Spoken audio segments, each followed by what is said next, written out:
We're live.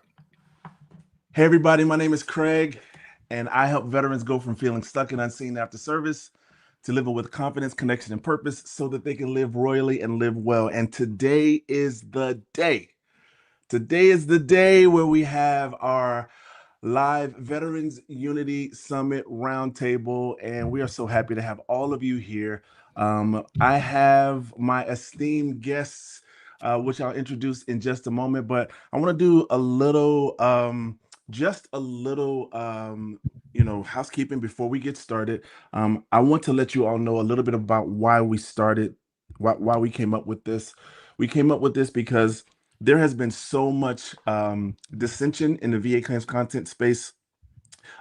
There's a lot of talk about accredited versus unaccredited and all of these types of things, and CMP exams and DBQs and all of those things. And so what we wanted to do is we wanted to do an event that brought everybody together from all corners, all sides, because at the end of the day, family, it is about the veteran and them getting the information and the resources and the education that they need. And so that is our aim. That's our goal. We don't want to be about competition or anything like that. We appreciate and are thankful for everybody who is in the VA claims content space, who is doing things for veterans and trying to get them the benefits and the compensation that they deserve. And even beyond the benefits and compensation they deserve, we are so grateful that there are people in the content creation space who are trying to make sure veterans are well, make sure that they're medically taken care of, make sure you get jobs and education and all of those other resources that you need as well. Because if you've listened to any of our channels, you understand that it's much more about compensation. It really is more about how you live your life, living the best life that you possibly can. So that's why we're here. That's what we're doing. We're going to get started in just a moment. If you want, just drop in the chat. Tell us where you're joining from, all over the country, whether you're in the Midwest or the South or the North or what have you. Tell us where you're joining from. We are welcoming every veteran. Tell a friend, tell a neighbor, tell another veteran who you think might need this information.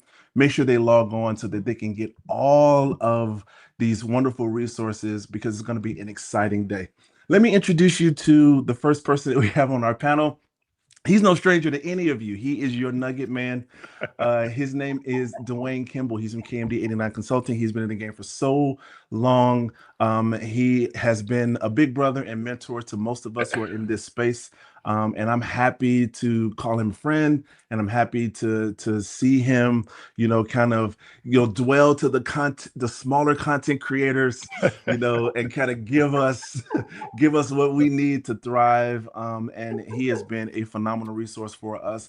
So I'm going to turn it over to Mr. Dewayne Kimble, and he will take it from there and introduce our next esteemed panelist and co-host. Thank you, sir. As Craig said, my name is Dewayne. I got a video for that. Kimble, United States Army veteran and retired VA rating specialist, and your VA claim nugget man. Been on YouTube a little bit over 6 years. And when I came into this space, there wasn't that many channels, but I've seen other channels come on and sort of grow and give, different, provide a different perspective to the VA's claims process. And I just started, having a little bit more time, and I started looking at other channels, and I reached out to Craig and Tasha, and we could kind of collaborated on some things. And we came up with this idea, and I say it's great because veterans need to hear a different perspective. And like Craig said earlier, it's a lot of back and forth, credited, non-accredited, and it's time for all of us to come together for one common goal, and that is to give the veteran and their family members what they need to move that needle and go to the next step in the VA claims process. We're putting all, whatever difference is, check that at the door. It's about giving you the right information. And one thing that I want people to take away from this is there is no one company, organization, or individual that knows the entire VA claims process. We all bring something different. And just, think about together we stand, divided we fall. So we have to start standing with one another, making sure all veterans are getting the correct information to help them move forward through this frustrating process. And that's what we're doing today. So I am going to introduce the next guest. I wish I had a panelist, co-panel. I wish I had a drum roll for her. She needs a drum roll. Yeah, she's an Army veteran, and I came across her channel watching another YouTube video, and it was crazy because I would always tune in either when I was going to Publix to the grocery store or coming back. And she does a lot. She's given a voice to women veterans out there on her channel. And one thing that really stood out to me about her channel, what she was doing, she was covering something that I never talked about, and that was these hearings. And she does an awesome job. And I am so glad to be here today with not only Craig, but the next co-guest is Her Vet's Voice. Her YouTube channel is Her Vet's Voice, and her name is Tasha. Welcome. Hey, everybody, and thank you. Good morning, everyone, and welcome to this panel. This is going to be an exciting day for us. I am Tasha. I am the founder of Her Vet Voice, and I want to personally thank every single one of you for joining us today. So I am excited about this. I am here with two phenomenal people. Of course, you know, the Nugget Man, and of course, Craig has the touch of making sure that you are mentally and physically able to adapt to anything. So I am so excited today about what is happening. When I met Dewayne and we brainstormed this together, I did not know exactly what I was getting myself into, but here we are. And guys, this took a lot of planning behind the scenes. So I want to encourage everybody to keep an open mind. Every veteran situation is unique, right? And there is really one size fit all approach when it comes to navigating anything VA claim process, any of that. So our hope today is that by hearing multiple perspectives from experienced professionals, because we do have them here, you will leave this discussion better informed and more confident about what steps you are going to take next.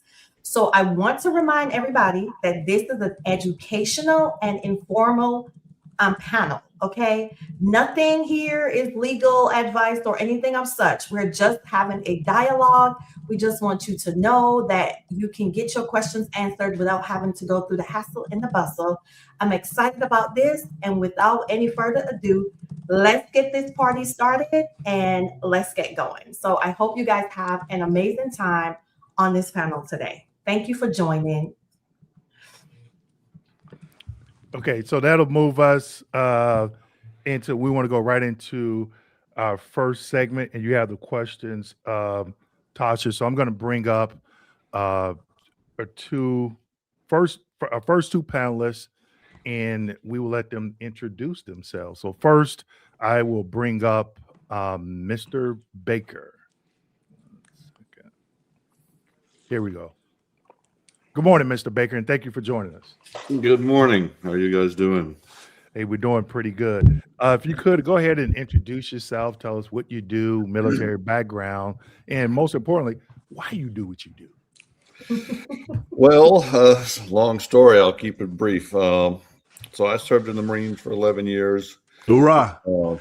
Thank you. Don't get started, Craig.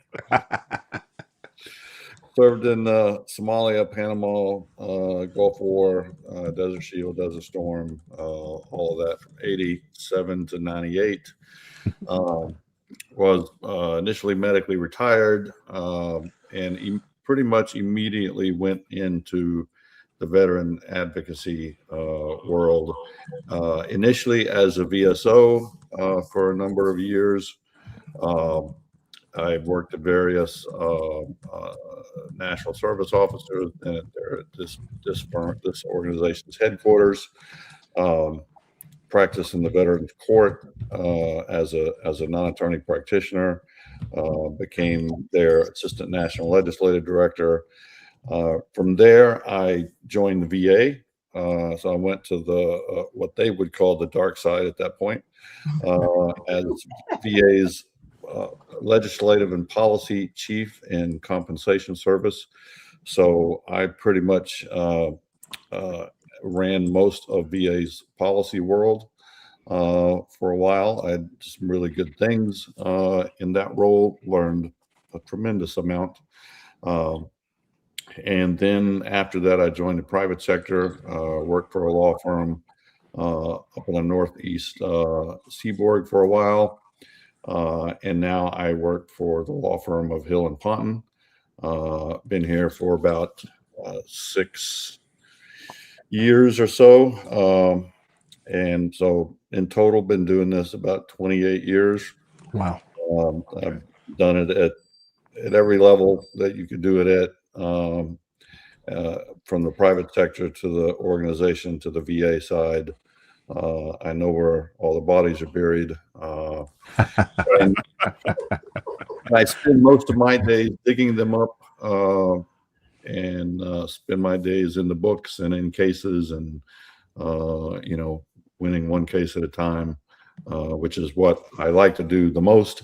Every once in a while, I get to reinforce some policy that I created when VA violates it, Wow. which is daily. Don't tell too much, Kerry. Don't tell too much. Okay, all right. Don't step on any toes. So, and that's me in a nutshell. So, there you go. Awesome. All right. Well, thank you, sir. And we'll bring up our next panelist. And we have Natural. Natural, if you can go ahead and unmute yourself, tell us, if you can, tell us, tell us what you can. I'll leave it. Tell us what you can tell us. Hey, listen, everybody, before Natural goes, we want to say that Natural, because of the duties that she has, we try to maintain her anonymity as much as possible to protect her and her career. But she has been a valuable resource to all of our channels. So go ahead, Natural, and introduce yourself. Good morning. Thank you guys for including me in this panel. I really appreciate that. And my goal is, like you guys, is to help the veterans. And I came across her vet's channel on TikTok, just scrolling.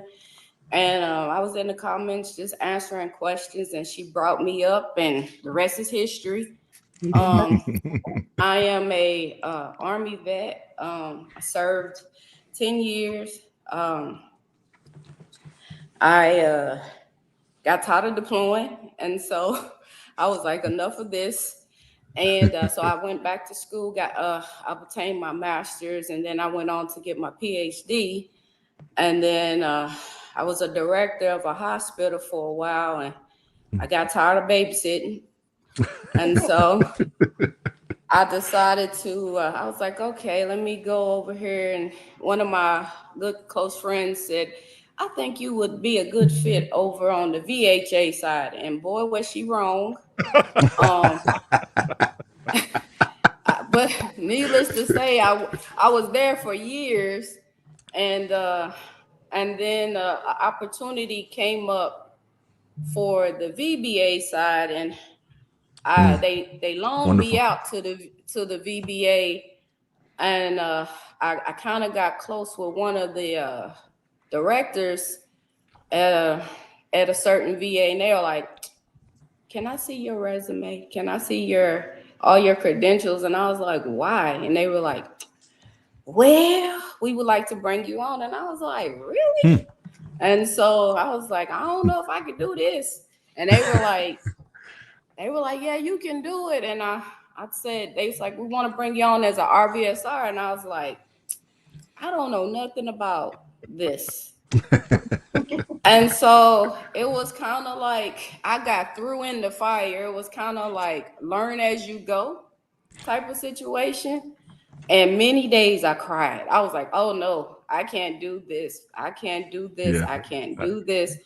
And then I just I got with some people, and they kind of mentored me. And when you come from the military, it's kind of it's kind of hard to turn off that like, hey, you mentality. Like, I need you to do this now. It's kind of like you have to turn on that nice stuff. And for years, I didn't really, I was nice, but I didn't have to be all the way nice, you know, like I could just like get down there and do this. So it was kind of hard transitioning from military to the civilian sector, and your whole mindset has to kind of change.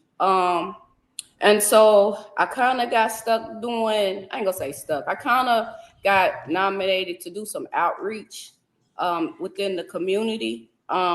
And so that's where my passion kind of blossomed, when I went out into the community and I would listen to the veterans tell the stories on how they struggled to get their benefits, and you know, they didn't know what they were eligible for, and just being educated on the benefits process. So a lot of them didn't even know that the VBA even existed. So it was really like, it was kind of an aha moment for me, where I'm like, okay, maybe this is where I can kind of, you know, put my talents a little bit over there. I was already teaching at a college at that time. And so teaching for me was kind of like a, you know, it's like a second nature type of thing. Yeah. And so when I started to educate the veterans and started doing some outreaches at my church and stuff like that, it kind of led me to the path. And I guess that's kind of how me and her vets met. And we kind of, and so that's why I'm very appreciative to, you know, come on these channels and talk and try to help the veterans, because when I got out, there was none of these programs, you know, to help the veterans to understand the benefits. I was so ready to get out, I didn't even care. So, but again, thank you guys. I appreciate everything you guys are doing. Thank you. Well, thank you for coming on. No, we have a lot of questions for you. And now we have a medical examiner that we will introduce and bring on. Good morning. And we have Dr. Nurse Practitioner Brianna Coates. Welcome, Ms. Coates. If you could tell us a little bit about yourself, what you do, and most importantly, why you do it. Good morning, everyone. My name is Nurse Practitioner Dr. Brianna Coates. I am the owner of Coates Cares for Veterans. What was your question? What? Just tell us a little bit about what you do and why you do it. We want you to rap that song that's on your YouTube channel. That's what yeah, about that. so I do CMP exams, which is the DBQs. A lot of veterans know as DBQs. Why do I do what I do? My mission stemmed from losing my 30-year-old brother to veteran suicide in 2022. He battled with mental health, and I think one of his biggest challenges was getting his VA disability benefits. I felt that he did not feel heard. So that is my mission to why I do what I do. Well, thank you for coming on today. I know we'll have, I know we're going to have a lot of questions. And people, this is a time to ask questions, because you know, we have a lot of people here. We have a former Raider, we got a nurse practitioner, we got a current Raider, someone from a law firm, and someone in the space of mental health. And then, you know, we got her best voice. So if you want to know anything about those hearings, she got you covered. All right. So I'll go ahead and turn it over to Tasha, and we're going to go ahead and get into some Q&A. And Craig and I we will be monitoring the chat. Make sure you go ahead and post your questions there. We got 103 people. So everybody, make sure you go ahead and like. Also, Mr. Berry, if you have a YouTube channel, go ahead, or anybody on here that has a YouTube channel on the panelist, go ahead, before we get into the Q&A, go ahead and let everyone know what your YouTube channel is, so if they can go over and subscribe if they already have it. Absolutely. Go ahead, Brianna. You go first. Yeah. Ms. Coates, you can go first. Yep. So I have Brianna Coates VA Beats. So basically it's me in correlation with AI, because I'm not a rapper, but I pretty much take the DBQ and I break them down into songs, because I think about different learning paths, right? And to me, I have little nieces and nephews, and they love Gracie Corner.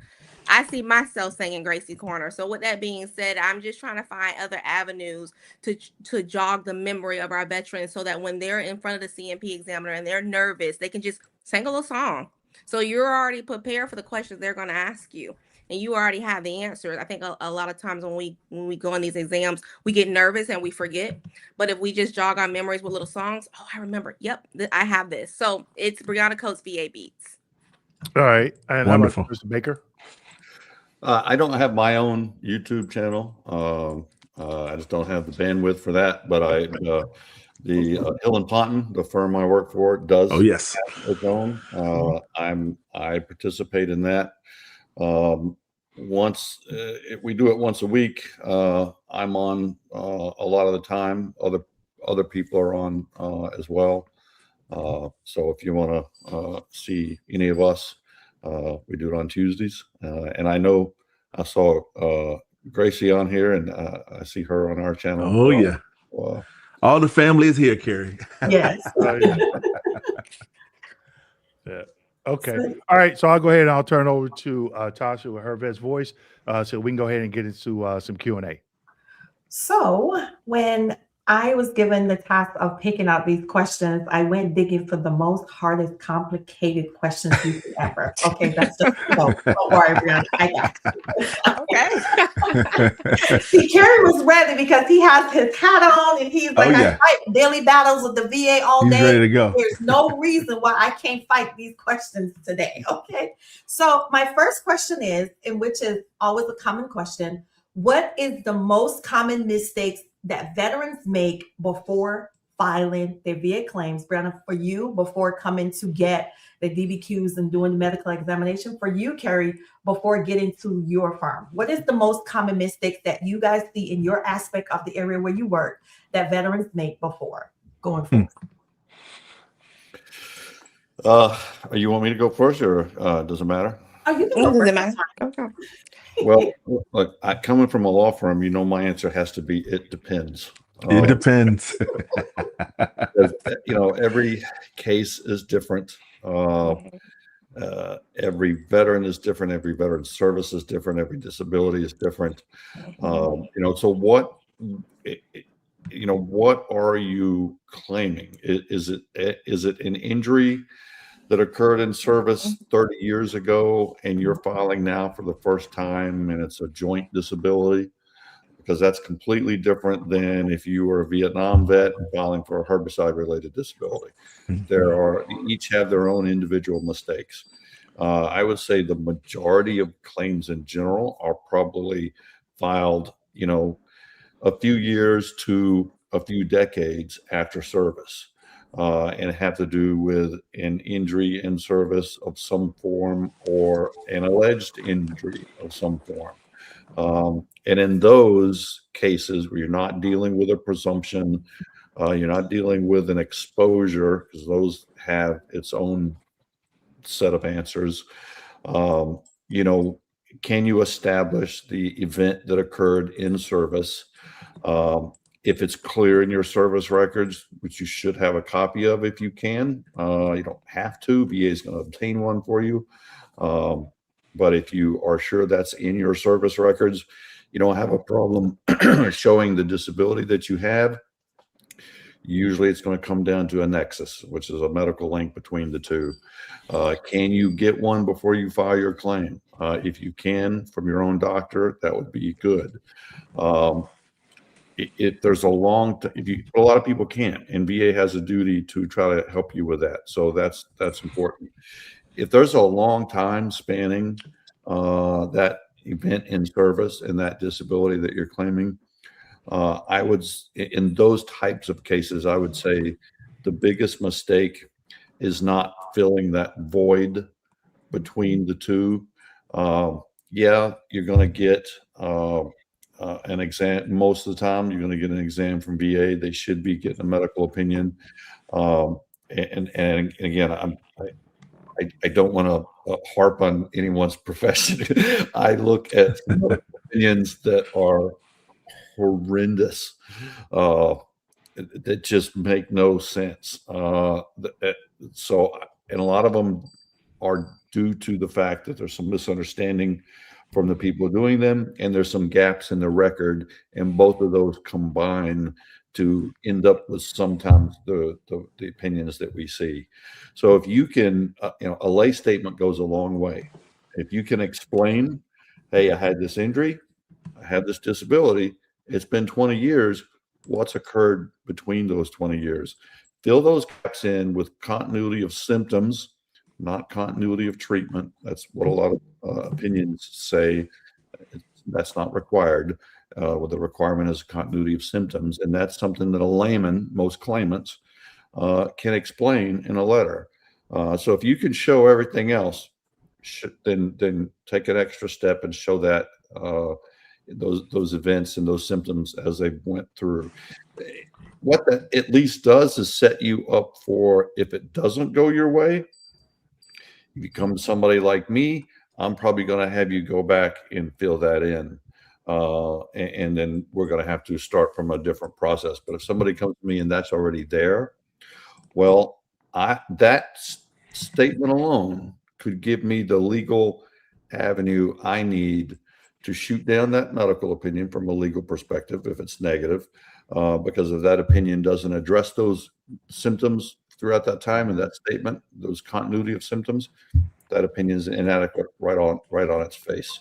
So, and a number of other things. Sorry, my dog. So if you can fill that gap, that's a big help, because it provides a good legal weight for future efforts if you end up having to appeal.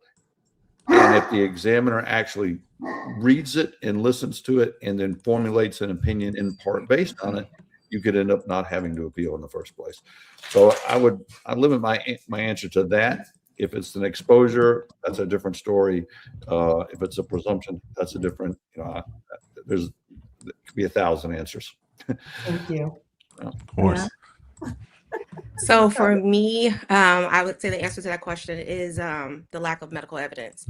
So for example, as a CMP examiner, one of the things we look for is diagnosis, symptoms, treatment records. A lot of your veterans have none, right? So I've had veterans personally come and say, my back hurts, I want to file a claim. But in the same sentence, you'll tell me you were just in a car accident 2 months ago. So no treatment records, no sick call. And you want me to medical opinion that your back is related to service. I can't do that. You have no diagnosis, you ain't seen PT. So for me, it just would be the gap in evidence. So even with a lay statement, and I've seen it where we will say, I want to connect my back to service. It's worse because I got in my car accident last month, but there's nothing in between. So that would be for me. All right, Natural. I have a specific question for you. Hold on. I got to answer this one. I'm sorry. No, listen, you know, Natural is going to have to give her That's why I opinion said on that. that. You can't move on. No, don't skip ahead, it. Natural. Don't skip it. I knew how to ruffle her feathers. I Yes. knew it. Okay, so in my experience, what I find is the stories that veterans tell, they change often. So when we talk about, like, I'm sorry, I forgot your name. The nurse practitioner, I'm sorry. It's Brianna. Because I'm Brianna. Miss Brianna. Okay. So like Brianna said, they'll say, my back hurts. Well, you never were seen in service. You don't have a current diagnosis. One, they shouldn't even have went to see her because they didn't meet the elements.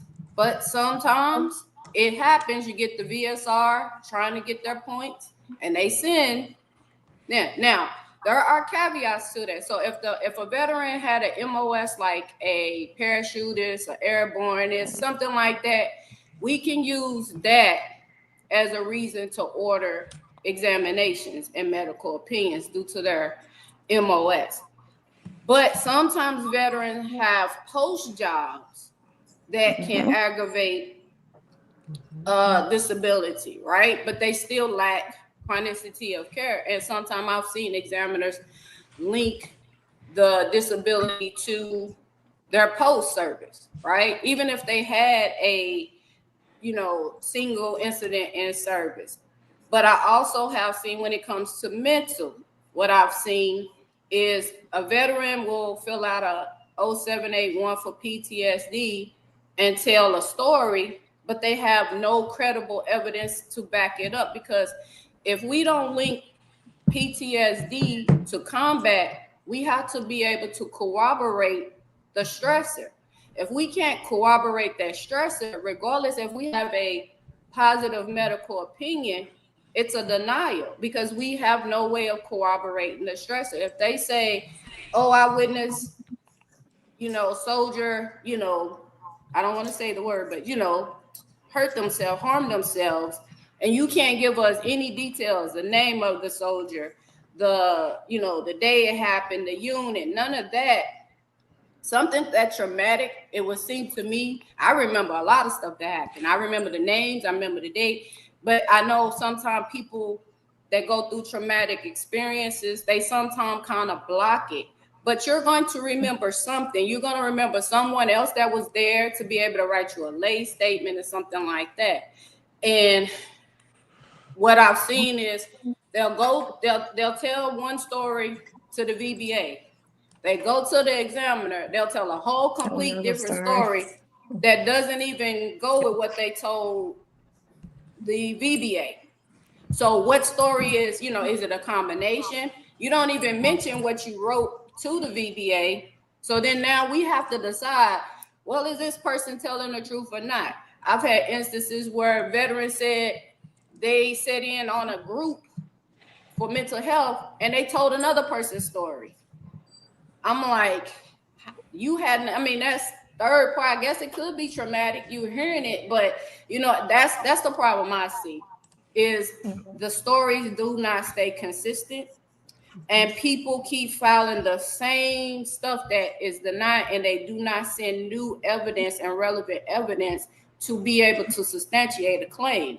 And that's the major problem when I see people filing supplementals or higher level. Sometimes the higher level reviews get turned in their favor, but for the main part, it's the lack of evidence, the lack of in-service events, and just credibility sometimes. And Tasha, if you wouldn't mind, I would like to take a quick. I promise I'll be quick. Yeah, go ahead. As a when I rated, as a former rater, I'm retired now, so I don't rate anymore. So I'm not under a tremendous amount of stress, so I can grow some hair. Yeah, you lost all your hair when you were rating. The public 7 o'clock. One of the things I've seen when I actually rated, and I even see today in talking with veterans, responding to YouTube comments, they don't understand the different ways or the different paths of service connection. You, in my opinion, you have to know if you're claiming it back, how are you claiming it? Is it pre-service aggravation? Is it direct? Is it secondary? Are you claiming something presumptive? If it falls under presumptive, is it 1 year, 3 years, 7 year, Agent Orange, Camp Lejeune, contaminated water, Gulf War undiagnosed illness? Are you doing an 1151 claim?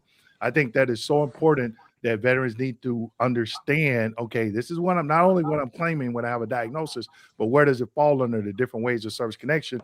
What is the criteria for those different ways of service connection? And then build that evidence and support it, submit it to the VA. And one thing that Natural brought up that I'm pretty sure a lot of people didn't catch, VA employees are on production quotas. I would not want a VA employee to try to figure out what, how, they know what you're claiming, but where or how you're claiming it under the different ways. Yeah. I'll give it back to you, Tasha. Thank you. All right, Dwayne, do you want to go to chat or you want me to keep going with another question? Let's take a couple from the chat. And we do have some questions from the chat. Yeah, for sure. And I'll read them out and we'll go from there. Funny says, question, how do I fight against a misdiagnosis from a third party VA examiner of scoliosis? So I would give that to you, Ms. Coates. Ms. Coates, yes. You're on mute, Brianna. You're on mute. Yeah. All right, can you hear me now? Yeah, Yes. we got you. All right, so how do I fight against a misdiagnosed third-party examiner of scoliosis? I would need more information. So I guess I would want to say what led to the misdiagnosis. I'm not there to know what the examiner saw to know if it's a misdiagnosis, right? I would recommend a second opinion, because you can also go to your private doctors or the doctors that you actually see and get your evidence to back that up. So I don't have an answer to that, because then it also goes down to what medical credentials does this individual have to say it's a misdiagnosis. So that's a little gray line there for me. And understand, everyone, you know, we try to answer the questions, but I even noticed this, well, when I do lives, there's not a lot of information. So I would say when you post your question, try to, I'm not saying give us, you know, don't just give us your story, your whole story, but give us enough information that we can provide some feedback. And can we take two more before Yeah, we get go to- ahead. We have quite a Yeah, few. let's take two more. Yeah. All right. So 10 count says, I'm going to file a claim for spinal stenosis, primary, and radiculopathy, secondary. Do I file for hips as secondary or wait until my approval, then come back and do a new claim for hips? I'd like to shift that one to Carrie if possible.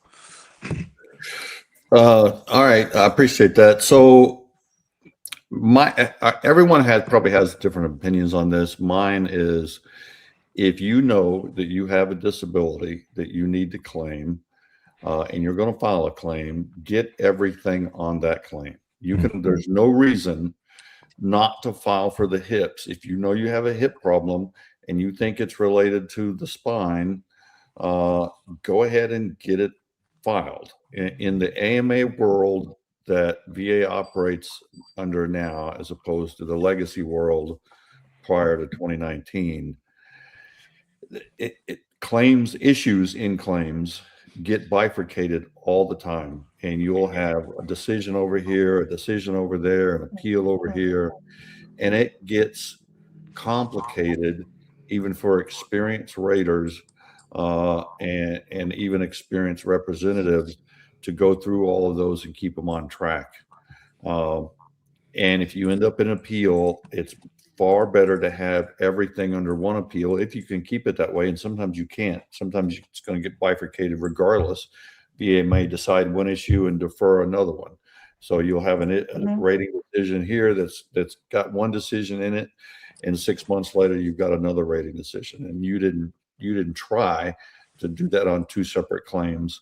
But when then you do two separate claims, that can go even worse into more directions. So my advice is to get everything on one claim when you file initially.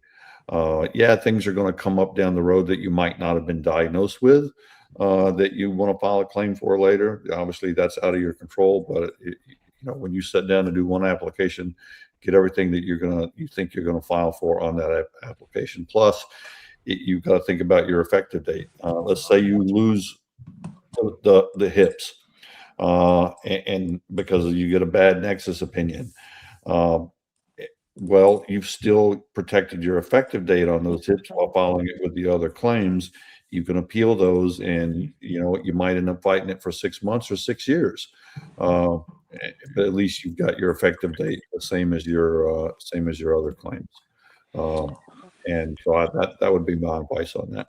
Okay. Awesome. I know, Natural, I know you have something to say, so I'd love to let you go. And then Dr. Coates, if you'd like to add on as well.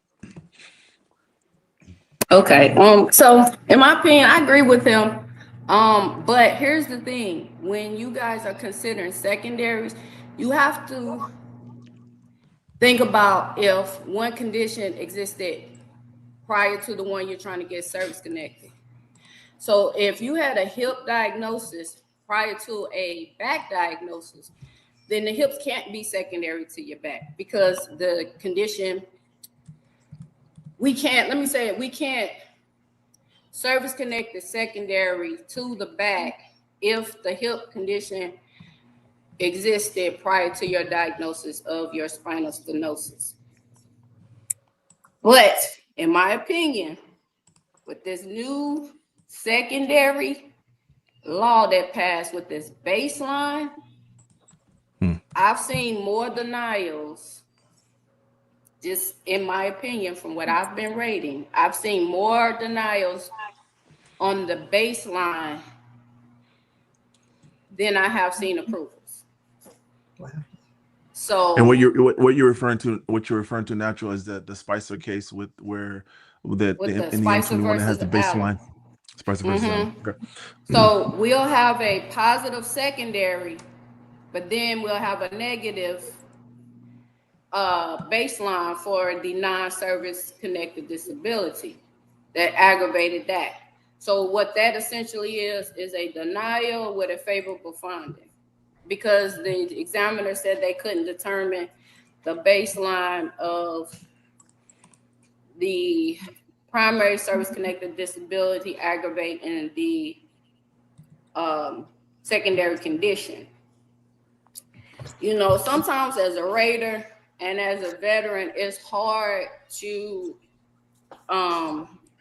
just deny stuff like that. As a rater, I look for every avenue on trying to service connect a vet.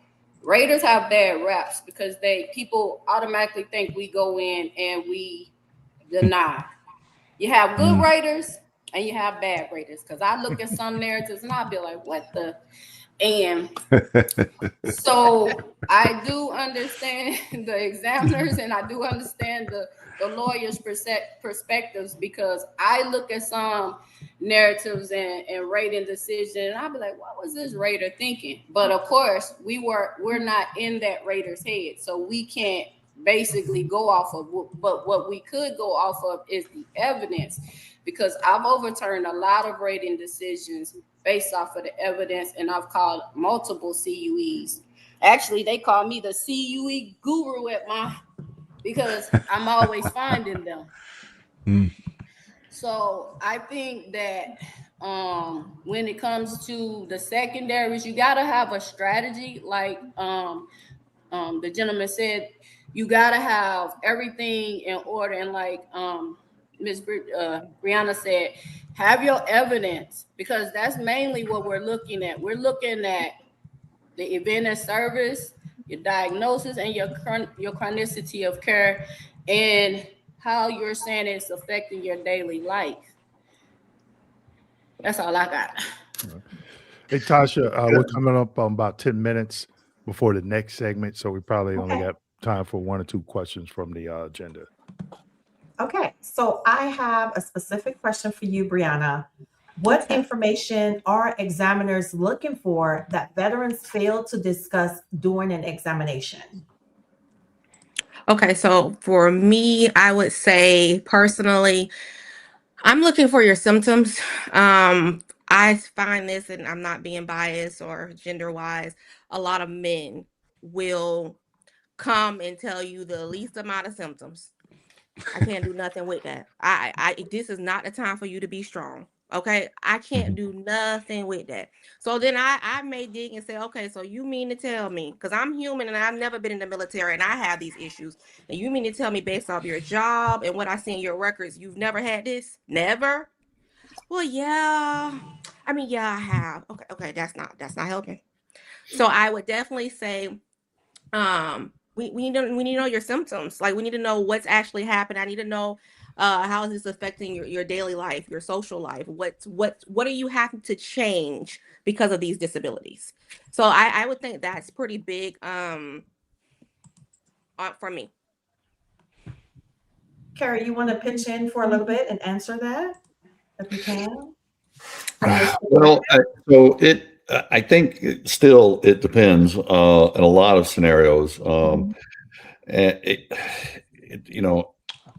I have a lot more problems with the nexus opinions than I do how an examiner fills out a DBQ. But one of the bigger problems I do run into in a number of our cases, and again, it depends on the type of case you're talking about, is if there's something that's contained in the DBQ that generally a layman isn't going to know anything about. Does the examiner go a little extra and explain what something means? And I'll give you an example. Headaches. You know, the difference between a 30% and a 50% is whether there's a couple, but the main one is the headaches prostrating? How many times a month is a factor there? Are the headaches a little bit more per month, completely prostrating? I have a problem with how that's written in the first place, because prostrating and completely prostrating is like being dead or more dead. You know, so there's issue there. But my point to this is, I'll ask my client, you know what prostrating means?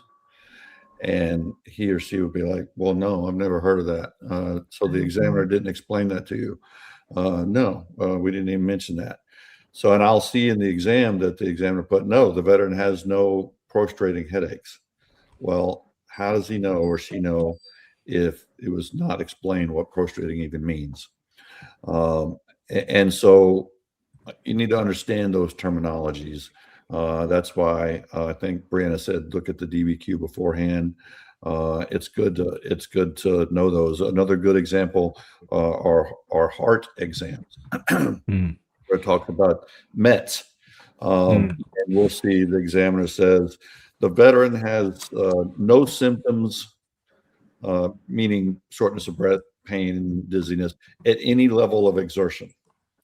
And I'll ask my client, did the examiner talk to you or ask you questions about, you know, what you can do physically before you start getting symptoms? No, we didn't talk about anything like that. Well, that's weird. So how did they answer this question then? You know, so those are very important elements to those types of claims. You know, whether that's information that the examiner should be pulling out, I think it is, but at the same time, you going into that exam, knowing what that stuff means and knowing it's a requirement for that DBQ template, it's good to arm yourself with it. That way, you know, if the exam comes to an end and you haven't heard questions on that, well, I would bring it up. You know, obviously that doesn't apply to every single DBQ, but those are good examples, I think. So I would like to add something on that, and this is not super formal, but I'm just a realist. So I like to tell every veteran, and like I would tell any patient of regular care, you have to take responsibility for your own claim, right? Educate yourself. You have CMP examiners that are in this for the right reason, and you have CMP examiners that are in here to pay a bill, right? So at the same token, educate yourself. When I do it, I have no problem explaining to an 89-year-old that we know they're not going to know what pulsating means. Everyone else may not take that time, right? They're trying to make sure they make it to the next appointment. That's probably 30 minutes right after yours. So at the same token, educate yourself. There's way too many free education and YouTube videos and everything else for you not to be able to go in the exam and be familiar with something, right? Especially for the veterans. And I've because I do CMP exam, I have a lot of associates that do them also. So when you go and you throw spaghetti at the wall and you come to an examiner and there's 15 claims, and they're trying to rush doing that 30-minute or hour time frame, things will be missed, right? Because we're also talking about people that are human. So they're going to just read off those questions and think that you know what you're claiming. So I want to put that out there. Thank you. Natural, you wanted to join in this, or we'll go on to the next question? So what I would say when it comes to the vet, Brianna, I agree with Brianna, and I agree. Carrie. It is on the veteran to educate themselves on it. But however, when that case comes back from the examiner, it falls in that RVSR's queue. They have to, I'm saying, we should do our due diligence to be able to understand what that DBQ is saying and what the evidence is saying, because we don't always have to go back to the examiner for clarification, because if we have the evidence of record to support, like I'm sorry, sir. I cannot. I'm so bad with names, guys. I'm Gary. so sorry. Gary. Gary. Okay. I'm apologize now because I'm probably gonna ask y'all 50 times. But like he said, with the prostrating migraines, a lot of veterans don't know that. So when I see the 526 come in and they be like, oh, I have prostrating migraines, I was like, okay, this veteran did some homework, because veterans don't use that terminology, right? So if a veteran is, and we can't use age all the time, but if I'm looking at a 89-year-old and I'm looking at their overall, some 89-year-olds are still working, right?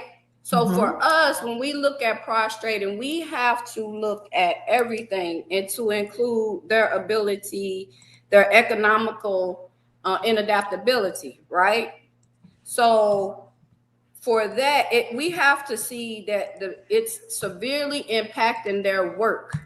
It's forcing them to miss shifts. It's they have to leave work early, declining in work performance. And a lot of veterans don't know that is a piece of evidence that they should send. If there's a question on there that says, regardless of, I'm paraphrasing, regardless of the veteran's employment or occupation, how does this disability impact their function or whatever, right? And so I'll see the examiner says, oh, veteran missed 1 to 2 days in a 12-month period. That's not, to me, that's not impacting their ability to work. So normally, if I see that they have a migraine once per month, I'm going to give them the 30%. And then I'm going to explain why I don't give them the 50%.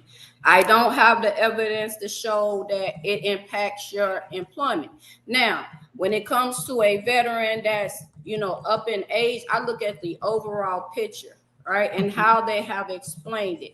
If I don't have the evidence to give them the 50%, I will explain why I didn't give the 50%. Not every rater does that. They do that can-text stuff, and I hate it because it doesn't explain to the vet why we didn't grant a certain percentage. Hence, that's why we have a lot of supplemental claims coming back, because it wasn't explained to the veteran in a way where they can understand why we did not grant the 50%. When it comes to METs and stuff like that, typically if the veteran has a lot of cardiac problems, there's going to be documentation either in their VBA or in their private. If you take the time to read that, you can deduce that the veteran has fainting, dizziness, because they're going to say that in, the medical professionals that's taking care of him, him or her, they will say veteran has had dizzy spells, they have had fainting spells, they can't walk up steps. So it's like a 3-part thing. It's like the veteran, the examiner, and the rater in conjunction, and the evidence to be able to support what the percentage is that is given. Look, if you're saying that you read past the DBQ, I would like to send more of my cases to you. If that's okay. We get that all the time. We get that all the time, Carrie. We get that all the time. I do read past the DBQ, and I have more deferrals than a little bit, because if I have evidence, if an examiner, and I have no dog in the fight. My dog in the fight is to help our fellow veterans. So if I get an exam and I'm like, what? And then sometimes the examiner, in their defense, they do not get all the evidence. And so that's where a rework or clarification, well, it won't be a rework because we didn't submit the evidence. It'll be a whole new exam, or, we can do an ACE exam for them just to review, the evidence that they didn't have. Sometimes that changes the outcome of the decision that examiner has made. So you have some good raters out there, and you have some that, Bad raters? Is there such a thing? I don't know. I don't know. Oh my we goodness. are. I know we're having a lot of fun, but We are. we're Yeah, gonna go ahead, move. Craig. We're over Time this for segment. We can certainly come back to some of these segment questions because Yeah, I think Carrie and goes Dr. fast. Brianna are giving and naturally giving some phenomenal answers. So, Yeah. Tasha, why don't you move us along to our next segment? All right, so we are on to segment 2. Oh my goodness, Dwayne, do we have somebody waiting for segment 2, or we're just gonna go into segment 2? No, we keep rolling. We can keep Because rolling. segment 2 is attorney VSO. We didn't have the VSO. There's a Yeah. case of consultant veteran advocate. So yeah, we're good. So we're gonna keep going into segment 2, and I know that we are getting plenty of questions in the comments, and I know that we are going to get around to you guys' question. There is a particular question, Dwayne, that I see that was just pointed out to Brianna that I wanted to pay a little bit of attention to. It is from Nathan LeBrew. Can we pull up that question, Dwayne? Nathan, right? For Miss Brianna? No. Establish. No, it's not this Is that one. this one? No, it Okay, is we- 9:56 a.m. Well, we want to come back to Okay, that's because the good. question was, how as a veteran do we keep the examiner from using age, gender, and genetics and general population out of their biased opinion? Great question. Great question. There it is. Thank you. How Yeah. as a veteran do we keep the examiner from using age, gender, genetics, and general population of their biased opinions? Well, that's very interesting. I mean, I have the proper answer for that, Perspective. Mhm. but age, not necessarily age in general, does play a role, right? You can't always just say, and I don't really have the proper thing for that, but basically that has to be taken into account. That's for certain things, and I don't really have a specific case to be able to say yes or no to. But you have to look at, when you talk about health, and we're not just talking about a veteran, we're just talking about overall health. You're taught to look at, and we'll use patient. We'll talk about patient. You're taught to look at the patient as a whole, right? Because everybody's not textbook. So you have to look at someone as a whole when you're talking about making diagnosis and creating a differential diagnosis. So I don't have the answer to how you keep an examiner from using those things. I would tell you, when I examine someone, I look at them as a whole. I'm not just looking at you in pieces. So I guess that would just be my answer to that. All right. All right. So in segment 2, that was one of my questions that I had jotted down. But this question is one that veterans ask all the time. And I'm going to get into this with you, Carrie. What claims are most appropriate for self-representation? Easy one.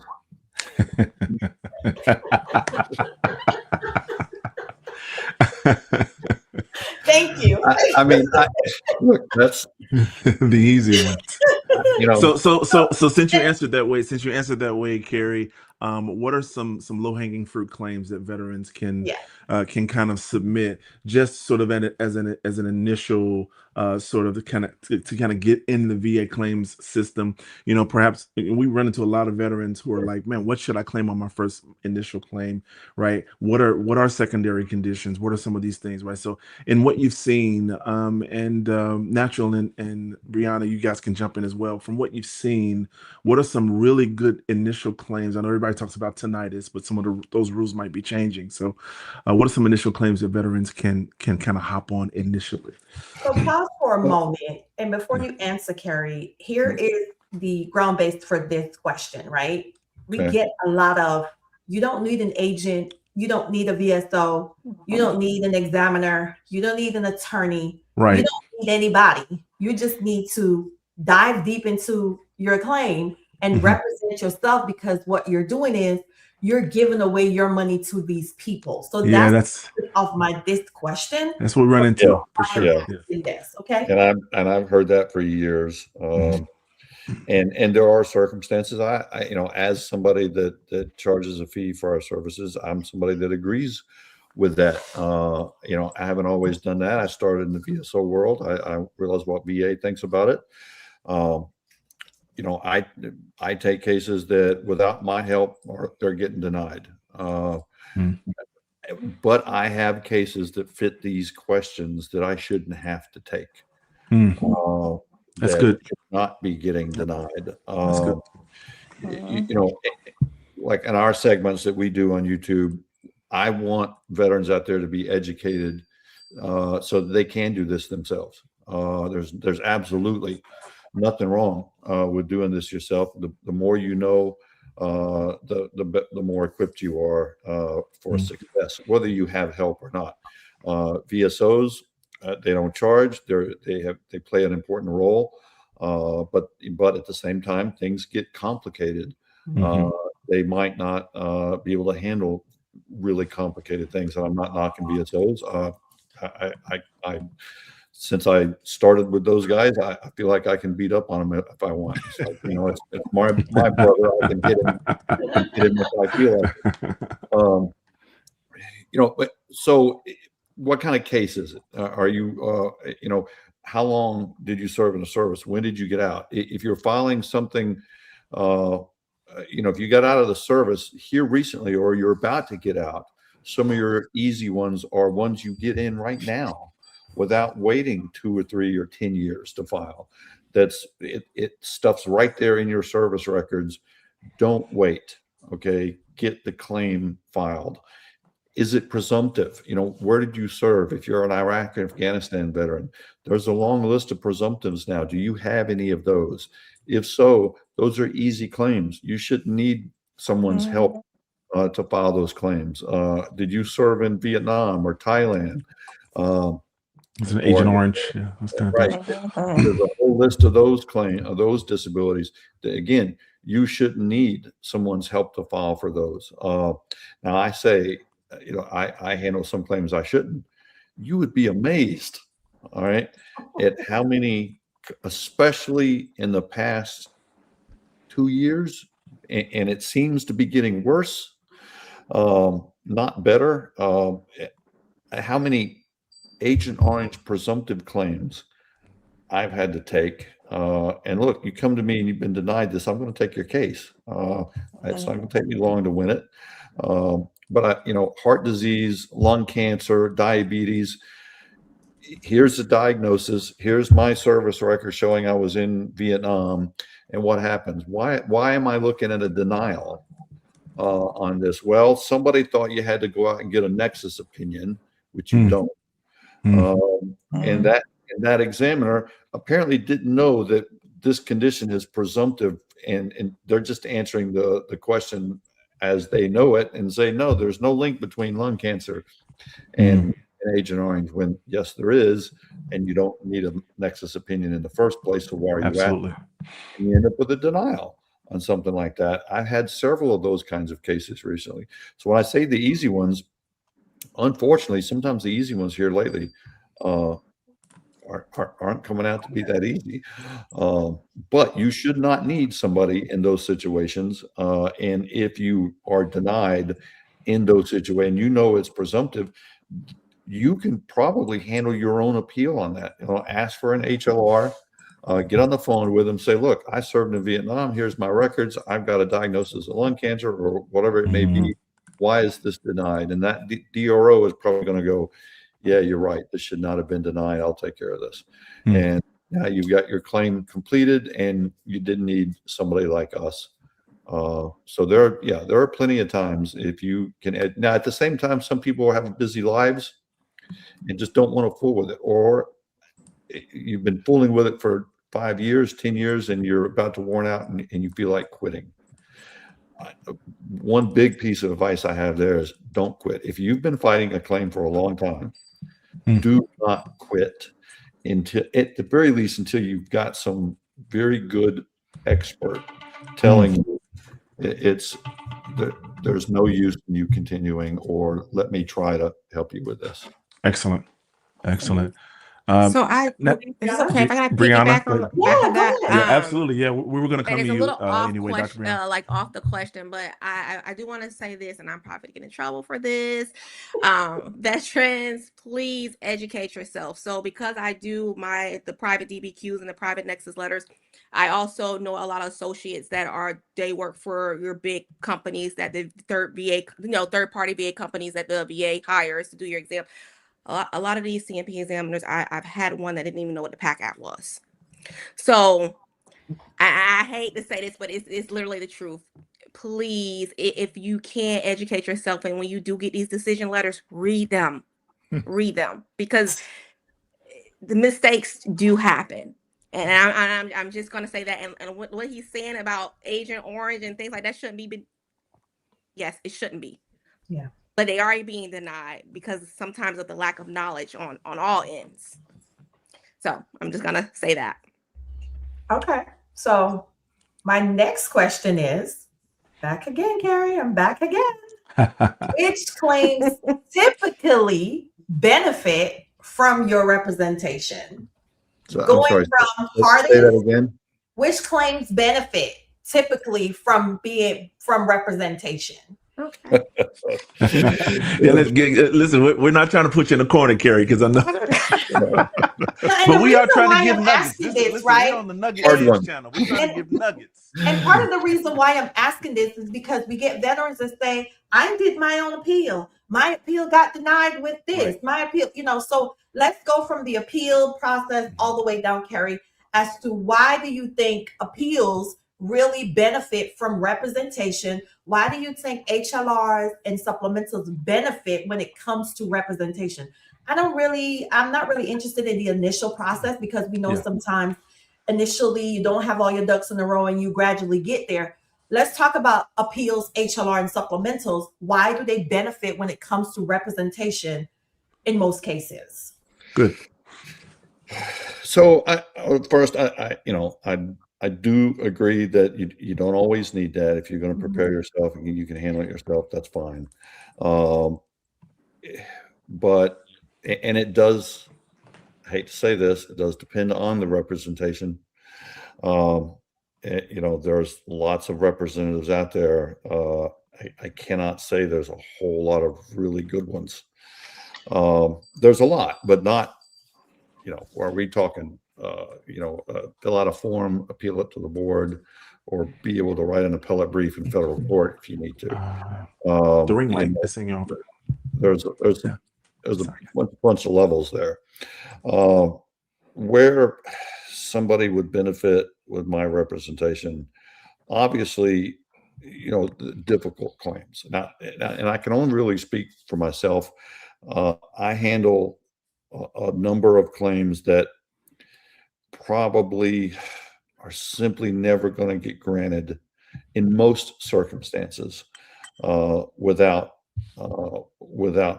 my work. I handle a few very mission specific types of claims where we're trying to establish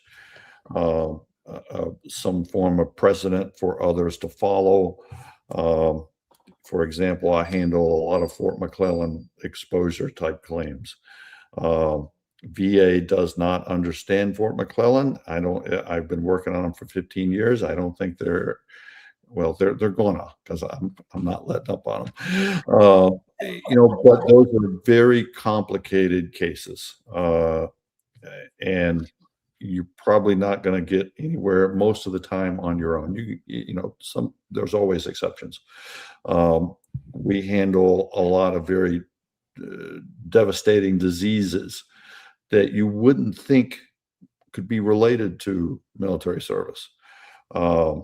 We have a disease we're working on now, inclusion body myositis. It is a devastating disease.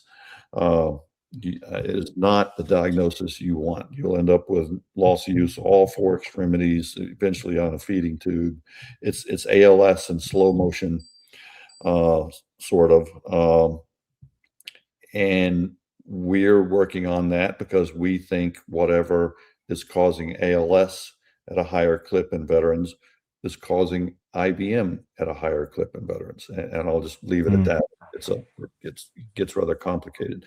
There are tons of nuances in the law that, we mentioned the Spicer case earlier. Most people are not going to understand the nuances between secondary service connection and service connection based on aggravation, and why in the hell, excuse my French, are veterans getting denied when a nexus opinion says, yes, there's aggravation, but I can establish a baseline. So, I'll take that case. I don't care if they say we can't establish the baseline or not, because you can almost always establish some baseline. And there's an argument there that, if you end up in federal court and force VA General Counsel to go, yes, Your Honor, we acknowledge that this service-connected disability aggravated this non-service connected disability, but no, we're not going to award service connection. I mean, you better have some of your ducks in a row if you're going to stand there and say that. And I realize what the Spicer case says, what it says, but there are avenues to at least make a very compelling argument as to why those kind of benefits should be granted. And remember, most of the time we only have to shift the burden to the benefit of the doubt. And I realize that's not something VA seems to apply very well these days, and it's not. But when it gets down to the letter of the law, and you've got a judge looking at it, if you can shift it that far, sometimes you've turned an unwinnable case into a winnable case just by doing that much. I don't know if I'm answering your question. That really does. That does help when it comes to why you need representation when it comes to certain cases, because like you said, there are some that are really more complex than, and sometimes the veteran can't see the complexity of it. For looking from the outside, it seems to be simple, but then like you say, when you have certain diseases, now when we talk about that, it goes back to the committee hearings where the VA has not updated the body system since 1945, right? They are now working on updated the body system. Some of them, yeah, about 11 of them. Some of them has been, 11 of them has been updated now. That's because why? There has been a push to get it done. Now, this is part of the reason why I created the Her Vet's Voice, because women, the body structure for women has definitely, evolved over time, especially as a Black woman. There are a lot of things that Brianna can go like we experience, especially in childbirth and, growing and menopause and all the different things now that's out there with the VA, but they haven't adapted to the body structure of, women. Okay. And I can only speak for women because, I'm a woman. Now, men with breast cancer, those are things that the VA need to adapt to, undergoing. So when it comes to representation, Carrie, in those aspects of those cases, I fully agree with you when it comes very complex. Now, when you're dealing with a veteran, they're hard-headed. They think that they can conquer the world in every type of situation. And, I don't want to do it because people have manipulated my mind to think that you were taking my money and you're doing this and whatever. But nobody happens to see behind the scenes how hard you are working, especially on the weekends. And, they don't see that. They only see the outside part of you being successful, but nobody really sees the work that we as consultants and agents and whatever do behind the scenes to get them where they need to go. Yeah. I'm going to take a break. Go ahead, Carrie. Well, that's a good point. So again, not knocking on VSOs, but I don't know how many cases I've seen where I'm looking at a prior case, a prior appeal, and it was a great issue that could definitely be one would have gotten the vet tremendous amount of retroactive benefits. And there's a legacy case and a supplemental statement of the case, or a statement of the case comes out and no Form 9 ever got submitted. And therefore that appeal died and the case never got substantiated to the Board of Veterans Appeals, and nothing anyone can do about it now. All right, if you've got somebody like us representing you, we cannot let that appeal expire. Not to say it never ever happens. Mistakes happen, especially when you got a large workload. But that's that should never happen with somebody that's accredited and you're compensating hopefully only if they win the case. If you're compensating them before that, there's a problem. Your appeal should not expire, because your representative should better not let it expire. But other people will, and end up really causing damage to a case. So there are things like that to consider, where it should be handled for you. Now, that doesn't mean you're never going to need to participate. If I need a lay statement from my client, I'm going to call them and tell them I need one, and they need to start putting pen to paper. But I'm gonna help them with it too. So lots of things to consider like that. Thank you for that. Dewayne, you want to get into a few questions for Carrie Natural and Dr. Brianna, so we can get some questions answered if you would like? Yeah, let me scroll. We have tons of questions, guys. I've been scraping the comment list. I've been scraping it. Give me 1 second. I would like to, if that's okay, Brianna. like connect to what Mr. Carey just said. That he was saying that, he needs late statements and he helped him with them. I can't tell you how important that is. I have seen someone come to me for a DBQ. I always ask for a late statement because I like to know a little bit of everything. But then they'll come to me with a DBQ and a nexus, and then they'll go submit these different lay statements and buddy statements that like literally say the opposite of what they're filing. Then you get this whole decision letter that says denied, but you said you were claiming migraines and you're missing 54 days of work, but yet your buddy statement says that you're missing work because you're back pain. So it's what he said about like helping with lay statements and things like that. It helps. Right. And a good representative, if they're paying attention to your case, hopefully won't let that happen. Not saying it never will. We get a lot of cases where something like that has already occurred in the record. And it was, did the veteran just not understand? Are we talking about two different things, or is there a credibility issue? It could be any number of them. Yeah. Okay. We got a question. I would agree with excuse me, got tongue tag there. Get this to Natural. A lot of us miss timelines or don't know. Can you explain the timeline from once you receive the decision letter, like 30 to respond for 365 days, the avenues for HLR? And I think this is where a lot of veterans get misconstrued because they don't know which timeline. Is it from the notification letter or from the decision letter? Go ahead, Natural. Ooh, y'all would ask me when I'm on this treadmill. Hold on.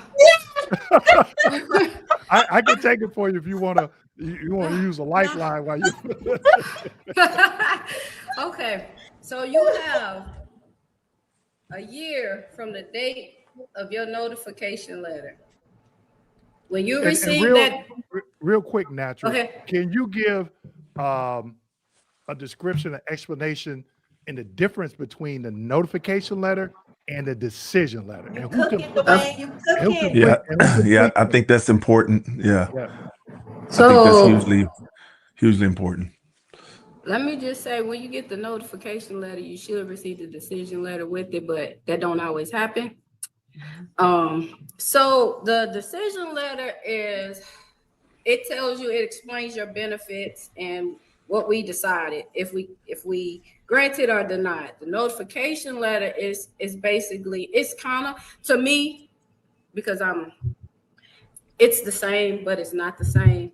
The notification letter tells you what your entitlements, like if you want to do a hearing, if you disagree, what your entitlements are, things of that nature. So when you receive your decision letter, you have decision. I say them together. Let me just say, I'm gonna say them together. Decision letter, notification letter. You have 1 year from the date that you receive that to make a claim, to do a supplemental on the things that you feel that was either underrated or denied. The 30-day thing is what I would say the 30 days are. If you have evidence that you feel that can sway our decision or whatever, you have 30 days to submit that evidence before we make the decision, not after, before, right? The 30 is typically once you receive the decision, if you come right back, which I recommend people so that you don't lose, like Perry was saying about the effective dates, you want to keep your effective date because that makes a difference in continuously pursued or not continuously pursued, right? So I tell a lot of people before you jump to HLRs, sometimes you can do what we call a lower level review before you jump to doing a supplemental. If you disagree, you can do a notice of disagreement within 30 days of receiving that decision letter.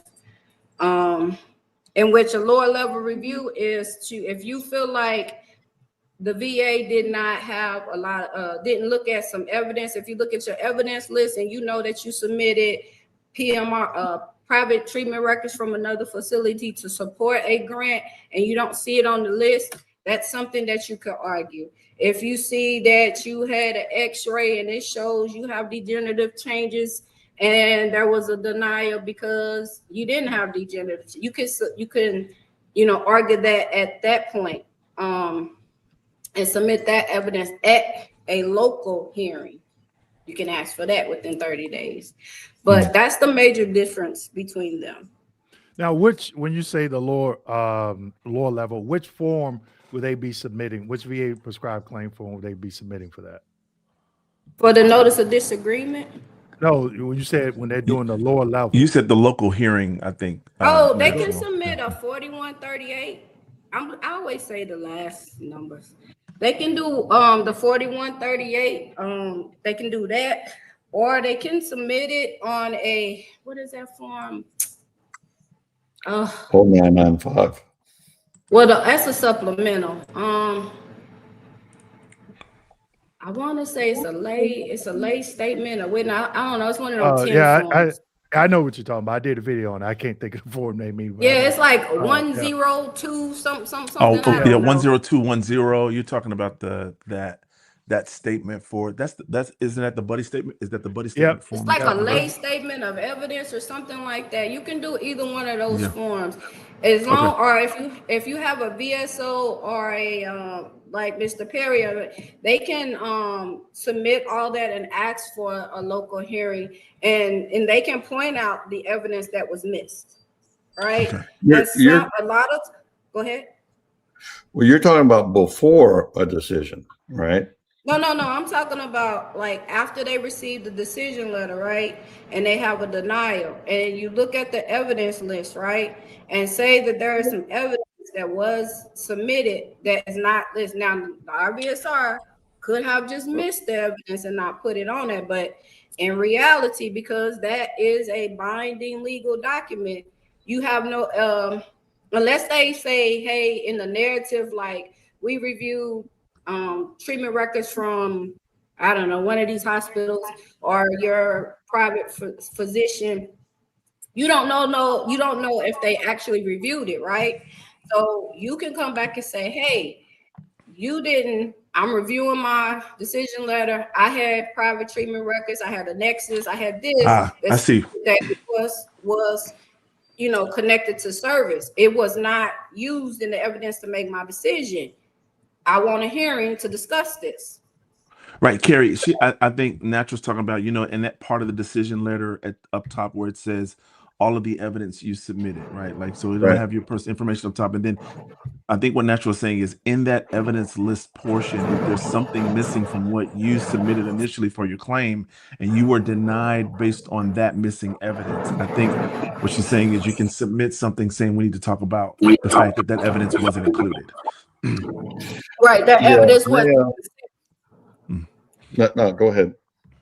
And so typically what'll happen is it'll get assigned to an RVSR, they'll review the case, and then we'll either talk to the VSO or the veteran. Typically what happens is we'll ask the veteran, do you want to go to another exam? Typically they say yes, and then we send it off. But if we have the evidence to overturn what was decided, we'll go ahead and do it. Sometimes we'll go back and ask for a medical opinion based off of the evidence that wasn't submitted with the first decision. That's why it's important that people read their decision letters and notification letters to get an understanding of what their rights are before they jump to a HLR or a BVA case, because sometimes it can be handled at the lowest level. And it cuts out time. See, I don't know of a scenario that wouldn't require a supplemental 0995. 0995. Because we, in our experience at least, that would get us a reject letter. It wouldn't. What you mean? If you do a hearing? No. Are you talking about a hearing for adverse action, or because that's what I'm thinking when you say 30 days? Right. So there's a few different times now under AMA, not legacy, but different, that you can have a hearing. Obviously, if VA is taking adverse action, like a reduction or a severance, and you ask for a hearing within 30 days, they can't take the action until that happens, until they give you the hearing. You can still ask for a hearing after 30 days, but they could take the action first if they so chose to. Under AMA, there's a specific regulation that allows you to ask for a predetermination hearing before VA makes a decision on the case. It's rarely ever used. That's where we get mixed up. Yeah, that's rare. That's because typically they'll say, basically, like they'll say you're jumping the gun. That's what they'll say. But you can do it. The law. We haven't made a decision yet, but some VSOs will do that because they've seen the evidence and they know it's going to be a denial. So they'll go ahead and jump the gun and ask for a hearing, but we can't do it before we've made a decision. Oh, you can do a hearing. It's just a predetermination hearing. Right. I've done one or two, complicated cases. I mean, that's not something I generally do. That's an interesting. So, Carrie, you're saying a predetermination hearing before you would file something like an HLR or anything. So you're saying on the 0995? Before you even get a decision, so you file the claim, all right, either a supplemental or a 526. Yep.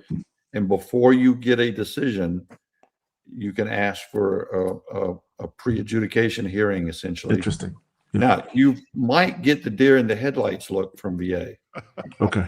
Because it's so rarely. That's very rare. Yeah, that's a nugget for me, for sure. That it exists. But it does exist. You can ask for that. What I'm not familiar with is after that rating decision, using that 4138 and to get them to relook at it. In my experience, that something like that gets us a reject letter saying you filed on the wrong form, which if you can do that, if you can do the 4138 or 10182, that would be great, because that might save us a supplemental appeal or an HLR appeal. But that's always gotten us a reject letter from, because and most, my opinion here, VA does a few things wrong. They allow the intake teams to look at the forms and decide if the form is adequate to do a certain thing. And if the intake team, who are not raters, who are not DROs, decide that form is not proper, they're going to send you a reject letter, and they're going to they're going to cancel out that end product in the system, and you don't have a claim until you respond to that reject letter. That's a really big problem in VA right now. It does do that. It does go to a claim intake person first. But what I would say, I guess, in that aspect, I guess go ahead and do the 4138 with the 0995 so that it'll get past them, and so the end product will get established, and let the rater do. You know. Well, those reject letters, obviously sometimes they're correct, but a lot of times they're not. A lot of times they're not. And if a veteran out there doesn't otherwise know, that claim's gone. It's never going to get adjudicated again until like me sees it 5 years later and go, no, that was illegal. You've still got a claim pending. Tasha, we are past segment 2. We are in the window for segment 3. But before we get that, I get beat up a lot of times for using acronyms on my channel by veterans. Like, you use these acronyms. We never worked for the VA. We don't know what it means. And Natural just said EP. Natural, can you explain what the acronym EP means for our veterans, please? Oh, it's an end product. It is what we establish to assess the claim.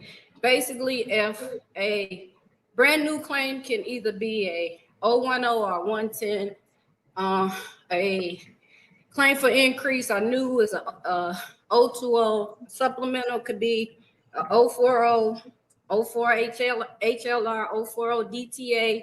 I know I'm talking about stuff people don't know, but that's more what an EP is. It's called an end product. It's in the manual. Y'all look up everything else in the 38 CFR. Look up end product.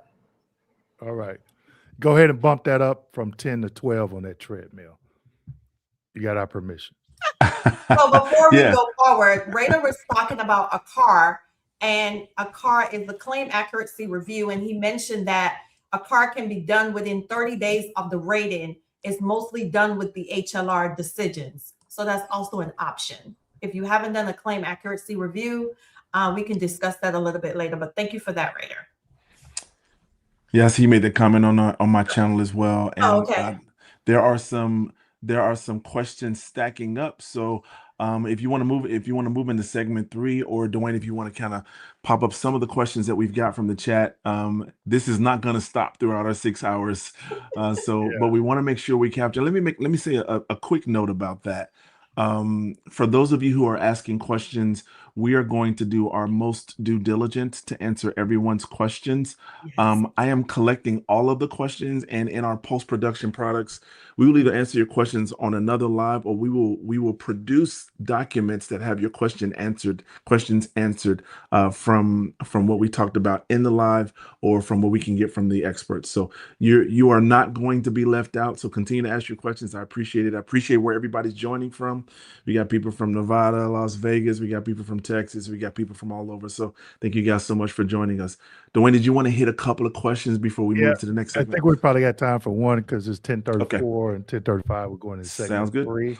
I don't think this is a question, maybe a question/comment. My VA doctor won't even do a letter stating that my conditions are static, even though my code sheet says that. I guess where I'm confused is it doesn't make sense for your doctor to even state that the condition is static. If it's on the code sheet, you're good to go. So yeah.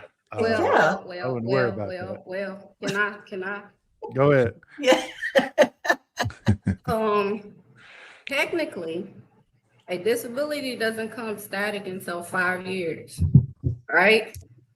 So it's in the system, that is like a default type of thing that we can't change. We can't like go past that without choosing something. It's a button. It tells us it's a static disability. You need a routine future, or no exam, or something like that. So that's just like a default thing. It doesn't mean, because if it was static, we wouldn't have proposal to reduce and all that type of stuff. So a lot of veterans are getting so caught up in wording, you know, and that's what gets them tripped up, because for the life of me, I don't know why people keep coming back once they've hit this 100% mark and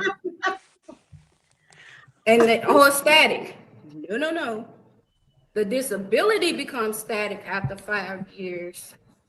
The percentage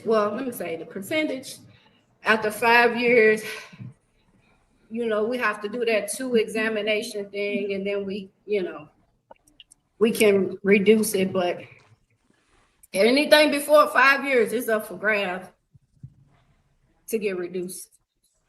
So, and then Brianna, go ahead. The car. I'm sorry. The car. I wanted to comment on the car. Sure. I think you said Raider did that. That's typically filed for like incorrect effective dates, errors, like if they remove a dependent or something like that, missed issues, the calculations in their rating, overall percentages and stuff. Yeah, that can be filed within 30 calendar days of your VA notification letter. So I just wanted to add that part.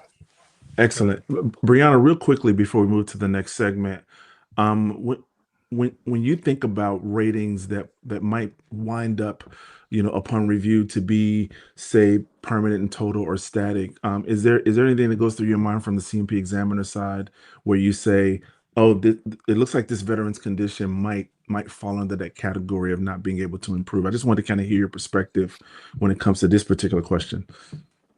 So if there's a condition that might not improve, I will write that in my remarks section.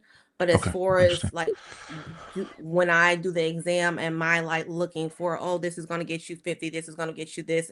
That's kind of like not what I focus on. I just focus on what evidence I have and my examination. Excellent. I think that's a good thing for veterans to hear, because what we're talking about in this live is everybody's role in the process. And kind of like what Natural said before, veterans get caught up in all this wording. What you really need to understand is what your conditions are. What is your condition list? What have you experienced? What's your medical record looking like, right? Because I think a lot of veterans try to, in the Navy, we call it sea lawyering. They try to say, hey, listen, this regulation said I'm supposed to have this or I'm supposed to have that. Take your time, calm down. There are experts and there are officials who can help walk you through these things, no matter what direction you decide to go, whether you decide to go the accredited route or get an educational consultant to kind of walk you through some of these things. There are people who can assist and can help you work through some of these acronyms that Dewayne was talking about and kind of get you the help that you need. All right, let's roll to segment 3. If we're segment 3, and we are moving just get along. But before I say this, Brianna, I am going to have you on my channel because there is so much that we should talk about and we should so please look out at some of these questions we are going to be answering, but I have a little spin to it when it comes to our women body structure and how it can correlate. So I'm just going to let you know that now we're going to talk. But anyway, we are in segment 3 and this is going to be a DBQ segment. Yes, Carrie is going to be the DBQ segment. Yes, Carrie, DBQs. And Brianna, we are going to talk about the DBQs, what the VA thinks, the bias, the discussions, how can a DBQ be persuasive? Let's get into the DBQ questions. So I want to ask this question straight off the bat to you, Brianna and Carrie. Do you think that the VA have a bias against private DBQs? And if you think so, why? Okay. Well, I think I would be wrong to say that they don't, right? Like, who doesn't have bias with anything? That is so tricky, right? Because when you go private, you are looking for someone to pay like attention, right? You want somebody that's finding all the needles in the haystack that no one's looking for. So, I mean, you could be the VA's best friend or the worst enemy. So, yeah, why not be biased, right? I'm waiting for Dewayne to answer this. I'm like, what is that? The NPHR, the drag strip racers. Dewayne's pretty occupied with some of these questions. And let me say this: a DBQ is a disability benefits questionnaire. Okay, that is the questionnaire that examiners use to complete before it goes to the ring. That's the questionnaire. So let me just say that. But go ahead, Brianna. It's all yours. So that's kind of my answer on that one. Okay. Yeah. I mean, if hey, can a rater be included in this question? Do you know what? Go back. Yes. You put that incline to 15. And I am, but I got to answer this question. But I'm gonna let Carrie go on. Not yet. It's not your turn yet. But yes. I want to hear that. Listen, natural. We may invite Raider HQ to balance this thing out a little bit and come up there and help you out. I want to hear let me know if you want us to drop the link so you can answer this as well. Yeah, Raider HQ, you can pop in, brother, if you like. Yeah. Let me So Perry said I got the mic. Okay, listen. Yeah. No, you don't have the mic yet, Natural. No, you do not. Okay, my bad. I'm sorry. Let me go back to working. I want Carrie to answer, Dewayne to answer, and then you have the mic. And if Raider wants to come up to talk about this as well, then you have the mic. Okay. Raider, you're not going to be a distraction, so you can come on if you would like. If I'm Dewayne, if that's okay, we can celebrate. Only if Raider, if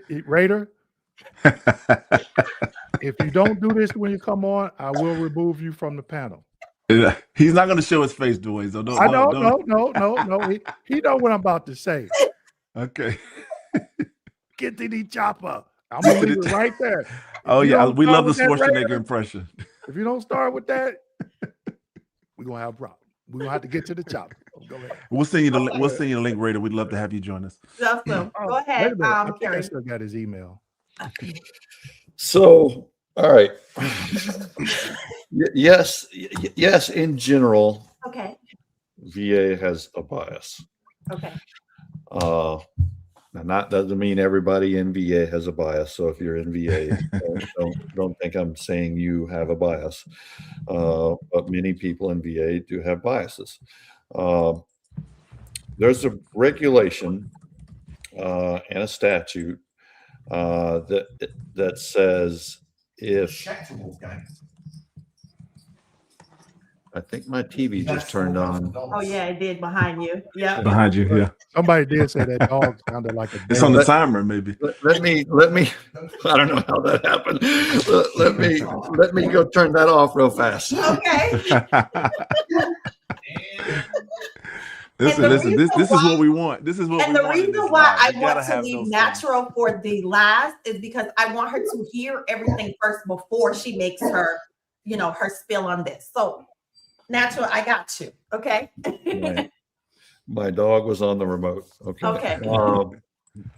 So there's a regulation and statute in VA that says essentially when VA receives a private examination, if that examination is adequate for rating, then it is not necessary to obtain a VA examination to confirm it. Now, the problem with that regulation is it is discretionary. For years, there have been a push to make it mandatory. In fact, as a policy chief, I wrote up a legislative proposal to do just that. As long as the private examination was adequate for rating. Now, a lot of people from the top would push back. Well, private exams just say what what people want them to say, and the answer there is, well, so do VA exams. Well, the private exams charge money. Well, you telling me VA contractors don't? So there's always a yin for that yang. But the push was, as long as the exam is adequate, use it. Why expend VA resources when you don't have to? If you question the credibility and can say why, then you can say it's not adequate and go get one from the VA. So there's a very easy answer to this. Somebody from central office called me about 3 weeks ago asking where that proposal was, because it's come back and they want to revisit it. And I still had the proposal, and of course I'm sure it's still in central office. They just didn't know how to find it.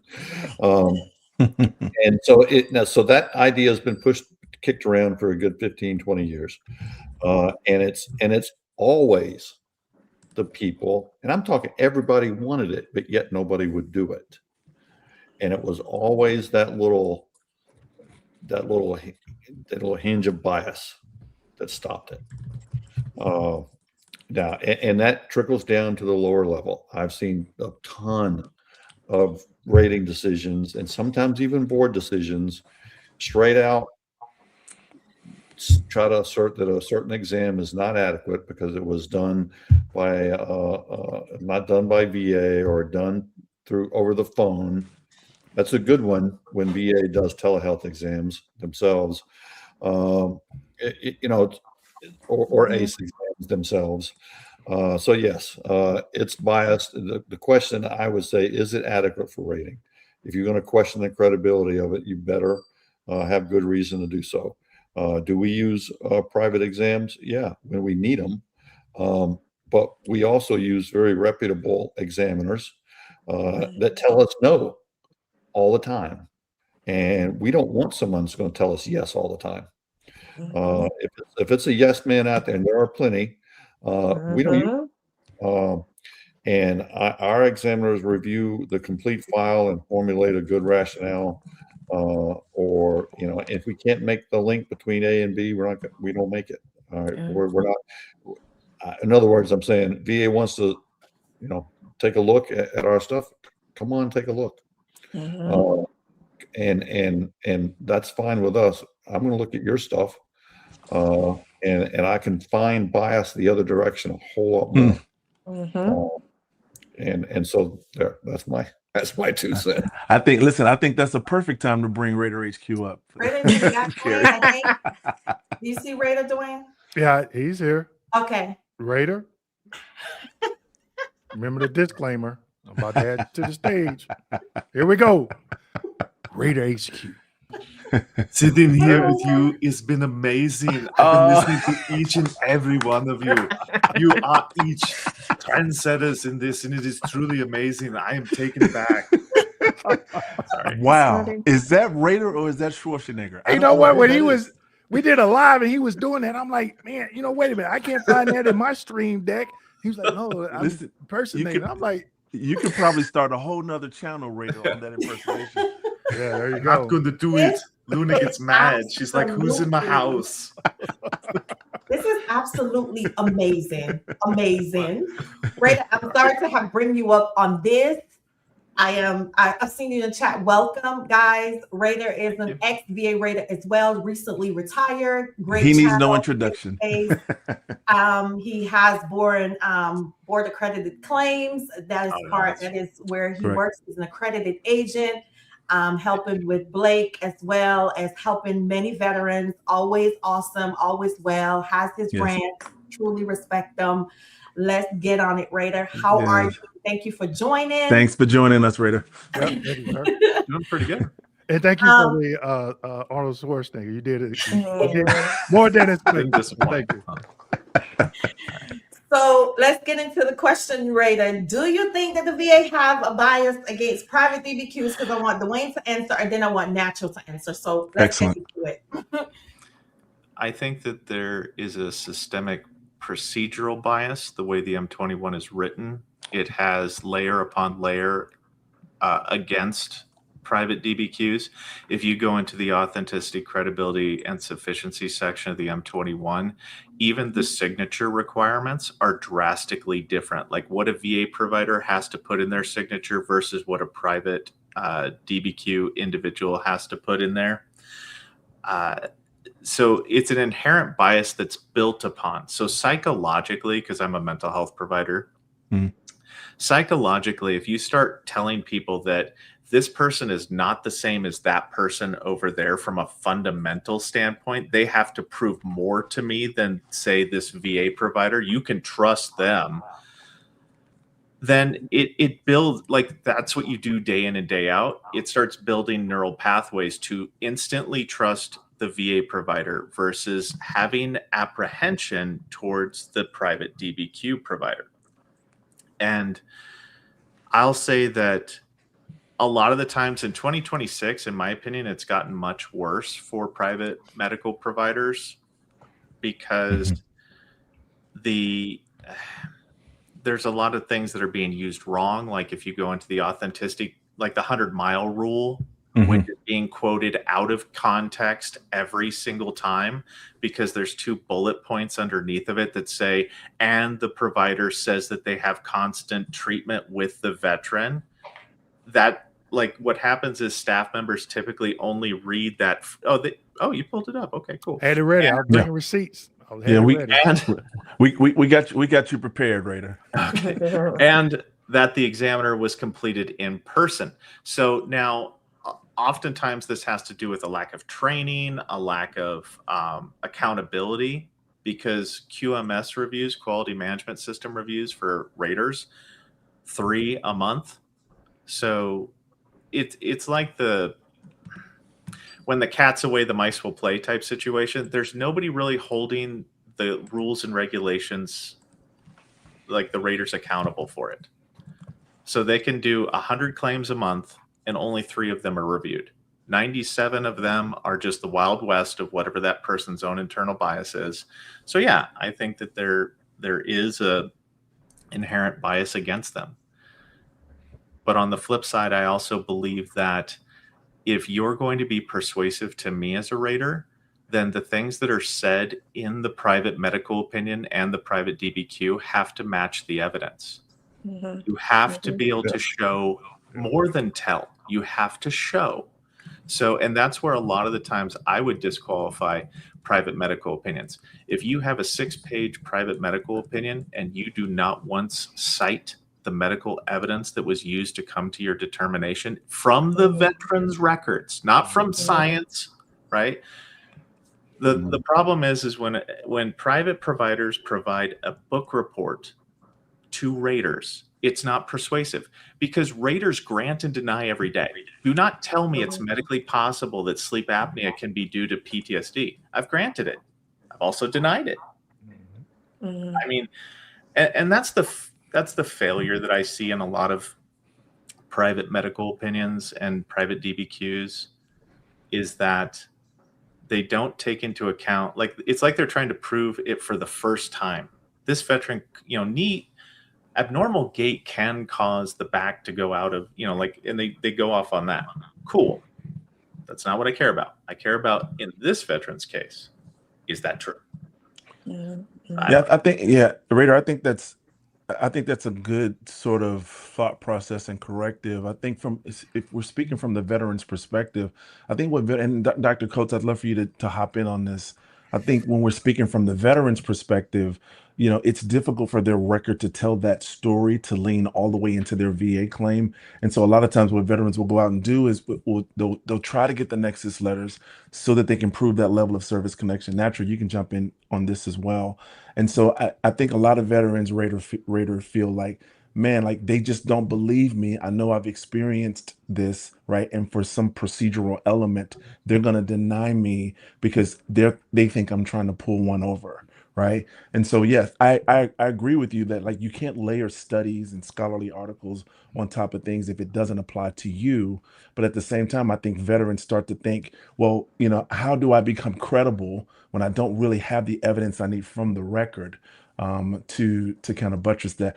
I'd like to hear your response on that, Raider, and then Dr. Coates, and naturally you guys can jump in. I think that's the current disconnect, or the current, we have a transitional type issue between what treatment looks like and what VA disability looks like. They don't line up exactly. Okay. So in a perfect world, your VA provider should be able to tailor your evidence in such a way that it complements a particular claim. Sure. Oftentimes you have to be your own advocate. You have to do secure messaging. You have to reiterate. You have to do that. But evidence is the foundation for this. You might not win with the rater initially, but you want a higher statistical probability of winning with a DRO, that having evidence that chronologically and logically supports the outcome that the private medical opinion and DBQ came to, that's it. I mean, it all comes down to the evidence. I always say evidence willing. If the evidence is willing, it will get you there. It's not a persuasive argument, and I know that I don't want to even begin to know what Carrie's side of the fence is, but making a legal argument to a person that's not a lawyer, that doesn't have a medical background, is not a persuasive argument, unfortunately. So you just have to show them things. Half the time the VSRs, and Natural can support this, the VSRs are literally looking for anything that says the words diagnosis on there to get, or it shows that the things in it match up. So I don't know. Makes sense. Yeah, great point. Dr. Coates, did you have something to add on there from the? So I would just say, I just want to first point out that I've done both. I've done private and I've done third party through the VA. And the videos you watch just to be qualified is not enough. So I do want to say yes on the diagnosis part, but I also want to say privately, I feel that makes a big difference. And I can't, I'm not biased either way. I mean, I've done both. But even with records, when we talk about looking for a diagnosis, I can't tell you how many VA records that I go through where your doctors or your nurse practitioner are writing symptoms, giving meds, but still not giving the diagnosis. Now, let's just talk about medicine as a whole. When you go through, rather it's MD school, nurse practitioner school, when you give a medication, when you write a prescription for a medication, you have to give the reason, which is the diagnosis for that medication. I can't tell you how many veterans come because they've been giving migraine medication, but there is no diagnosis and their claim is denied. So a lot of veterans are like, I've been taking medication and it's been upped and changed, and but I'm still being denied. So I think when we talk about why people go privately, it's because because a lot of raters have, and it's nothing towards anybody, no medical background. You'll say you don't have a diagnosis, but this person has been taking medication because someone did not, and it's like arrows in everyone's part because someone did not write the migraines diagnosis. But however, you can't really prescribe that medication without giving the reason. So it's a migraine medication I had to write. I gave it for migraines. But then the raters will come and deny you don't have a diagnosis. So when we talk about why people go privately, that I would say that is one of the big reasons. Excellent. Natural. I know you got something to say. Wait, well, Dewayne. No, let her go. Dewayne. Okay, go ahead. I'm still warming up my time. Okay, go ahead, Natural. You know I'm ready. Go ahead, Natural. We off the credit now. I'm not, but I got off of this. Okay. So I don't really per se have a bias on the private DBQs. This is where I have the problem. Some of the private DBQs are outlandish. When I say outlandish, I'm saying like the ranges of motions are out the window. Like some of these ranges of motions, you can't move. You know, and if I look on there and it says veteran walked into the office, properly groomed, and all that. And I'm like, how's your limitation and your flexion like this? But you said they walked in, they're pleasant, this is it. Same thing with mental health. You're telling me this person is total and social occupational impaired, and they have delusions, hallucinations, and all this, but they can handle their finances. They don't groom themselves properly. They need people to help with their ADLs and stuff like that. That's where I have an issue. When the evidence of record does not support what that private DBQ is saying. Also, a chiropractor can't diagnose a mental health condition.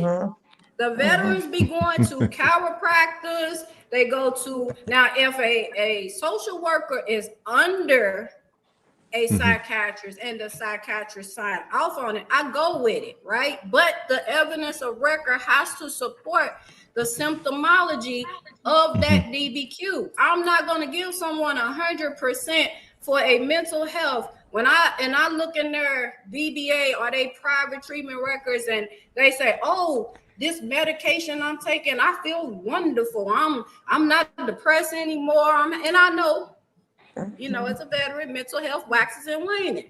It waxes and wanes. I get it. But if you're telling me on this day you seen this person one time, and this is your deduction after reviewing what I'm looking at, there's no way you could review what I'm looking at because you wouldn't come up with the conclusion that this person is total and social occupation impaired, right? And then when the medical opinion is based off of what the veteran has said, not what the evidence has said. They give a rationale based off of veteran said, blah, blah, blah, blah, blah, blah. There is no, I can go in there and say all of that. Where is the medical literature? Where is the medical evidence to back up me giving this person this particular percentages? That's when I do. That's when I send for a VA exam. And I cite why.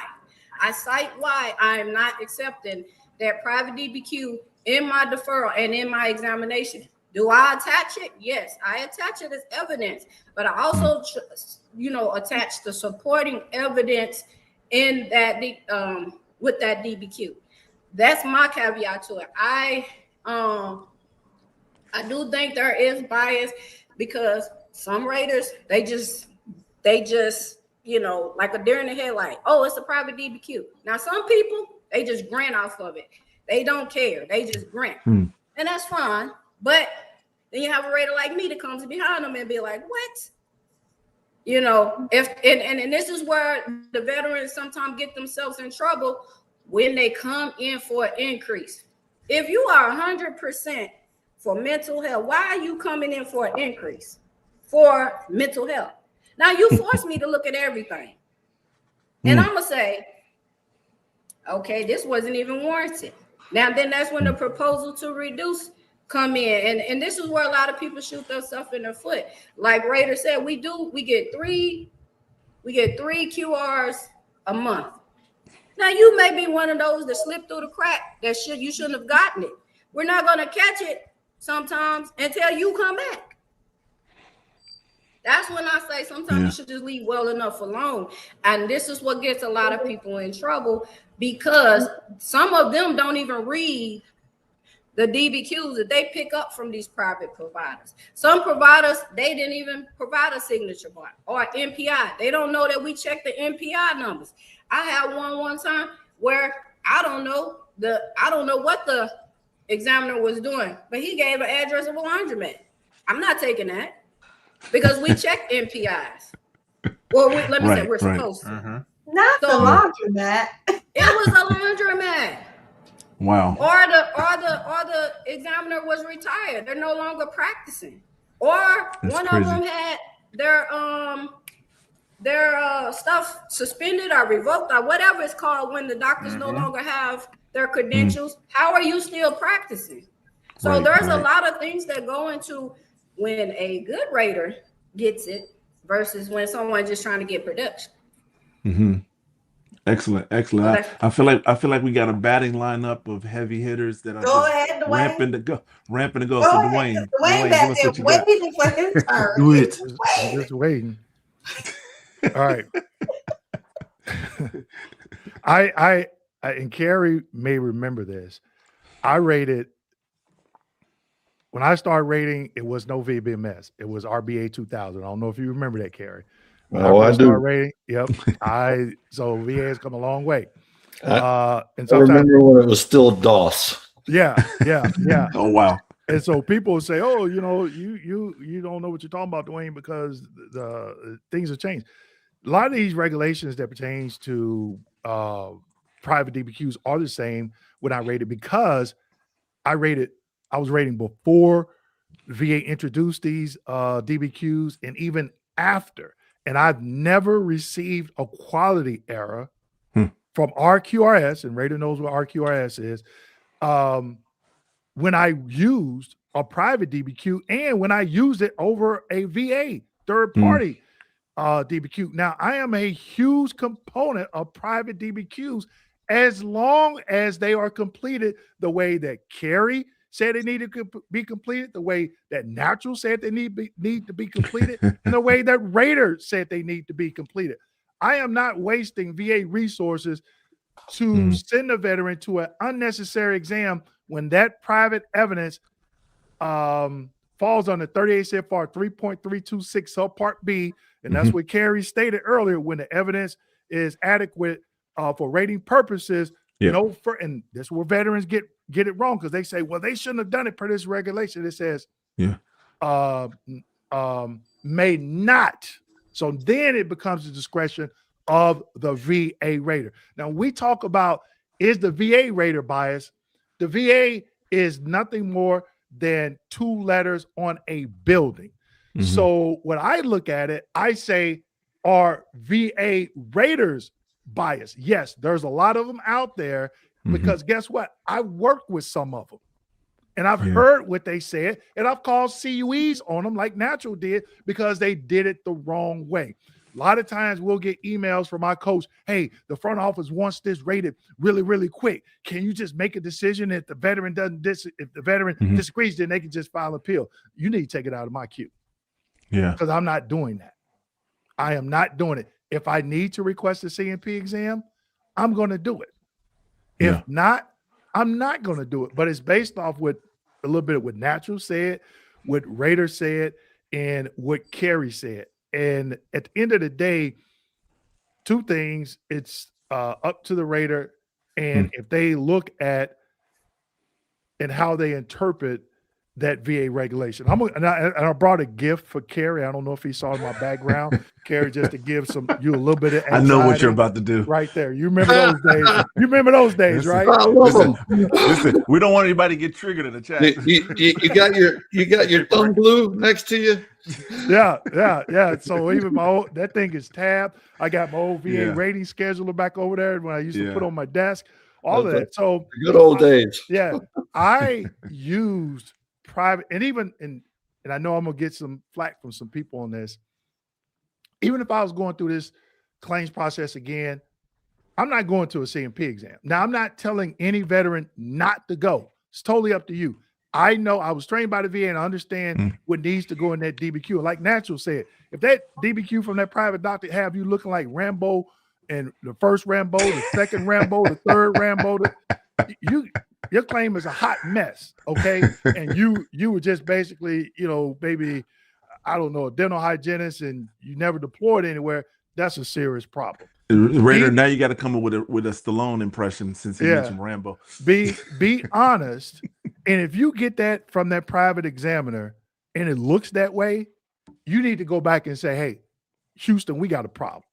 It doesn't cover whatever. Now, Natural did bring up something that I look at a little bit different. When I saw claims with veterans, mental health, total and social, and they showed up naturally groomed, and I had to learn this from a military sexual trauma claim.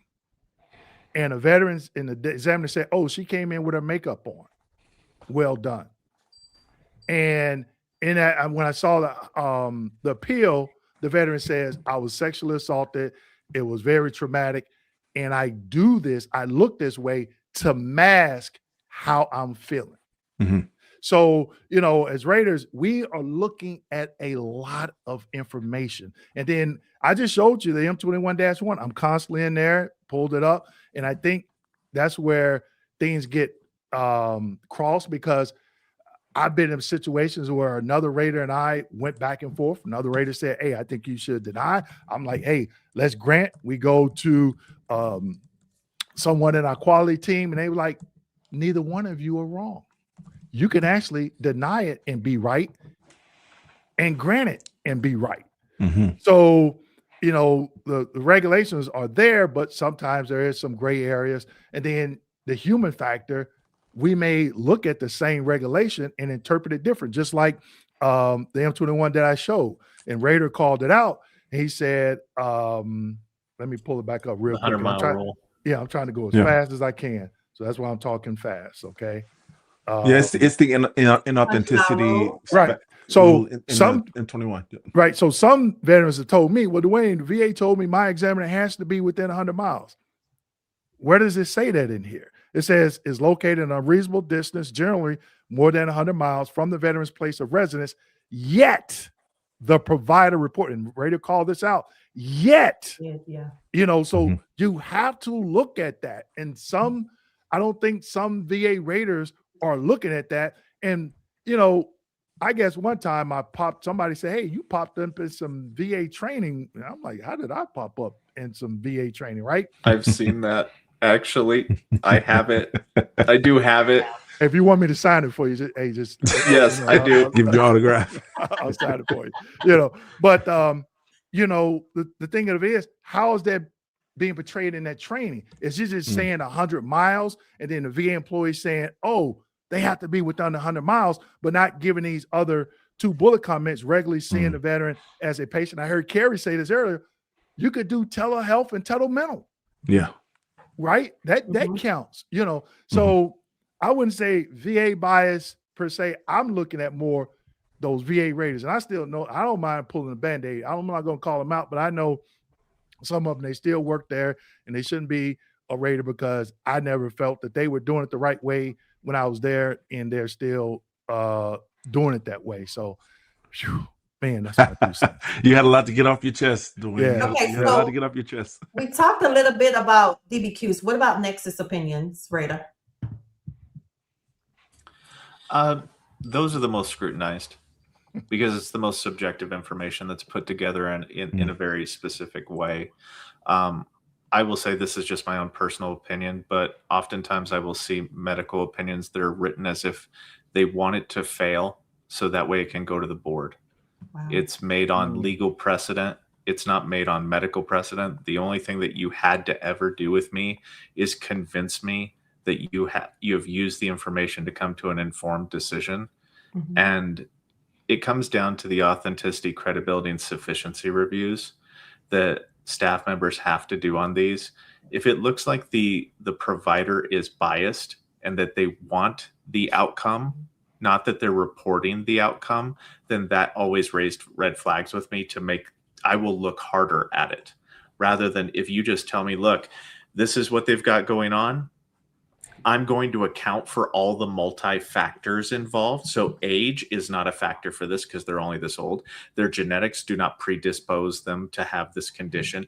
As long as you have mentally thought it out more than me, right? That's what I'm looking for. Is I'm looking for a medical professional to flex their medical muscles more than me. If I could have done the exact same thing that you did in your medical opinion, then you didn't win me over. Now I can only speak to me, right? But I did train a lot of raters, and that's what I would say is if they're just providing their medical expertise and that's the conclusion they came to and it made sense, right? There's no conflicting evidence in there, then grant when you can, deny when you must. And that's the philosophy that should be upheld. Can you say that again, Raider? Because a lot of people think out there that we are trained, we go through training just to deny the claim. I've heard that. And I tell people we go through training. I think that's a misnomer. Yeah, unfortunately, we do have to deny sometimes, and we have to know how to do it when we deny, and we also have to know how to grant. So if you could say that again, Raider, so it will stick with people. The VA's philosophy at every single team meeting was grant when you can, deny when you must. It was reinforced time and time again. And the problem is that if the veteran could see behind the scenes, then they might know why they were denied. In the absence of understanding, the imagination will I had all the evidence. Did you? I mean, if I could wave a magic wand and if I had Doug Collins' ear, I would make long form narratives a mandatory requirement across the board. So that way everybody could understand what evidence weighed in their favor, what evidence weighed against them. And then that way, maybe the veteran community could put their frustration in the right box, I guess. Sure. If it's a lack of evidence, then we need to, if you want to fix this, gather more evidence. Don't just be mad at the people. Go ahead. No, I was just gonna say real quick, Tasha, before you go with that statement, I want to be respectful of Kerry's time. I think he has a cutoff of 11 his time. So whenever you get ready to move, let's move to segment 6 about appeals, higher level reviews, and board appeals, and then we'll switch back to our earlier. Before we do that, Kerry, I want you to look at that folder again because I just want to make that my early Christmas present to you to take you back in time. Because I know you, and people don't believe me. People think that's a lot. That's 2 volumes. I've read 20 volumes. Exactly. Thank you. Say it again, Kerry, because people say, that's a lot. That's about 30 minutes.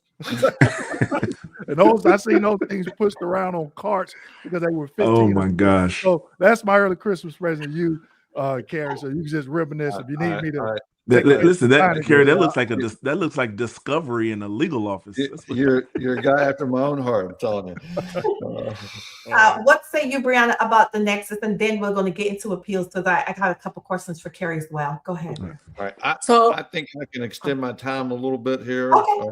Go ahead, Kerry. But I'm just saying you're cut off time. Okay, wonderful. I would like to weigh in on the medical opinions once. Okay, sure, absolutely. Go ahead, Brianna. No, I'll wait Okay. So, come on. I do agree with, what is it, Raider HQ? I do agree with him. Arnold So- Schwarzenegger. That's who it is, Dr. Okay, Coates. that works too. So outside of what I do privately, I'm very invested in the veteran community, as I told my story in the beginning. So I go to different events, talk to a lot of people, but long story short, there are providers out here writing nexus letters for toenails.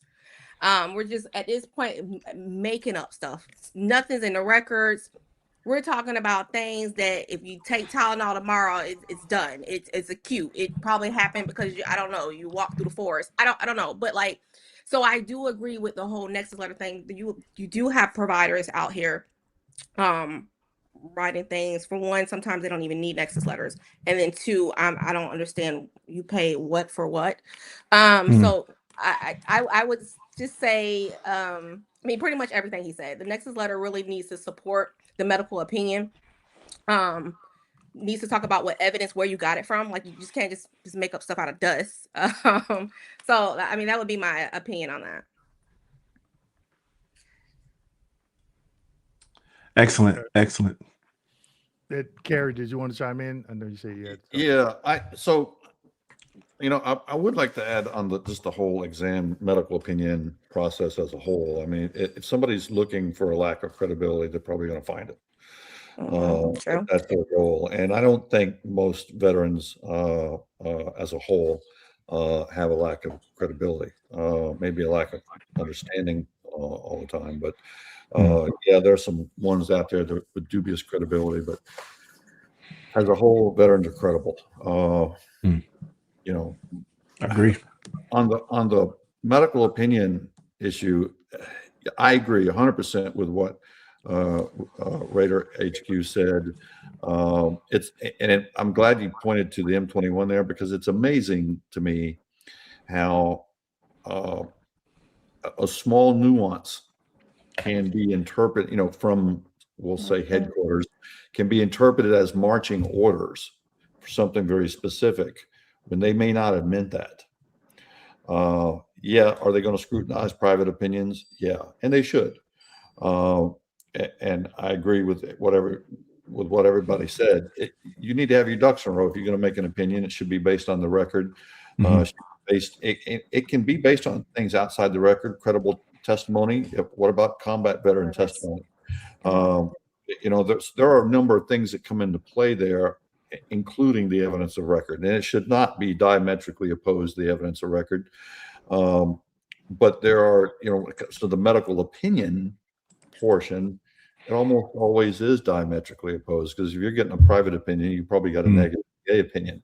And it's the negative VA opinions that I have to harp on. And I do this not from a down at the weeds level. Well, I'm harder on VA leadership because that's where a lot of this stuff comes from. It's just by the time it gets down to the individual level, it can be magnified. I did the 2010 NEMR. I was in charge of all the policy on that. And I was at it was the Seattle DROC at the time. And all the NEMR folks were there, and we got into a similar discussion. And I asked, you have a private, whether you're talking medical opinion or exam, private one, and you have a VA one. Which one do you have to follow? Almost every person in the room said you had to follow the VA one. Not the one that's most adequate. No, you had to follow the VA one. That's not an individual down in the weeds problem. That's a leadership problem. Whether that leadership are your RQRS guys, don't get me started on RQRS, or the National STAR team. My last position in VA was the senior reviewer on the STAR team, and I reviewed their error calls, not the fields. They didn't like that very much. Well, real quick, Carrie, I received a couple of errors from STAR team out of Nashville, and I rebuttal in one. Can you explain what that STAR team does, just real quick, if you can? So they take what is supposed to be a statistically valid sample from each regional office, If you're talking about raters versus authorizers versus medical opinions, or not medical opinions, VA exams, and they're supposed to follow policy, follow the law, and is there an error? What kind of error is it? And those error calls, one, they have to get corrected by the regional office if it stands up, and those error calls go to the national accuracy rate of VA. So they're very important. Now, I know they say the national accuracy rate is about 97%. That's hogwash. That's a big story. I second that.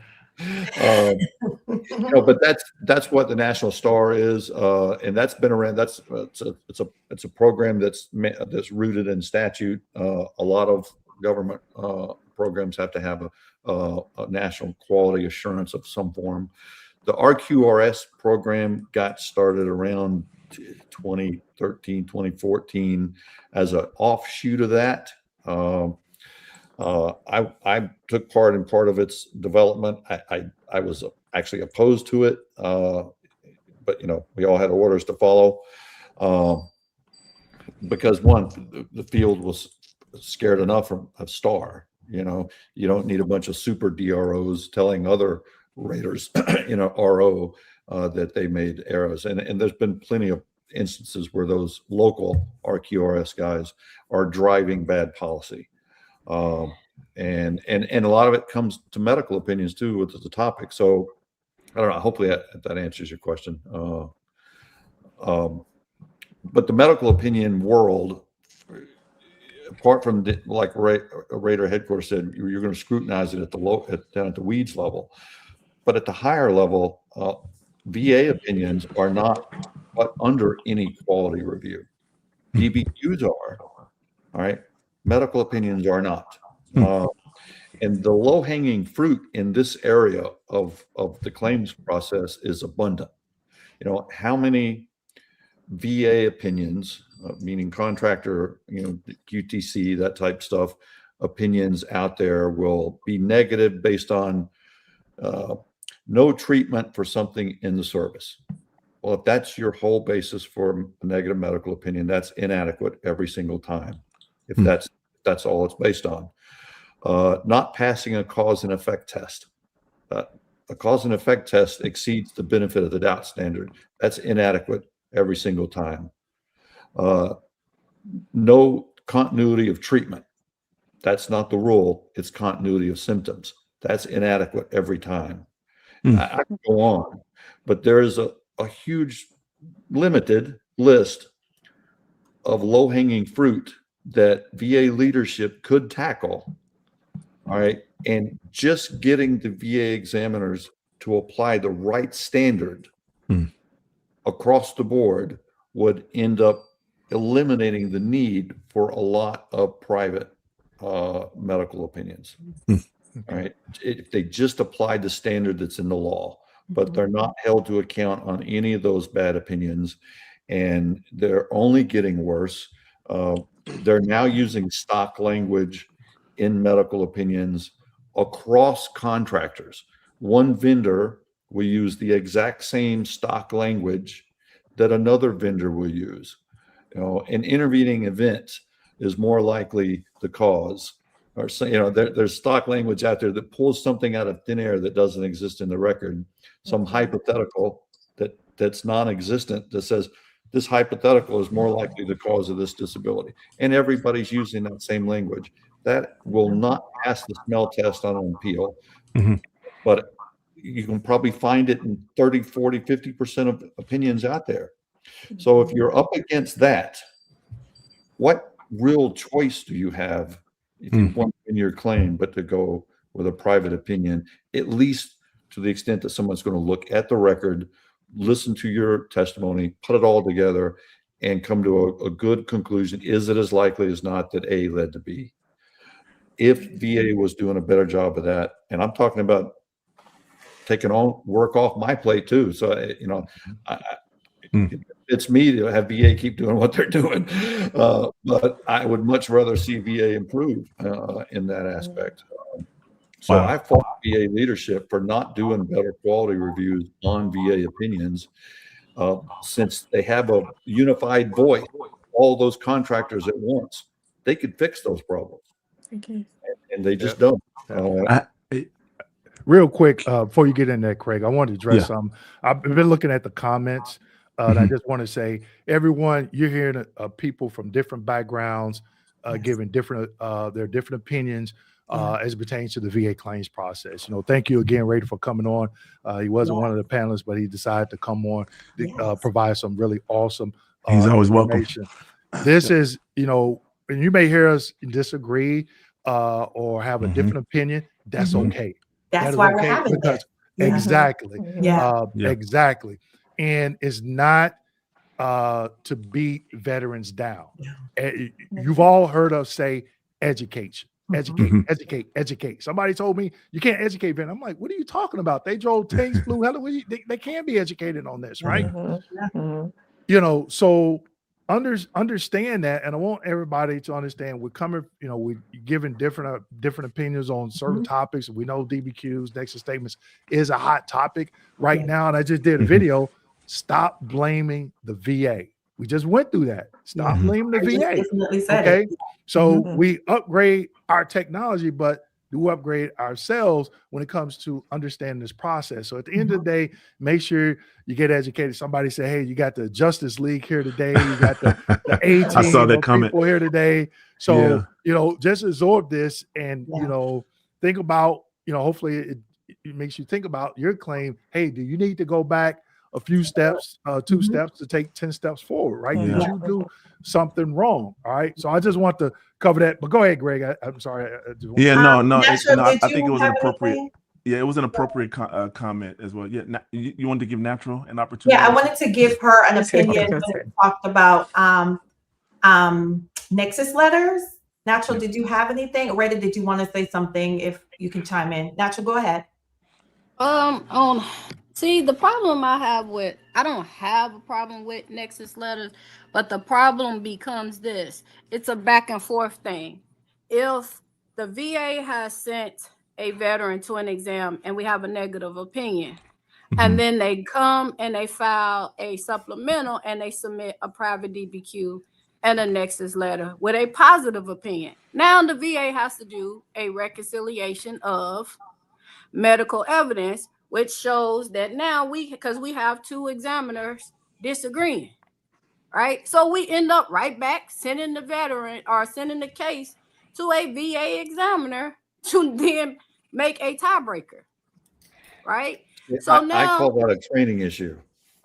Well, hey, that's what we have to do by our 38 CFR. Right. So we have to send those back to do a reconciliation of medical evidence. And then it's typically we go with the third person. Not always, but typically that's what some do. But a lot of people have to go off of the evidence in its entirety, not what happened last week. I call it following the yellow brick road. You have to go all the way back to when that claim was established. And a lot of raters don't like to do that because it takes time, right?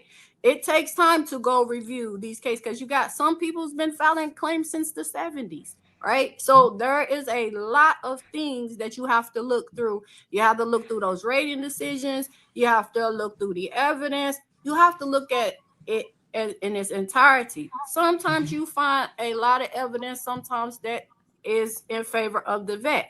I'm always going to go in favor of the vet. And my narrative, like Raider said, is going to always be in the long form because that way I can explain to that veteran or that VSO or that attorney on why my decisions are what I've made. And I'm showing the evidence that I've used to make whatever decision it is. Now, nexus letters, sometimes the nexus letters is not based on the evidence of record. It's based on what that veteran took to that private examiner for that examiner to review that don't even jive with what's the evidence of record.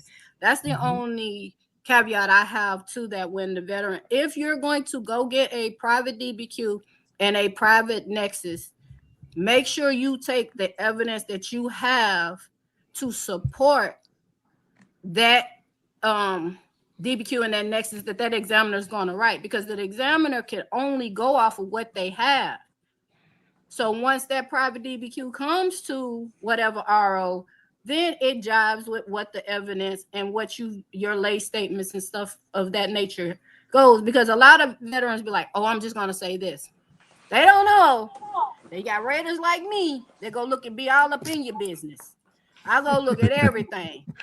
And sometimes it's not favorable for the vet. So it always goes to, no matter how bad the truth may be, tell the truth across the board. That way it comes out better for you. If you tell one lie, that you lose a little bit of credibility, but I'm always going to come with the evidence. I don't, I know veterans have memory problems, and I know, their truths are their truths, but the evidence never changes. I think that's excellent, Natural. Thank you so much. I appreciate that. Go ahead, Dwayne. Did you somebody posed a question? Do anyone know if Secretary Collins is listening to the stream? I would pose this to Kerry because he has all that pull on the VBA side. Do you think you can get Mr. Collins on speed dial, Kerry? No, I don't. We'd love to have him think join. Secretary Collins is listening. But that does not mean somebody that answers to him isn't listening. That's actually a really good point. Raider, I want you to chime in on what Natural just said. And I think if you could, while you chime in, can you talk a little bit about what your thoughts are on the inauthenticity of nexus letters? We talked about the inauthenticity of DBQs, but what about the inauthenticity of nexus letters? And then any other way you want to respond to that question. I mean, I think Dwayne said it the best in that, if you have like disagreements, we can all have disagreements. Like everybody has their own internalization as to how they rate. I know that mine's pretty much the same as Natural's. Like I utilize the evidence. Like I checked my feelings at the door, and then I would review. And then if you met the threshold per the M21, then you got it. That's it. Like I am a simple creature. Okay. It did not require, like, there's no mysticism here, like if you met the specific requirements. But I will say that there was something that was said earlier about if the veterans say something negative, or they say that they don't have this condition, there's a lot of leeway that veteran statements get because they're not medical providers. Okay. Right. Just because a veteran says, well, my knee doesn't hurt, that's not going to negate all of your medical evidence. Okay. Yeah. What we're talking about here is raters have to contrast evidence. That's how the brain has to be wired. Mm-hmm. Like, is that we're looking for differences. What are the discrepancies? What is different here? Because that's how sometimes with like private DBQs and medical opinions versus VA ones still get called to the carpet. If you have conflicting medical evidence, you sure as heck know I'm deferring that back. Mm-hmm. Like I would always defer it back instantly, because it's a system that's based upon fear of getting a quality error. You want to make sure that you check all the boxes. So at the end of the day, the RQRS didn't give you a quality error in the future, 10 days from now, because that's typically what would happen is the claim would get reviewed 10 days following that. And then you wanted my opinion on private nexuses, like nexus letters. I mean, M21-1 talks about the inauthenticity of DBQs. We've talked about that, but like when a rater actually looks at a nexus letter that is to contain, that is to purport itself as evidence for a veteran's claim, what is your thought when you actually see that nexus letter? And it's a nexus letter because you can, you can pretty much tell. I'm looking, so there are certain things. So I go with authenticity first, okay, which is we're looking at the NPI number. We're making sure all the evidence was reviewed, matches up, that everything is dress right dress. Then I go to the authenticity section in the manual, and I go down and I look, okay, were they 100 miles away? Is there an explanation, right? Because the VA doesn't care that the veteran is 100 miles away. The VA cares. How would you ever know that that human being that did your medical opinion even exists? Yeah. Are they a specialist in your field? And that's why you went to them? That makes sense. Mhm. That is authentic, right? Are you a long haul truck driver and you sometimes seek care at the end of your route? Fair Mhm. enough. That Sure. makes sense. That's why typically veterans should submit a 4138 with their medical opinion The saying, statement in support of claim, you guys. Yep. 4138. Sorry. He's got my back. But something that actually reports why you're going with that person. How would you have known about them? My friend told me how to get in touch with them. Because authenticity means a different thing to different people. It's a very fluid concept. Some people weigh into authenticity more than they do credibility or sufficiency. The majority of the time, sufficiency is what disqualifies private medical opinions and DB. Well, I call them medical opinions because nexus is a term that is not used internally like that. But for medical opinions, the sufficiency of it is oftentimes, if the examiner doesn't ever speak or relate or tie in any medical evidence to their opinion, like you could literally take that veteran's name out of there, put a different veteran's name in there, and it would be just as true as the first one. Mhm. You lose me, right? That's a credibility issue right there with the because there's different assessments. There's Makes sense. credibility, authenticity, and sufficiency of the Sufficiency. examiner, and then there's the veteran, right? If you're reporting symptoms of, my leg fell off, and the examiner reports that you walked in on both of your legs and you don't have a prosthetic, that's an issue, right? Like there are things here which veterans tell the truth, right? But there's a difference between truth in a treatment capacity and truth in a legal capacity. If you're at a claims adjuster, right? If you get into a car accident, what's happening is I am looking at this like you need to prove to me that this caused this accident, that the statements match up, because we're dealing with money. It's a legal adjudication that's happening. Mhm. So oftentimes it comes down to sufficiency. Some people disqualify based upon their own internal bias against private DBQs. There's a spectrum of ranges of why people do it, but there's a process to disqualifying it. And if they don't do it, then you can use that against them. Awesome. Real quick, Craig. We do have some people that donated super chats that have questions. Yeah, let's acknowledge those folks. I would like to get to those, but before we do it, I want to make sure, because these people, they obviously gave super chats. I want to be respectful of Mr. Baker and Raider, because I know they're from the credited side. If you all can answer some of these questions, fine, but I don't want to put you all in a position where it could be a conflict there. So just let us know. Natural as well. Okay. Yeah, exactly. And also, I got a question for Natural and Raider, just to get their take on this. When I rate it, because I get a lot of questions of people saying they just get a nexus statement, and I'm very confused by that, because I know what goes into a nexus statement. So let me give you this example. One veteran calls me and says, Dewayne, the VA rejected my nexus statement and they're requesting a CMP exam. And so there's like 5 or 6 questions I had. 2 minutes in the conversation, the veteran was claiming an increase. So I'm like, you don't need and wouldn't pay the $1,800 for a nexus statement. And I'm like, that company didn't ask you questions. But when veterans in this example, they're claiming, let's say, a back condition secondary to a knee condition, a lot of veterans think, oh, I only need the nexus. Where when I rate it, you're getting a CMP exam because the range of motion is not in the nexus, it's in the DBQ. The diagnostic code criteria for diagnostic code 5237, the general rating criteria for the thoracolumbar spine and cervical spine, is range of motion.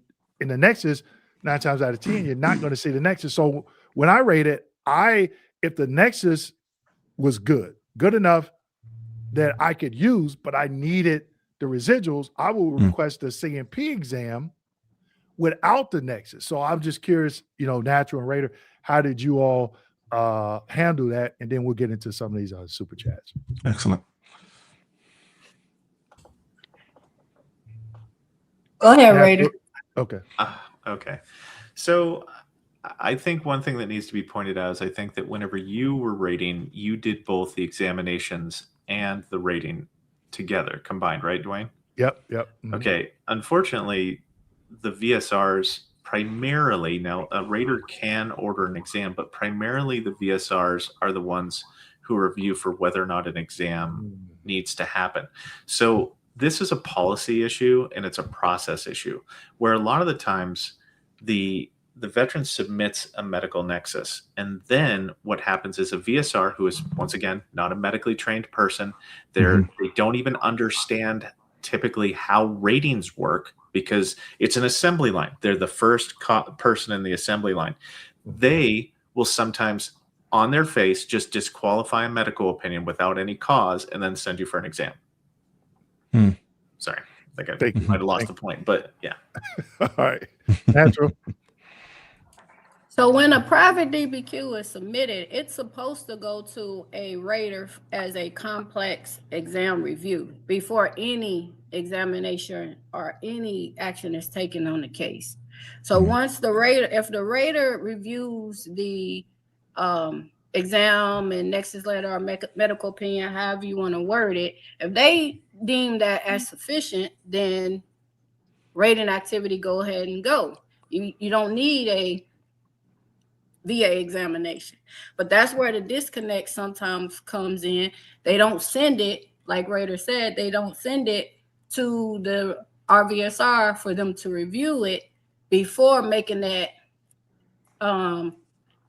examination appointment. And sometimes when I get it, I'll be like, well, this private DBQ was sufficient for rating purposes. Why did we go and get a VA exam, right? Especially when it's an increase. If I have the evidence and the DBQ, the private DBQ is sufficient, I'll go ahead and use the private DBQ because it was of record in the VA exam. It didn't persuade me neither way, you know, but the evidence of record was sufficient enough for rating purposes. Why did we go get it? And that's where I feel like the disconnect is. So natural, would you say that the private nexus letter would only have that evidentiary weight if there's no conflicts with the other line of evidence? Is that what you're saying? Yes. Okay, good. Yes. Raider, So but sometimes, I'm sorry, sometimes what happens is like Dewayne was saying, sometimes we'll get a nexus but no ranges of motions or anything like that. Okay. And then that's when we will have to go ahead and order a VA examination. Just to be able to, you know, because of the way that we rate, you know, we need those ranges of motions to you know, determine the percentages and stuff like that. Excellent. Go ahead, Raider. You had to chime in on that. Yeah, so I agree. What if the process works correctly, then the veteran has the highest likelihood of success. What happens is when you have these breakdowns where the VSR will order an exam, or let's say that it does go to the rater and the rater says, yes, this medical opinion is good. VSR order an examination, but the VSR orders an examination and a medical opinion. Staff members cannot ignore evidence that is created. So anytime evidence is erroneously created that becomes conflicting, then the chances of the veteran's success of being successfully granted based upon that objective private medical opinion go down drastically. And it's a process issue. It literally is a process issue that if they could resolve this one process in the VA to get it to where a competent person can review it, and then whatever they dictate is directed development, and the VSR has to do exactly what the rater says. If the rater didn't say to order a medical opinion, do not order a medical opinion because it is detrimental to the veteran community. This is the catch-22 that a lot of people get denied over. Awesome. I think that's a quick fix. Put it on the AQRS checklist and make it a quality error. And I guarantee they won't do it anymore. That'll change overnight. So let's go ahead and get into these chat. Again, Carrie and Raider, Yes. You know, the questions Yeah. we're pulling up are people that have donated. So if there's a conflict on the Yeah, at your discretion. Yeah, both just of you. let us know, okay? Just want to make sure that's out there. Okay, so here's the first one. I'm going back. This was been up for a while here. Anybody know why I can't find my records from basic AIT? And for those of you that are not, that never served in the best branch Oh of service, gosh. that stands for Advanced Initial Listen. Training, Listen. United States Army. I- You know, okay. I told you this was coming, Carrie. We are wanted surrounded by soldiers. I wanted to put that out there, okay? I got Listen. Yeah, I'm The sorry. good news is that they're I'm not sorry. too old yet. The Marines might still let them in. We might still let them in. That's We correct, might. Carrie. You know, Just so, yeah. maybe. All right. Look, the E4 mafia is all over the place in this. Okay. I got out in 2007. My diagnosis is in those records. Anybody want to take a shot at that? Britta, you want to go? Natural, you want to go? Carrie, you want to go? Where you want to go with this? Unless somebody else wants to go, that's Go fine. ahead, Gary. Go ahead. Jump in there. I mean, that's hard to answer for the most part. I would, if you filed a claim, it sounds like you may have, then I would first look in the actual claims file itself to see if VA has your service treatment records. And I only say that because I don't know how many vets I've run into, thousands over the years, that think their records are lost somewhere and not to be found when they're right in the claims file. Now, if you've gotten a copy of your claims file and they're not in there, you know, then you've got a kind of a bigger question mark. You can always do, I think it's an SF-180. SF-180. Yeah. And if you haven't done that, I would certainly do that. Mm-hmm. We do that, not all the time, but anytime we think there might be something missing from the records. Sometimes we'll get back exactly what VA has. Sometimes we'll get back records that for whatever reason VA didn't obtain, and we have what we're looking for. So those are the two avenues that as far as the low-hanging fruit that I would try. Yeah, the SF-180, that is the records request form that you'd fill out if you have records. There are also forms you can fill out if you feel like your records were lost. You know, of course, we know about the 1973 fire, those kinds of things. That SF-180 can be done electronically. It could be done manually as well. So, Raider or Natural, anything on that particular element of this question? I'll go. So I would go to somebody with VBMS access and see what repository that they tried to get the records from. It could be operator error. There's also in VBMS under the Veterans tab, there's a file folder location. Sometimes there are physical folders. I mean, 2007 shouldn't have that, but sometimes documents are waiting in a box somewhere that haven't been scanned yet to Lee Summit.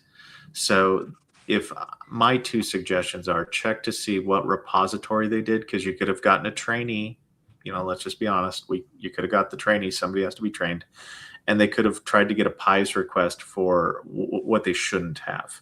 And they might have considered that trying to get your records. And then go have the staff member that has VBMS go to the file folder location and just check the status DCSC2 or to see whether or not it's scanned. Sorry, I know those are all acronyms, but those are my two things. Awesome. All right, well, I think I go ahead, would say Natural. one last thing too. It depends on too if you are reservist, National Guard. Also, sometimes you have to go file, you know, check with those entities to make sure we've requested. Not sure if that's the case in this, but there's typically like Raider said, but sometimes it's reserves and National Guard records too that need to be requested. But I just got a caveat with basic and AIT because a lot of people are under the impression that basic and AIT is active duty, and it's not. It's active duty for training.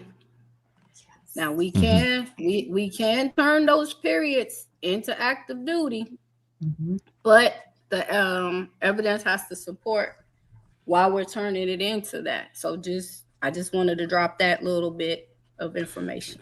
Naturally, is it 90 days? Is that the restrictive time period? Like you have to actually have been in basic or IT for 90 days? Is that right? Well, I don't know I'm off on anymore that one. because let me tell you something. I done seen cases where people done did 17 days and got depending on what, depending on what the disability is. I've seen people, so it in theory, yes, but in actuality, I've seen less time and people granted with 100%. People had an asthma attack after the gas chamber, and now there's 100%, chopped it out. Did 4 days, and so it's just like I said, it just varies. Carrie, for the record, only soldiers get an asthma attack after the gas chamber. Let's Wait a minute. They don't even get real bullets on the rifle range. That's exactly right. So move right along. This is the next question we get into. It's 11:52. We have our next segment at 12:05. So we have a few. Oh, Miss Brown just dropped. Yeah. Okay. She coming back. Okay. So we want to get through the rest of these. So here's one. I have audiology, ENT, eye doc, and 2 physical therapists saying I have TBI symptoms based on their profession. How hard is it to get TBI connected? Before this goes out to anyone, again, under the different ways of service connection, how are you claiming it? If you're claiming a direct service connection, you're going to need a current diagnosis. Seems like you already have that. A link in service and a nexus. So in link, what I look for, treatment, diagnosis, treatment, complaint, diagnosis, injury, or event while in service. So I leave that there and let the rest of the panel go ahead and chime in. But before the panel goes, Dewayne, I'm having a hard time trying to figure out, is this person saying they're trying to get TBI secondarily connected? Or because it said, how hard is it to get TBI connected? Do you have a primary service connection already? So again, Craig, like I said, how are they claiming on the different ways of service connection? Got it. Okay. That, you're correct. That there has to be clarification. I would just assume, let's just say they're trying to do it as direct service connection. Yeah. Got it. Okay. Understood. But good point. Thank you. Anybody want to take that? I see Carrie's like, oh man, wait a minute. I agree with you. I would, one, can you show that you had some form of TBI in the service? That's a big one.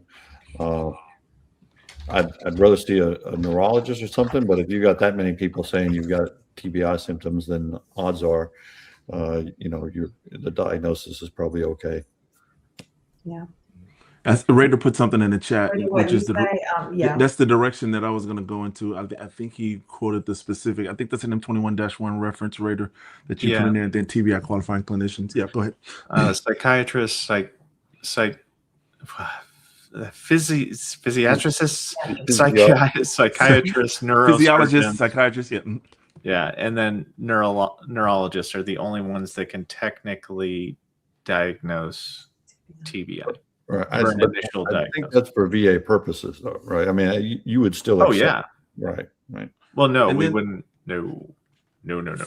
For the person who asked the question, no, I'm not there. There's always in the 38 CFR for neurological conditions. There's always the criteria there for TBI symptoms. I think it's right in there with migraines as well. So if you wanted to just a little bit more reference, go ahead, Carrie. What were you gonna? Yeah, no, I didn't mean to insinuate you would have to accept their diagnosis, but for a duty to assist issue in getting a VA exam with a neurologist or a psychiatrist, or that other word, that would be sufficient to trigger that development. Element 1 would be satisfied. So anytime that you have a situation like PTSD or TBI, the veterans report, it's one of the few exceptions where if the veteran reports that they had a TBI or they report that they had PTSD, typically they'll get an exam because it's a specialist type, specialty specialist type exam. So people tend to just get them the exam. Yeah. Excellent. Brianna, Dr. Coates, did you want to chime in on that question?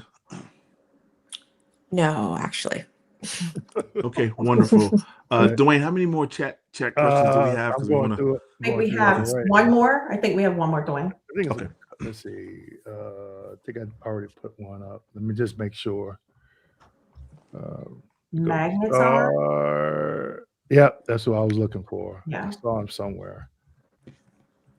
Okay, here we go. My lawyer is still trying to drag my case by waiting till 363 days to file something. Whew. Did you read that fee agreement? Do Carrie, they this have to is all sign- right down your. You're You scratching too, Raider. everybody. With your accredited claims. Yeah, that's for Carrie. Fee agreements. Do All right. they have to sign some release for me to get rid of them? No. So, No, Carrie, so the good thing here is representation is your choice. You know, That's you can technically change your representation simply by, let's say if you just wanted to change it rather than just fire them, signing a new power of attorney form 21-22A would immediately revoke their representation.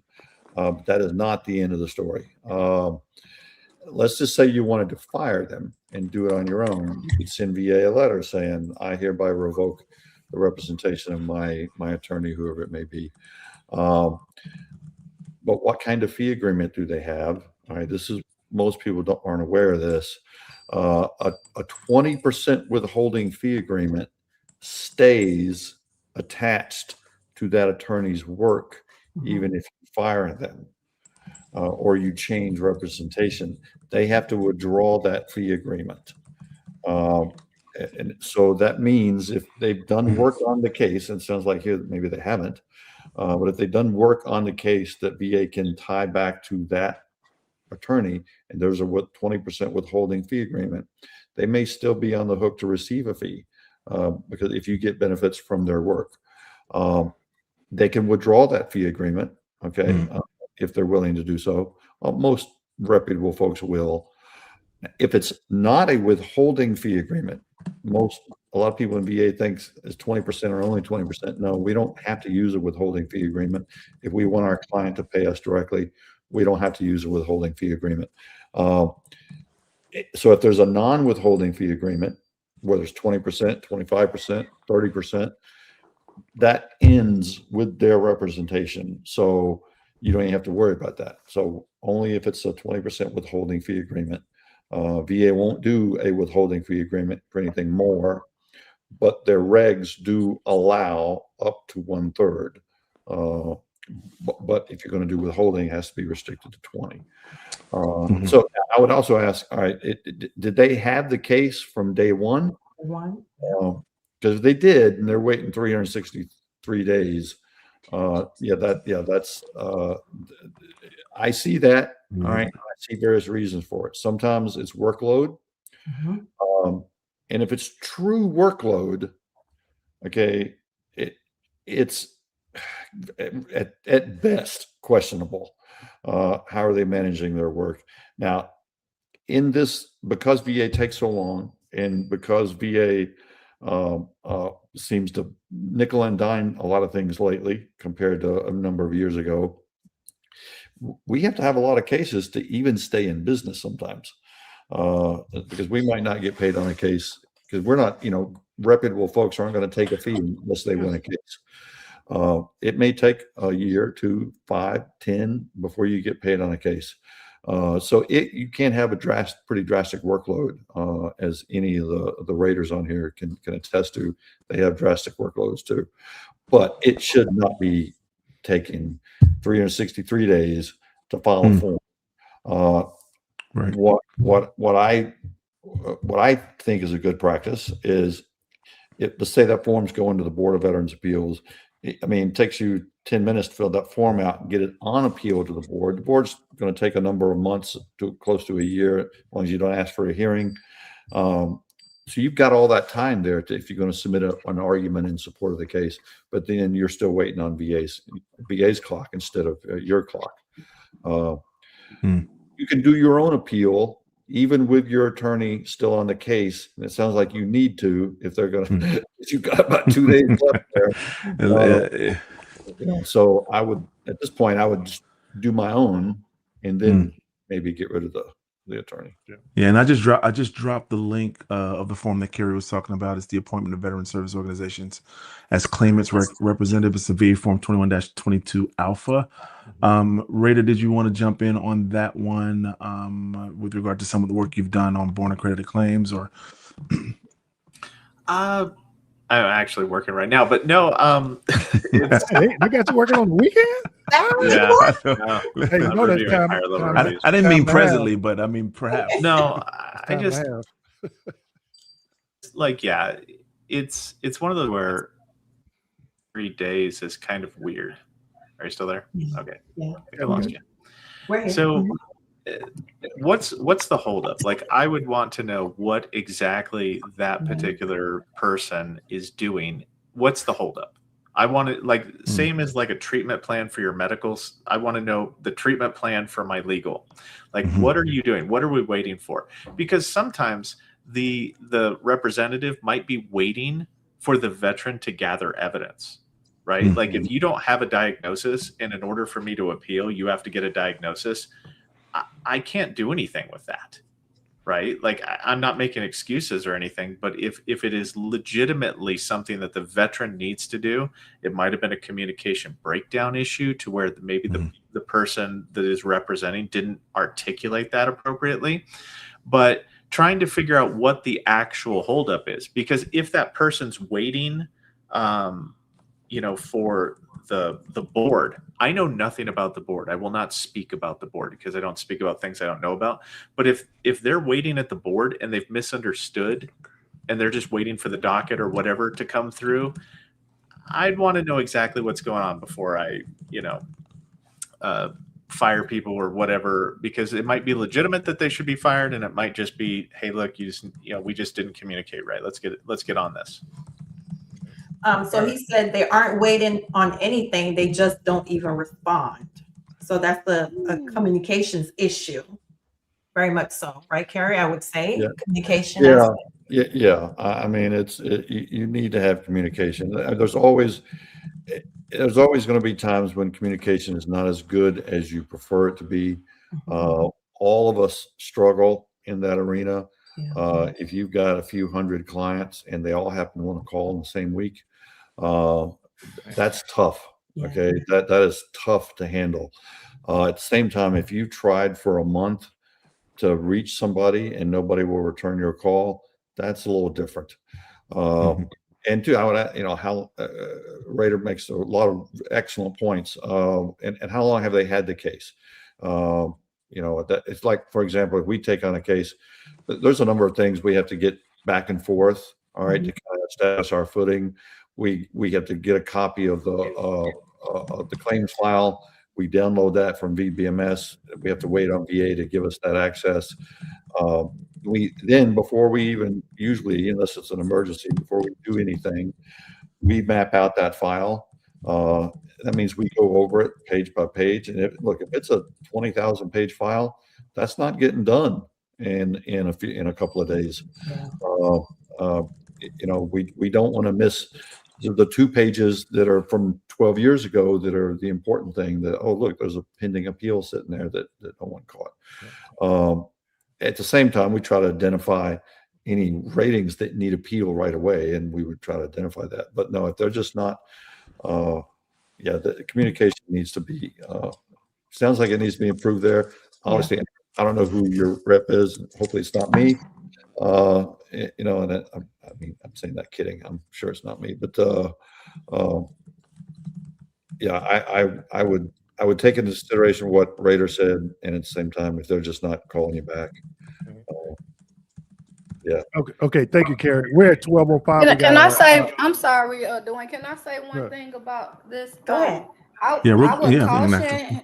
would definitely read your fee agreement, because just because you get rid of someone doesn't mean the VA won't pay them.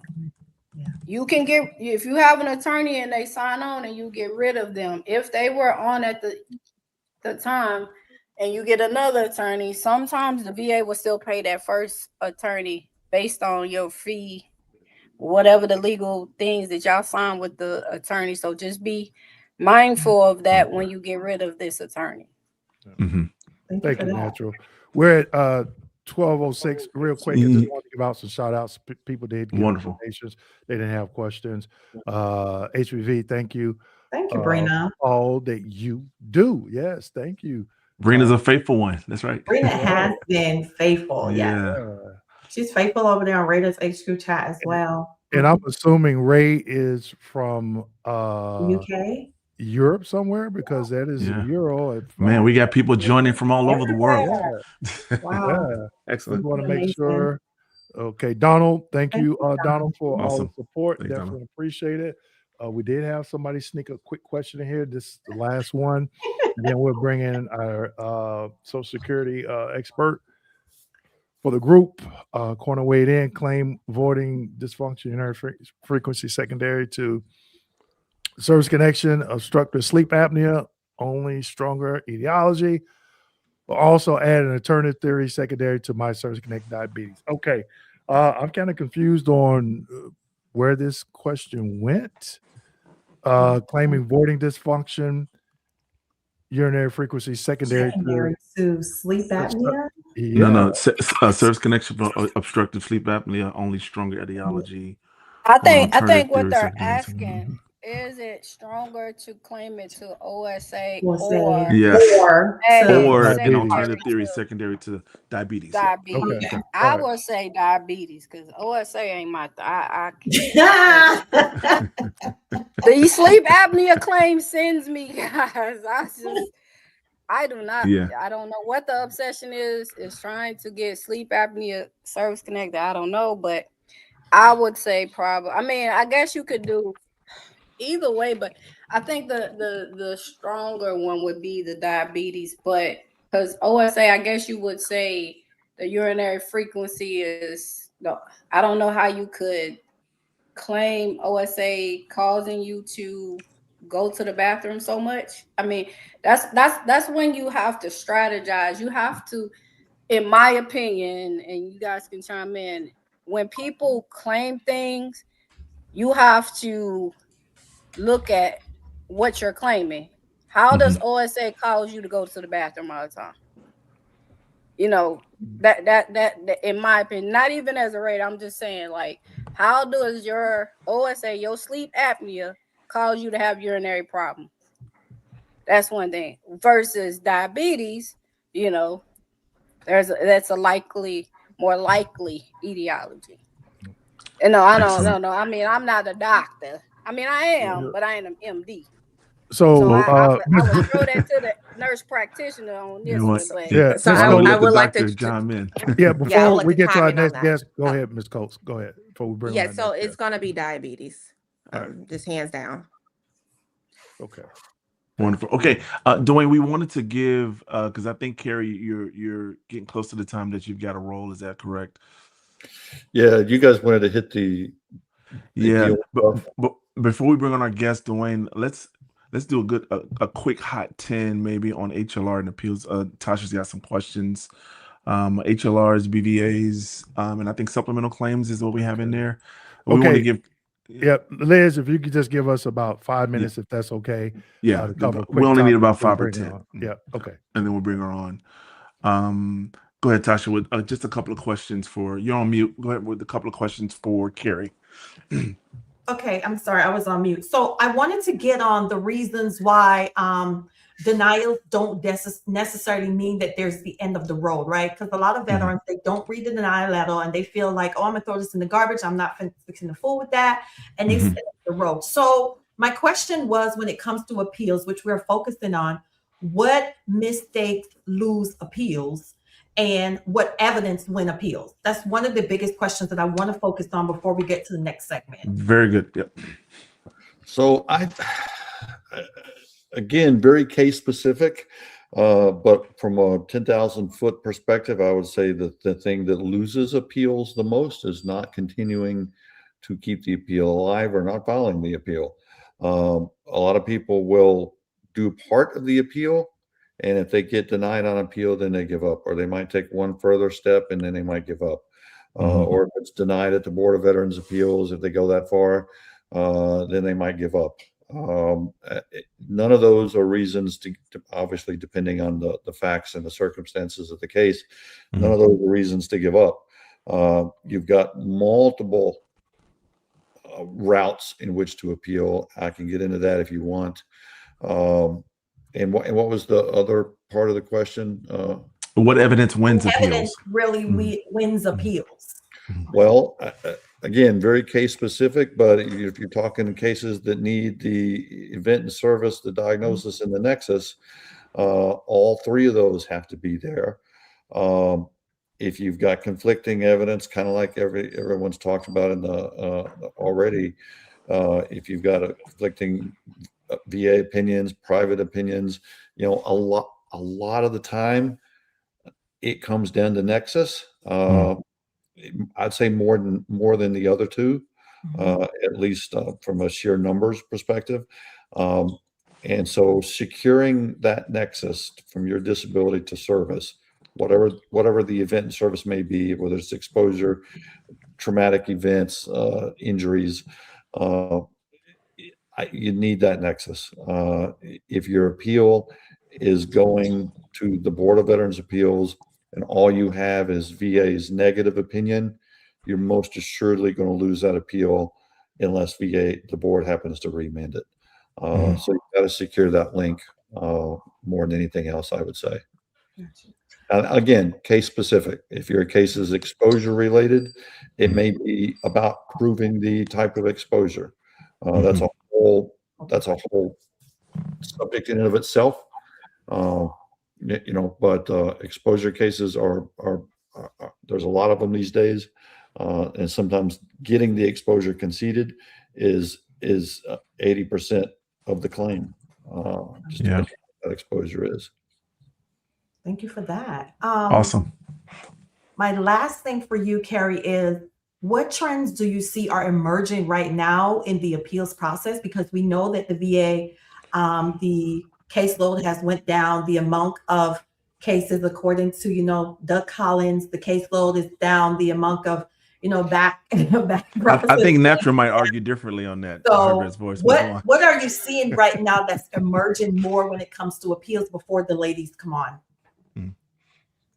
And if I put you on the spot and you want to come, you know, we can address this later. But I meant to put you on the spot. Well, it's not an easy question to answer. You know, I think we have very talented folks on here. I no doubt about that. I don't think they're doing a lot of the work that I see.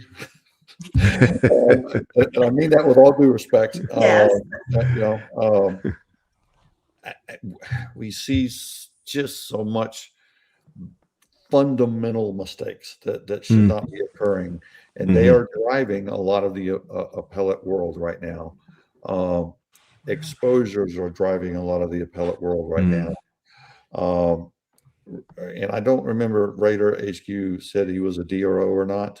He's an accredited claiming agent. Well, when he rated, Raider, he was a DRO.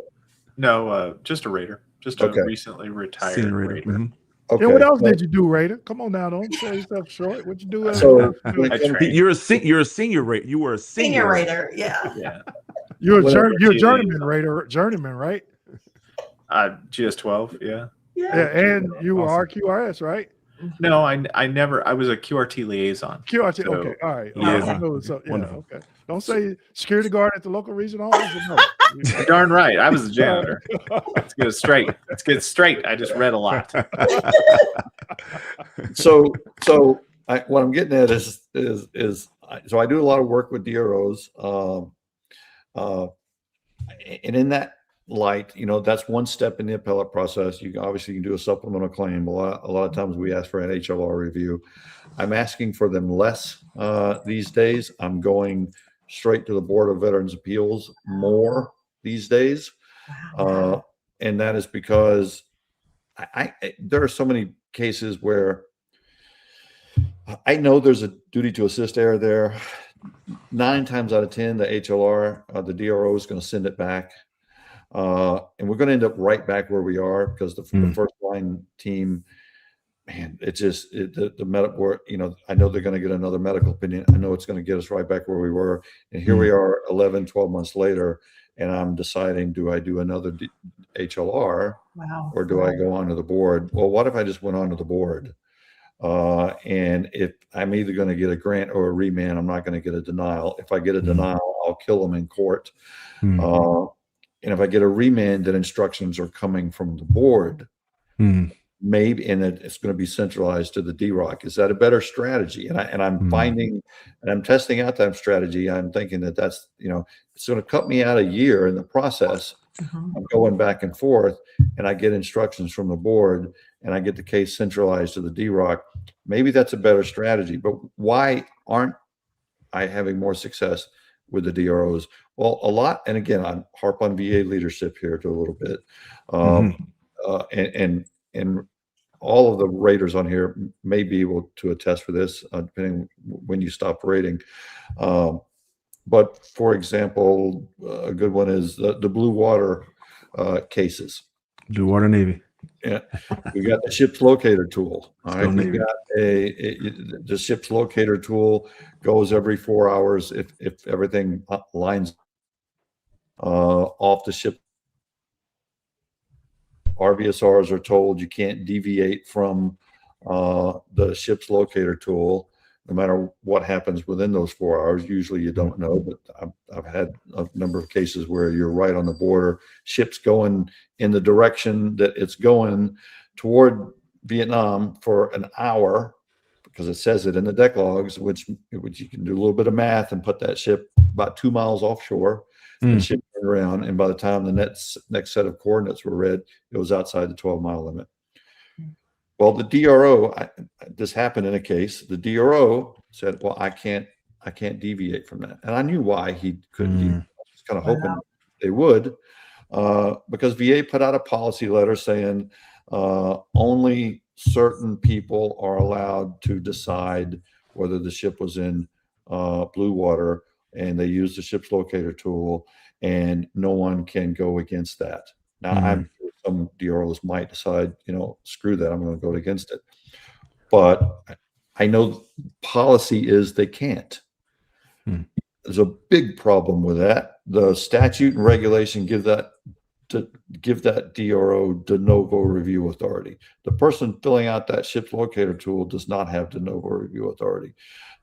So you're basically given the law saying you get to decide this anew, fresh look, without giving any deference to anything that's been decided. Oh, wait, your boss has said you can't change this one thing over here. Well, your bosses can't override the statute and the regulation, but yet here we are with a policy letter saying you can't do this. I'm very much in support of the DRO's authority to have the de novo review authority the statute gives them. I see too much little things like that where leadership is cutting into their de novo review authority and slicing them off at the knees, and they're doing it illegally. I'm challenging every one of those policies. Now, the problem is getting a policy like that in court. It's almost impossible because the court will focus on the issue and they're not going to address that policy. But at the end of the day, it robs me and my client of a de novo review at the local level. Well, the board's not bound by those things, so therefore it might behoove me just to appeal right onto the board and make an alternative argument in the process that, by the way, my client was deprived of his due process rights, and which may never see the light of day, but in case it does, the court will keep that policy down. I guarantee it, if it ever gets before them where they can address it. So that drives my decision on how to appeal certain things. Now, is that a trend in the appellate world? It certainly is for DROs who no longer have that authority. Other things are second, third signatures. I don't know this to be 100% true. I haven't seen it in writing, but I was told by a DRO just within the last few weeks that they now have to have second or third, maybe both, signatures to do any rating over $40,000, or maybe even, I want to say that even aid in attendance. Yeah. Is that true? He said, yeah. Mm-hmm. Yeah. Okay. That was true for aid in attendance, especially. Yeah. Okay. Yep. So Or- I guarantee the person, unless it's another DRO, signing that second and third signature does not have that de novo review authority given to them by statute and regulation. All right. So yet again, you've got a policy violating the law and DRO's authority being cut out from under them. So, and this is all a leadership issue. If the people making these policies knew what the law said and applied it correctly, they would know they can't do this stuff. Yet it's still being done, and it's driving denials. And so I really do hope they're listening, because somebody's watching what they're doing that knows a little bit about their process. And I would love to restore the DRO's authority and Raiders' authority with that respect. So anyway, that kind of drives my outlook on appeals, and all of those things together sort of forced me to think maybe the board is the better way to go in a lot of appeals, especially now that they're down to about a year, sometimes less, on direct and evidence-based appeals. Never would I request a hearing with the board, that is, not ever. It's going to be 5-6 years before you get a decision. Anything you can say in testimony in a hearing, you can say in writing. And so I would, that would just be my advice to anybody. Don't request a hearing. VSOs out there request hearings all the time, almost in every case. And I think it's a tactical move on their part. They don't have to look at it for a while. Yet that vet is sitting there for 5 years waiting on a decision. And your hearing docket is obviously through the roof. Outstanding. Thank you, Carrie. Tasha and Craig, we have Liz on, and she does Yes. have a hard stop. Yeah, she's got to cut off. Let's bring Liz on. Carrie, it Carrie, is definitely Yeah. been Thank you. Yes. amazing Thank you so for much, you Carrie. to be here with us. And I'm sorry that you have Awesome. to go. You're Yeah. always welcome. And I'm sure that as we continue on doing this, that you would definitely be welcome here in our presence to answer questions. It's definitely been a pleasure, Carrie. Thank you so very much. Always welcome. And you guys go over to Hill and Go over to Pond's his YouTube channel. It's phenomenal. So much good information. You'll get Carrie at least twice a week or so. I think he's on there. So Carrie, thank you so much for joining us. You'll definitely be a permanent fixture in all of these live and Unity Summits that we do. So thank you so much for All right, and well, simplify, do or die. Simplify, and for all the soldiers on here, our decisions when we're young, we all make mistakes. Yeah, we all make mistakes. Hey, I'll make sure I put. I'm Coast gonna send a picture of this claims folder over to you, and I'm gonna get that 120 count box of crayons and send them over to you. Okay, all right. Thank you, Carrie. I give the Wouldn't that be an overdose? The Army would have better food than I heard we you, do Raider. out in the field. Well, look, I appreciate the invite. I've had a good time. I'd love to come back. Just let me know. You are always welcome, Carrie. Hope you guys have a good rest of the day. You too, Carrie. Thank you very much. Wonderful. All right. Okay, so now we're going to bring on our next expert. If we can, Tasha and Craig, if you don't mind, I want to make sure people get their questions answered as it pertains to Social Security, because you guys have a hard stop and want to be respectful of that. Okay. Because, yeah, she can have this whole segment unless Dr. Coates has something to chime in on. Okay. She can have this whole segment. All right. Okay, so now we're going to bring on Liz Montefiore with Sage Disability. Thank you for joining us, Liz. Sorry for delay. We just having an awesome conversation today. So if you can go ahead and let everybody know who you are, what it is you do, and why you do it. Absolutely. Yeah. So my name is Liz. I'm with Sage Disability. We are a disability advocacy firm specializing in helping adults and children who are pursuing Social Security disability or SSI benefits. And we help them through the initial application process, if necessary, all the way through the hearing level and beyond. So I have been in the field for a lot longer than I want to admit. since the early to mid 90s. But I do Awesome. it because just helping individuals, one individual and really one family at a time, to make a difference, to get the benefits that they're entitled to. Especially in the last few years, we've noticed so many more clients dealing with homelessness and couch surfing and not having any stable housing or other things like that. There's so much more dire need than there has been in the past. The system has changed and become more adversarial than it used to be toward the individual. So all those things make it really rewarding to be able to help those that come to us. Awesome.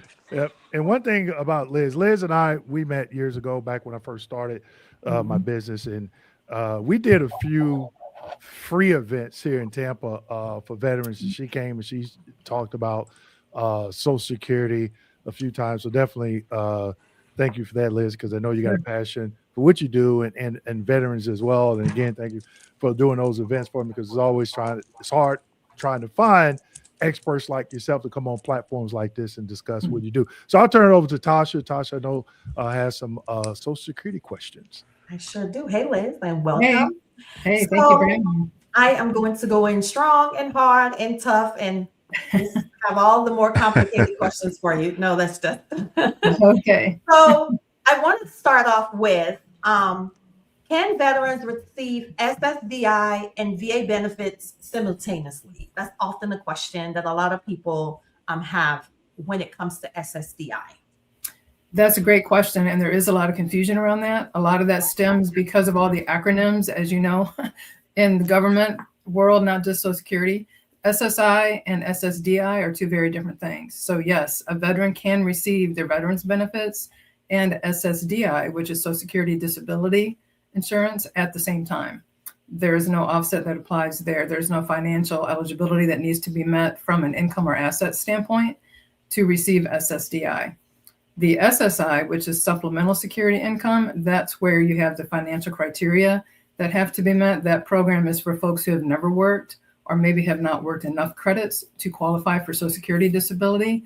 So they have to meet the financial criteria, limited income and assets, in order to also proceed to the next step of medical determination. So the medical determination is the same for both programs, but there is that difference in financial eligibility. All right, so getting into that, why do some veterans receive VA benefits but get denied SSDI? The process that each of the agencies uses to determine disability is very different. So on the Social Security side, there's a lot more emphasis on functional capacity. So for example, if your doctor writes a report and just says, all right, this patient has all these diagnoses, and based upon that finding, they are disabled and I feel like they cannot work. That's not going to be a statement strong enough for Social Security to make a decision, because under the regulations, that is a finding reserved for the commissioner. In other words, the judge or the adjudicator is going to make that decision. So our job is to show functional capacity has been diminished because of those diagnoses. So we help to develop evidence to document those types of things, because that's what you're going to be looking for under Social Security. All right. Well, thank you for that. Now, let's get into the evidence when it comes to the SSDI claim. What evidence is most important when it comes to filing for SSDI? So with regard to the medical evidence, you definitely need to have current medically determinable impairments, is how Social Security words it. That just means that a qualified provider, they have their list of acceptable medical sources, has to make a determination that you have that diagnosis based on objective evidence and exam findings. So there has to be that kind of medical evidence. In addition to that, if you have any work activity that you've been performing, maybe part-time or more than part-time, we're going to have to document that work activity and determine if it's going to be something that will preclude you from actually pursuing the claim or not. Because Social Security, that's one of the misconceptions about Social Security. You are able to do some work activity while you're receiving benefits or even filing, but it's a very limited amount. So if someone's working part-time, maybe they're driving for Uber or DoorDash just to get some cash, and they're constantly paying some bills, we still have to verify what those wages are. So we'd have to get evidence of that type of thing as well. I do have a follow-on question to that one, Tasha, before we move to our next one, Go ahead. which will really segue into our next question. Liz, with regard to the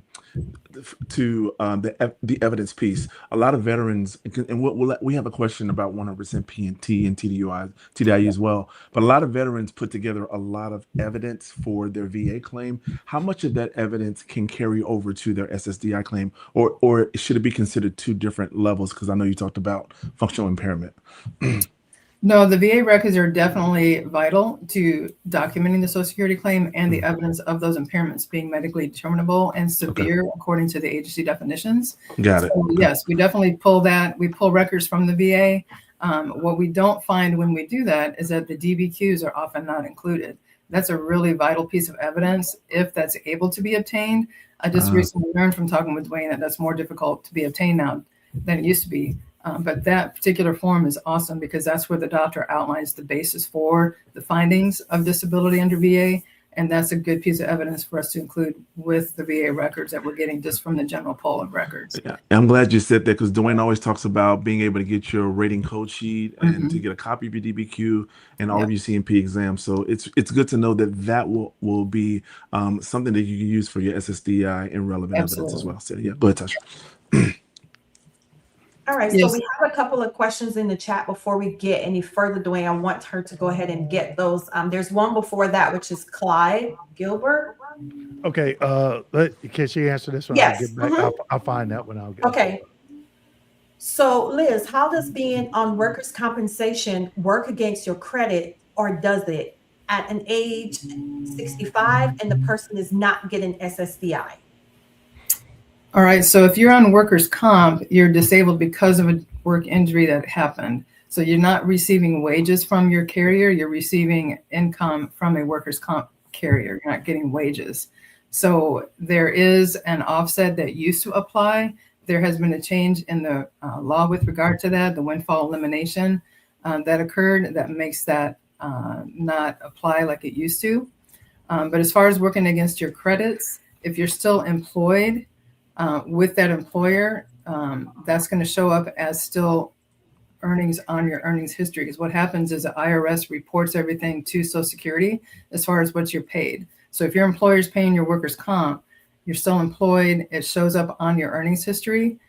That's going to go toward credits. But then we have to discuss with the judge, hey, these are not actual earnings. This is a disability payment because I was unable to work for this period of time.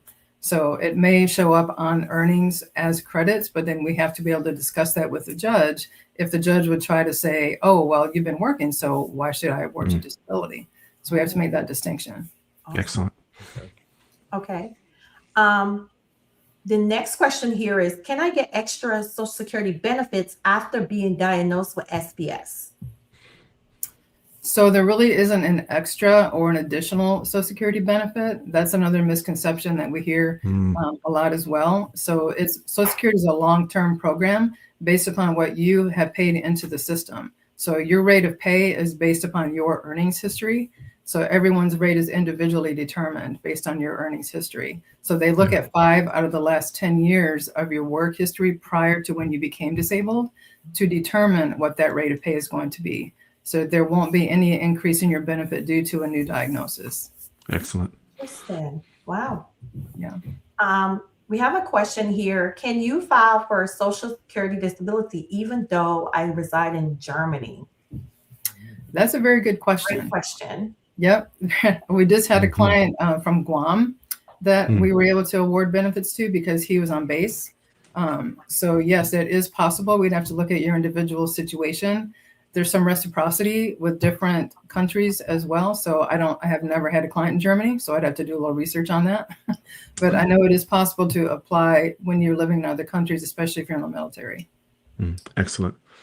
So I want to get into TDIU and SSDI. And I know this is a question that you probably get often. How does TDIU affect SSDI, or how does SSDI, rater, and natural affect TDIU? We can get into that as well. Right. No, that's a really good question because a lot of people assume that once they've been found TDIU or they have 100% rating, that they're automatically going to get their award from Social Security. But again, that's not true. Social Security regulations state that they are not bound by any decision of another agency, whether it's VA, whether it's workers' comp, or another agency's disability decision. They make their own independent decision. Yeah. So getting evidence of that status is definitely vital importance and very good evidence to support a claim. But again, that's not going to guarantee that you're going to get an award. Excellent. Wow. Radar and Natural, did you want to chime in on how SSDI affects TDIU, if at any it does? Okay. It has a synergistic relationship. Okay. So what happens for development purposes, if there are any kind of Social Security determinations, there are medical examinations that are utilized in the pursuit of that. So what happens is VSRs will try to track down that information. They'll do a SSI, SSDI type review. It's in VBMS to where they can pull the records to see if they find that the veteran has SSI or SSDI. They will reach out to the Social Security Administration and try to get those records, so that way they can be part of the overall. Because the medical examinations that are done by Social Security, they are more comprehensive to deciding the outcome. So they're more probative. So they're often utilized in the decision-making quite a bit. Wow. Thank you for that. Very good. Anything Excellent. natural, or we could just move on? I think we had something. Okay. Grace says, Okay. I thought workman's comp is not taxable. Taxable. Good question. I don't know if it is or not. Okay, Liz, can you answer that? I know that's maybe outside of your preview. Yeah, that's a bit outside my wheelhouse, but Yeah. for the most part, it's not. But it does get reported if the employer is paying that employee and it's showing up on their earnings, it will show up on their IRS report to the Social Security Administration. So that's where we have to get evidence to confirm that it is a workers' comp benefit, not a wage that's been paid. Yeah, I think it falls in a different category, Liz, if I'm not mistaken. And it could be considered taxable income or not, depending on the nature of the workman's comp file of claims. Right. And same with Social Security. The whole tax issue with that, we always refer out to accountants because the IRS rules on that change and could be taxable.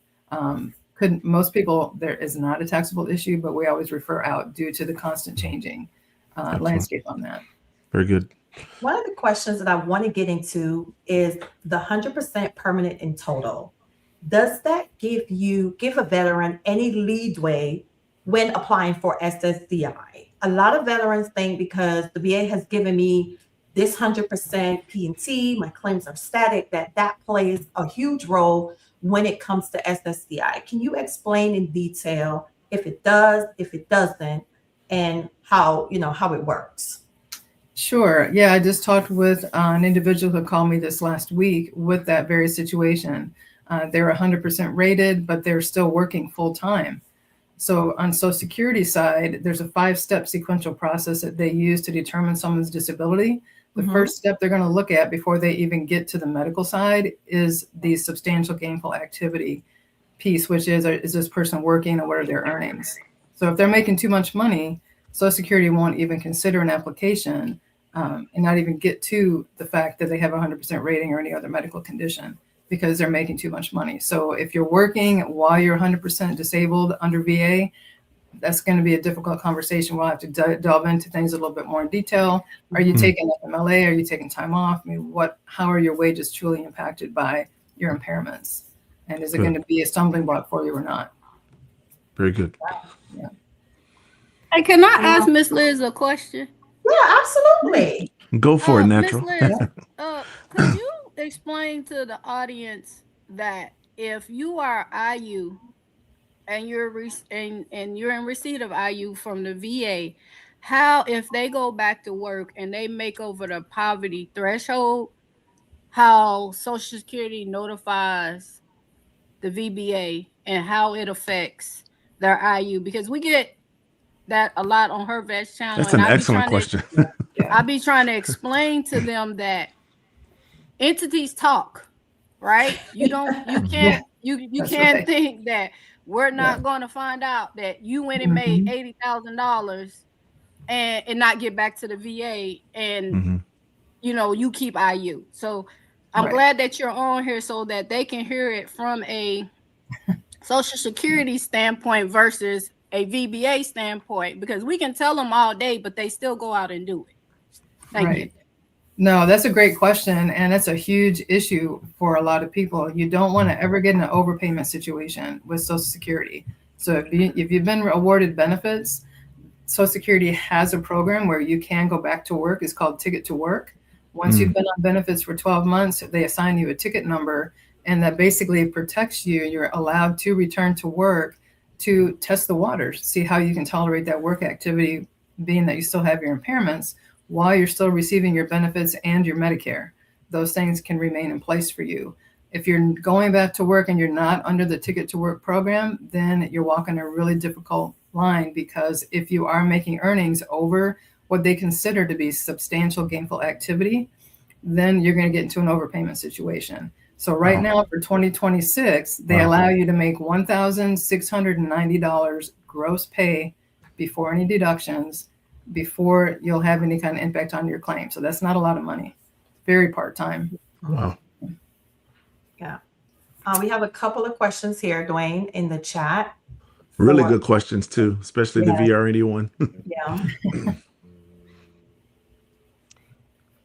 How can VNRE, which is vocational rehab, work either positive or negative in when filing an SSDI claim? That is a great question. It's a really good Vocational question. rehab, is an excellent resource for someone who's wanting to file for Social Security, because it can work either way in your benefit. So if you're getting assistance from Voc Rehab, they're assisting you, they find you a job, you go out and try to do that work. If you're not able to maintain that work activity for 3 months, even up to 6 months, and you cannot continue and you have to stop due to your conditions, then Voc Rehab is going to be able to show, hey, they made a good faith effort. We found them work. They were not able to tolerate it because of their impairments.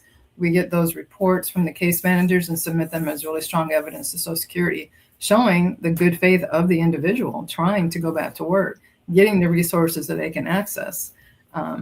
If they're not going to be employable, then of course the case manager will write that as well. If they've been assessed, they're not able to locate any work, then they're going to write up a report that says, no, this individual is not employable, we're not able to find any substantial gainful activity for them, and we submit that as evidence as well. So it can work either way to your benefit with Voc Rehab. It's a great resource. So Liz, just a quick follow-up question for that one. So I know that when Voc Rehab rehabilitation counselors assess for granting vocational rehabilitation compensation, they often look at like what is a severe employment handicap versus what may not be as severe. That's generally depending on what type of rating you receive or what type of conditions persist. Does the Social Security Administration have that same sort of tiered level where, okay, this is a severe employment handicap, to where, like, you know, this might be looked at in perhaps even in a more predominant way than maybe perhaps some other conditions? They do. They have what are called the listings. You may have heard that under the Social Security regulations. So the 5-step process I mentioned, the 3rd step are reviewing the listings. Excellent. So every body system has a list of different impairments, where if your condition is so severe that you meet the criteria for those listings, Social Security will award you benefits right there and not even get into the vocational aspect at all. Yeah. Very good. Very good. Listen, guys, Liz is dropping some nuggets, so I hope you guys are picking this up. But I do want to say that we will, in post-production products, have all of this information available. We'll have Liz's contact information available. That will be a resource for all of you veterans who are joining us. We appreciate you joining us. All of you who have just come in just for station identification break, we love to have you on this panel with us. This is what we're for. We're here for you. And so get these nuggets from Miss Liz while she's here, so that you can get that SSDI claim as well. Go ahead. So I'm now 67. I filed for Social Security at 62. I'm not 100% yet. Can I file for SSDI? Correction, I will be 67 in October this year. All right, so that's your full retirement age. Yeah. So that's a tricky question. Yes, if you're drawing your early retirement from Social Security, you're going to want to do a check with the My Social Security account that you can set up on the socialsecurity.gov website and determine what would your disability monthly rate be as compared to that early retirement rate that you're already drawing, because you're going to want to see if what the significant difference would be between those two rates of pay. For most people, a disability rate is going to be higher than a retirement rate because of how Social Security calculates those different benefits. So if there is a significant difference in the rates, it would definitely be worth considering pursuit of a disability claim, even though you're receiving early retirement. What they would do is, if they determine you to be disabled prior to reaching age 67, your full retirement age, then you will continue to receive that higher benefit over the course of time because you were deemed disabled prior to retiring. And we know that you only have a very short time here with us, Liz. So I want to get into what are some of the biggest myths that you hear or you deal with when it comes to SSDI. This is a big one. That is a big one. Yeah, some of them we've already talked about. Yes. But one of the big ones that I get a lot with people, especially when I see their records, is that you don't really understand what your doctor, your medical provider is recording in your actual record until you look at it.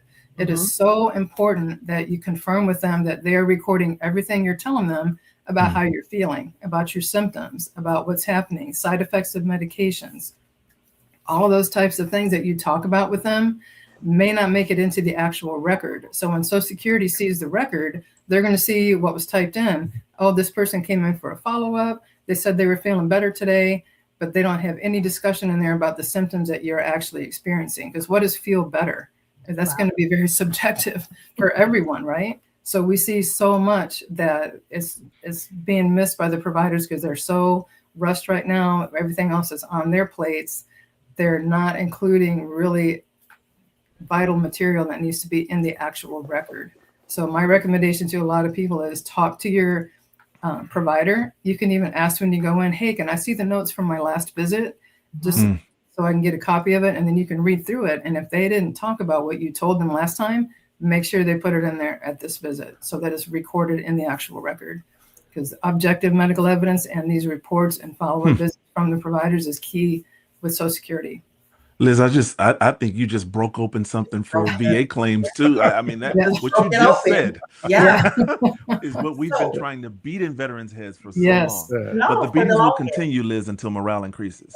That's continue to now, Liz, you did say go to the Social Security's website. Can you give that website? Oh, sure. Wonderful. Yeah, it's www.ssa.gov. So now it's you also ssa.gov. Okay. So thank you. So you also talked about you could go there and get your retirement age. So I know when we did our video, I went immediately there and it told me exactly. I had to log in. I had to reset my password. Now, in order to get that retirement age, do you have to create an account and log in and give them your specific information for the Social Security? It's like, okay, here's your retirement age, and give you all that information. Right. They have calculators online where you can plug in your birth date and get your retirement age calculated. But if you want to know your specific benefit amount, you have to create that account online. Because basically that account will show you what they used to mail to us in those statements every couple of years. All of that now is available online. Yep. Because I sure checked mine last week. Yep. Yeah. I did the same, right? So in the middle of the year and then at the end of the year, right? So I was talking to them. I was like, oh, I got all these credits. I could definitely go down to the people and get going, right? But then when you look at it and it gives you, it's very detailed, guys. It is very detailed. It now gives you where you're at what age you're at. If you're married, when you become 62, when you become 67, if you work till you're 70, it gives you all the details. So Liz, I want to, this is a question that's not even on my notes. I keep hearing people say, hey, you're going to get an extra $200 in Social Security disability or whatever because you were deployed to wherever location you went. So can you debunk this? Because a lot of people be in the comments, oh, you can get an extra $200 because you was in Operation Iraqi Freedom. Let's talk about that a little bit before no pressure, Liz. You know what you're going to say? I want it there, but my cousin, third time removed, was there. Can I still get it? Right. on my mother's side. Yeah, exactly. No, that's true. Like I said before, there are no extra benefit payments for different scenarios like that. There is a special program for wounded warriors called compassionate allowances, where there are certain criteria. If you meet them, your case is supposed to be quote unquote expedited through the process, according to Social Security's definition of expedited. So certain military criteria would qualify for that type of assessment, but it's not going to give you any additional benefit. Thank you for that. Yeah. So there is one other myth I wanted to talk about real quick that I do hear a lot. A lot of people say, "Oh, I have to be off work for a whole year before I apply for benefits." So everybody hears that 12-month criteria. What that 12-month criteria means is that your condition has to be expected to last for 12 months and functionally impair you from being able to perform work activity. So you can file for benefits before that 12 months has expired, because especially in light of the fact that their processing times are extremely backlogged right now, you're not even going to get an initial decision from Social Security for 9 to 12 months after you file. In most jurisdictions, they're very backed up. So it's not that you have to be out 12 months to wait to file, but your condition has to be expected to last for 12 months and be functionally limiting. So it's a little distinction there that does, I think, need to be made. Thank you. Is there anything that you want to share? Because I know that your time is very limited here with us. Is there anything that you want to go into before you leave us today? Or I just really appreciate being part of this, and all the work that y'all are doing is just amazing. I'm glad to help. We've talked about most of the things I had in my notes to just touch on with Treetop today, but I'm available. I think my contact info is probably in the information there, but definitely email me, call me if you have questions. I'm happy to address anything that y'all have questions about. And Liz, I just posted a link for Sage Disability in the chat for everyone to see. We really appreciate you joining us.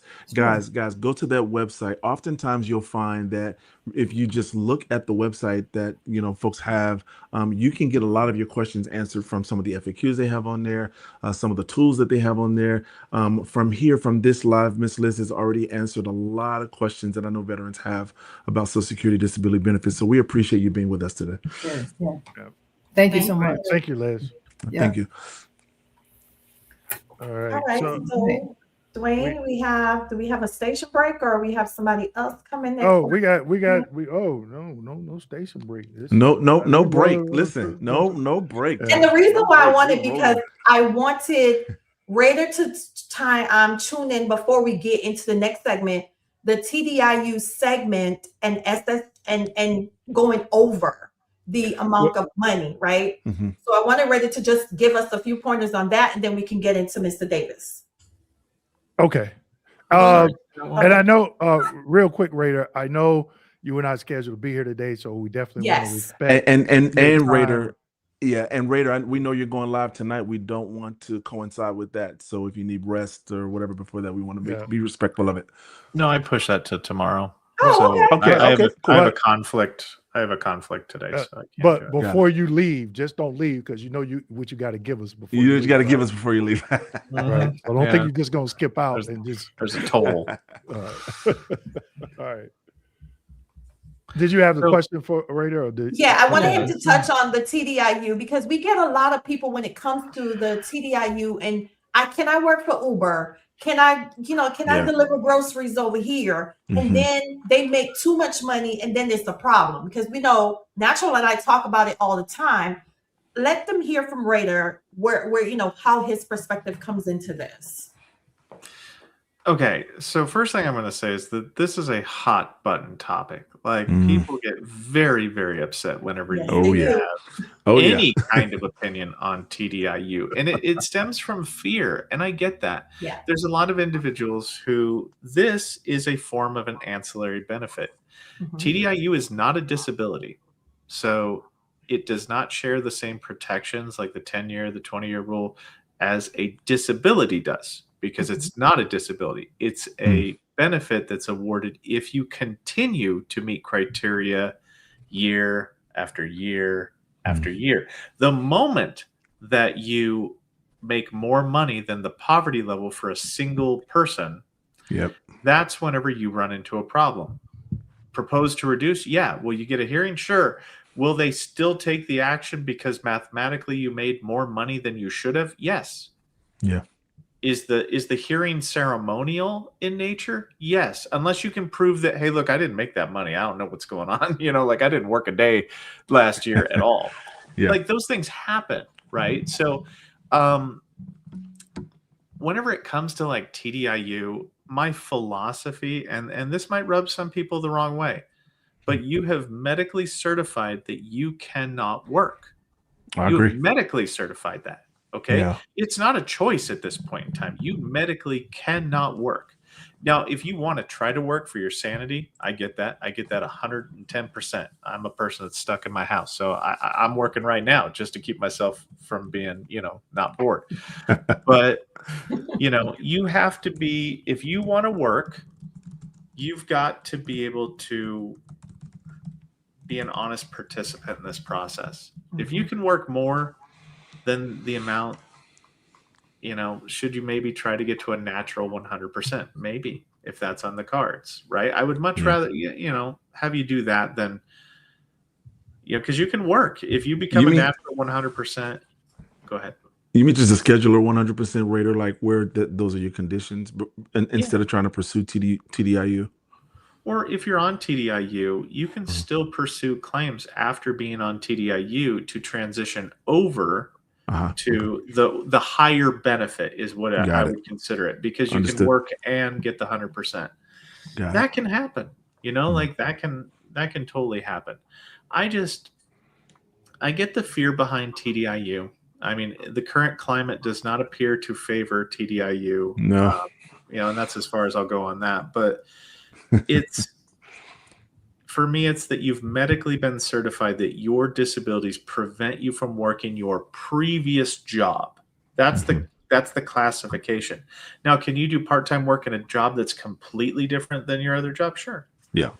But once you show that you meet criteria and you go over the monetary value, the poverty level for a single person, it's hard to get it back. I'll be honest with you. You don't want to put yourself in that position, because trying to get it proven again, you have so much evidence at that point in time weighing against you that you're fine.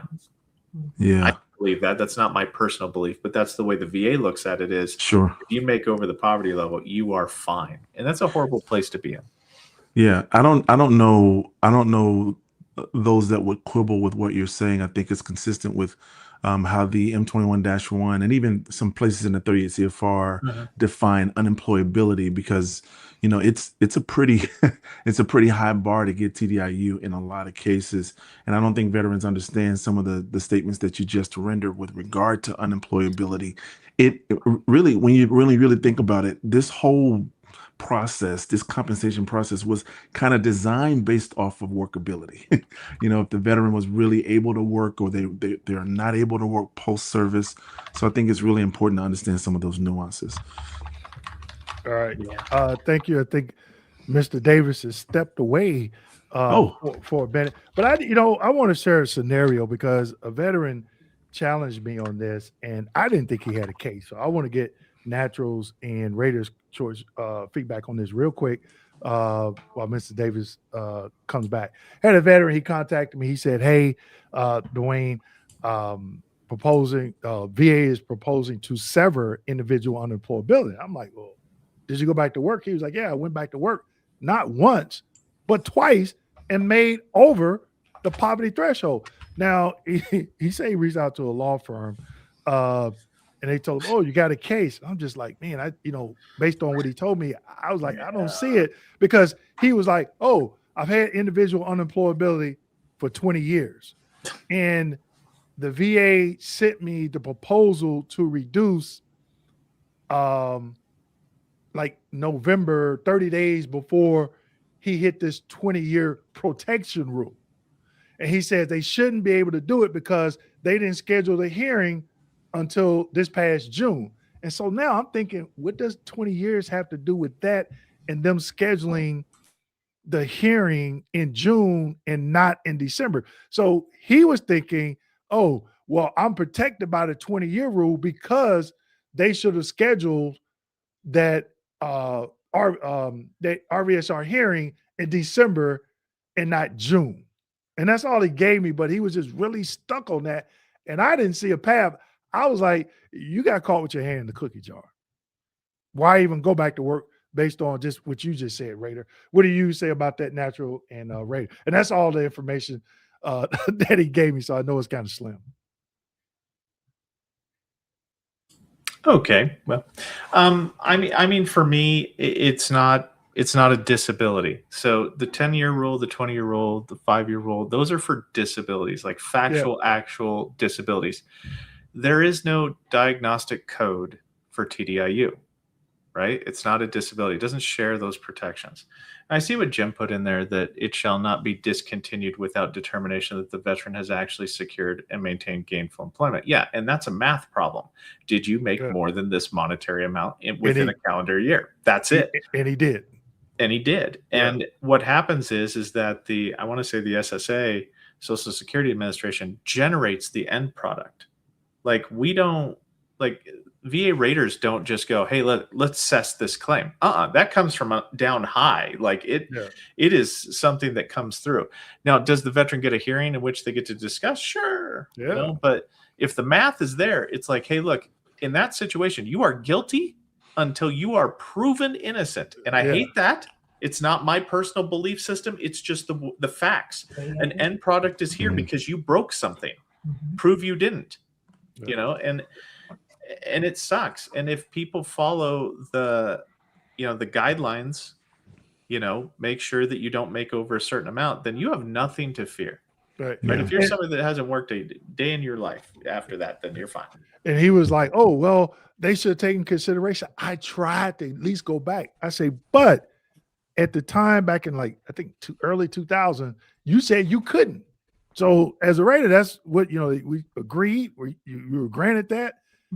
They're not looking at what you tried to do 10 or 15 years later, you know, if that makes sense. But like I said, I just couldn't see a path forward. I was just only given the information that was given to me. And I was just like, if you get, why go back? If they granted IU, why go back? Why not pursue, like you said, Rader, to get that 100% permanent total, and then it's moot at that point. But I just thought I'd bring that up before we bring our next guest on. He is in the waiting room, is ready. Are we ready to move forward? Yeah, absolutely. Else? Yeah, I think we're ready for the next segment. Yeah. Okay. I got it cut off. All right. Jim, you say you got cut off. Oh, wait a minute. Cut off 12 consecutive months. I think he was responding to his previous. Okay. All right. Okay, cool. Over 12 consecutive months. Yeah. We're going to bring in our next guest here. And we have Mr. Davis. Mr. Davis, thank you. And welcome for joining us today. Can you hear us just fine, Mr. Davis? Yes, sir. Yes, sir. All right. Sounds good. So go ahead and tell everybody who you are, what you do, and why you do it. No, fantastic. Hello, everyone. My name is Kenneth Davis, CEO of Veterans for Veterans, Veteran Advocacy Group, where we serve our veterans in obviously VA benefits, entrepreneurship, and also real estate. So we're able to kind of try to cover a wide range of information for our veterans, and just make sure that we're advocating to the top of the hopefully the hill, so we can get policies passed. Okay, and I believe you wanted to serve in the Army, but you served in a different branch, if I'm not mistaken. Yeah, well, I just didn't meet the qualifications, so I went to the Navy's door. They graciously accepted me. Wait, be careful, Mr. Davis. Be very, very careful. We got nothing like that. Yes. I was in the Navy. During Operation Iraqi Freedom. During Freedom, there were multiple deployments on the USS Ronald Reagan, and had the pleasure to just serve with those brothers and sisters in arms, and it was a great time. And during that time, I was able to meet so many great people, but at the end of the day, was able to really join the veteran community once exiting. Okay, Ms. Davis, can you tell everyone what you used to do for the Department of Veterans Affairs? Well, I was a VA rater, working my way up all the way from obviously a claims assistant all the way to DSR, so on and so forth. So I worked my way through the ranks, being able to serve at the Washington, D.C. Appeals Management Office over time. Was able to travel to multiple different locations, where it's San Diego, Milwaukee, Washington, D.C., and in Las Vegas, Nevada, where I had the pleasure to work for the Department of Veterans Affairs for many years. All right. So I'll turn it over to Tasha to go ahead and let's get some Q&A going. If you need me to pull any questions. How are you? From the chat. I have created the most complex questions for you here today. So No Let's pressure. No pressure, Mr. No Davis. pressure. Well, excited to answer. Excited. So you have some camaraderies here with you. Natural is a Raider. Raider HQ is the next Raider, and Dewayne. So you really are surrounded with You're in good company. a lot to help you with these questions. So I a veteran, as you know, and I'm an advocate for women. So let's get into the VA claims process. Do you feel like it is too complex right now for veterans to navigate alone? Oh, If wow. it before compared to before and now, do you think it has become more complex for veterans to navigate alone? What are your thoughts on that? Well, I'll say this. I think the VA has made many strides to try to simplify the process, giving access to certain things that did not have access before. VA.gov has come a long way versus e-benefits, right? E-benefits, that was it was a mission to be able to get to what you needed to. Yeah. But however, I will say the complexity of regulation, whether if it's in the Warrants Manual, M21, or the CFR, it's just a difficult process to understand. I think even behind that, understanding how policy works to be able to route through the process of getting a bill passed to be able to apply to VA benefits, right? I think there's a lot of hot take buttons that people press, and then those regulations or understandings then put veterans at an uproar. And then when that happens, it creates emotional turmoil. And then next thing you know, the VA is repealing some information that they shouldn't put out anyway, right? So I do think that that the system has become a little bit more simplistic in regards to access, but not processes and systems, right? So that has been the challenge, I believe. So with that, do you feel like the claims industry has become better or worse in the last 10 years based on when you rated compared to what you see now? I think Mr. Kimble probably put you up to these questions, huh? He did not. He did Listen, not. we can neither confirm nor deny. Listen, Mr. Davis. What we need to do now is just use our Navy intelligence, okay? Like use our Navy intelligence to get through this, like we always do. Well, I would say this. I think it's fabulous that the veterans are getting the help that they deserve, right? And get access to the benefits that they earn. However, I do believe that the industry has become oversaturated with some who may or may not know what is necessary and what they're doing. And it's so important that we really focus on the actual expertise of it. Right. It is a challenge to become a Raider. It's a challenge to serve veterans, and it's an honor to be able to do so. So when you take the route of not serving a veteran correctly, the industry just becomes overly saturated with those who should have provided themselves the information to serve. However, it's such a delicate honor to do so that I think we have taken away that portion of it, of understanding that we're serving a community who's underserved and a voice of voiceless. Tasha, I have a sort of a sub question to that one, and I really want all the Raiders to chime in on this one. Raider HQ, Natural, and Dewayne, and Mr. Davis. Mr. Davis, the responsibility, what do you think the responsibility is for the Raider to educate the veteran in their correspondence back to them? Here's what I'm saying. We've heard Raider and Natural say, and Dewayne, and I'm sure you as well, you guys are very detailed in your responses to veterans. You give them, what they need to do if they want higher percentages. In your narrative that you write, it's pretty much a detailed long form narrative. But what do you think the responsibility is of the VA to make sure that Raiders educate veterans along the process, and letting them know, hey, listen, like, we are on your side to get to where you need to go if you have a qualifying disability? Should that be a higher level responsibility on Raiders, or do you think that that's something that the veterans should shoulder much more? Great question, because being on both sides, right? You understand the rater, and then you also understand the recipient.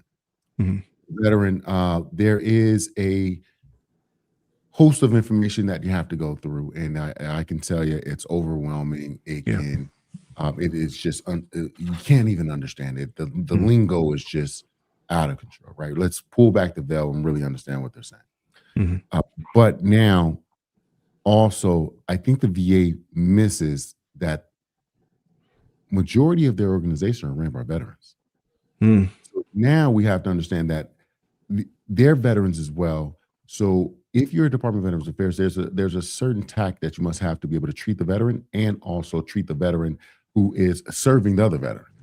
So being on the production standard the way they do, it could become overwhelming, and they may be able to miss detailed information that they could provide to the veteran so they can really understand that navigational pathway. Yeah. However, I just really would be remiss to say, and put all the responsibility hosted on the VA or in the rater, because it is just the information, though complex, that information could be information that could change your life. Wow. So there is a responsibility to go ahead and try to figure that out. And if you're not, that's why we're here, right? Advocates can be able to service you. Sure. That you brought up an interesting thought about the production standard that raters have. I don't know, Rater, Natural, Dewayne, does having that production standard does it put more pressure on you to kind of get stuff done quicker? I would just like to know y'all's perspective on that. We haven't heard from Natural in a minute. Natural, you want to take a shot at that? If you don't. Hey, I'm letting everybody else get their say in, just listening. Okay. I would agree with Mr. Davis. I think that across the board that as a rater, I think that everyone, should I say this?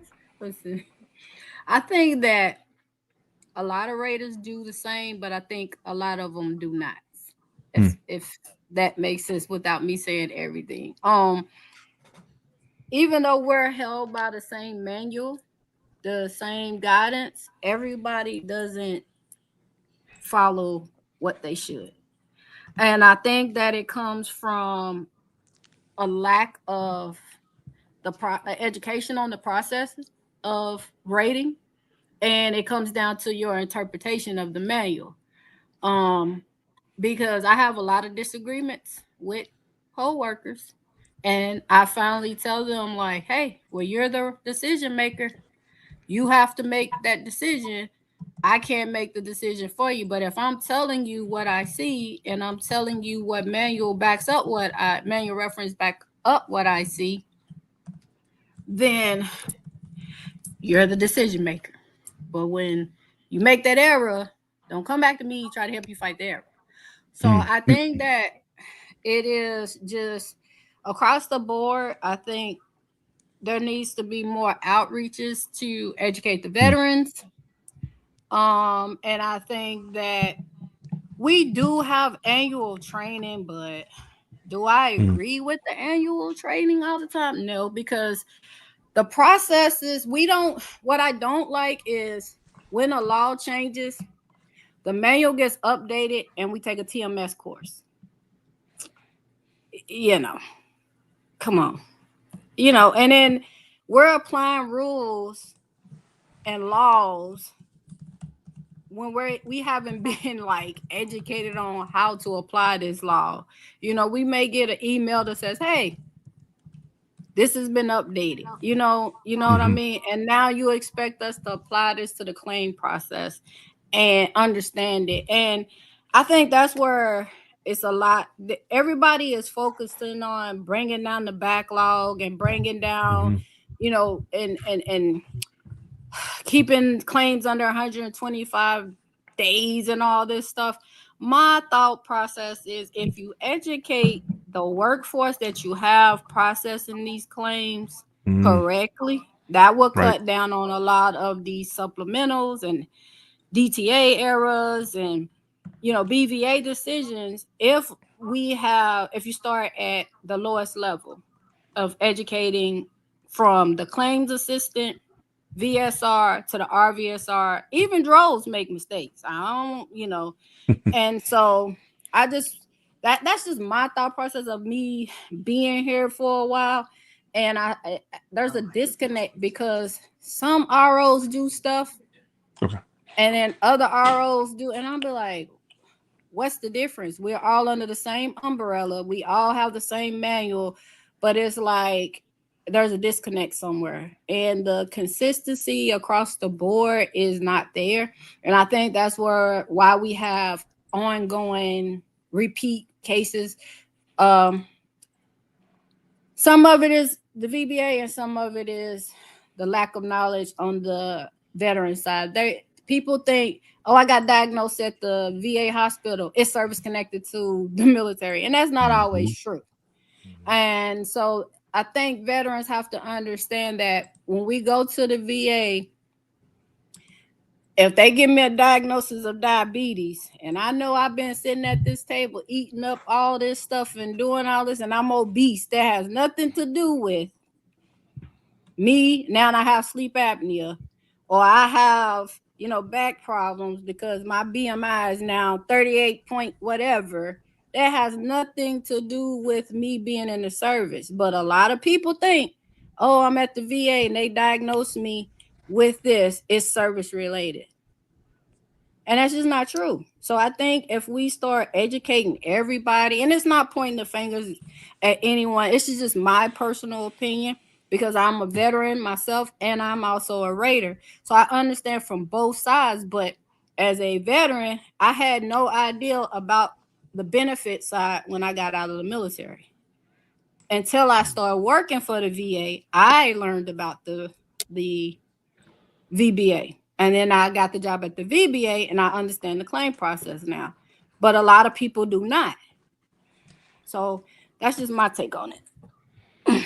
Sorry, may I really quick to add a little bit of context? Please do, sir. I cannot agree more. It is the consistency and continuity of the training and development program for Raiders, for VSR, just going through the pathway, right, is so very inconsistent and also difficult. So when the context I want to add is this: I traveled to many regional offices, went through training on, you know, different sides. Every regional office had the same standard on paper, but the different expectation when executed.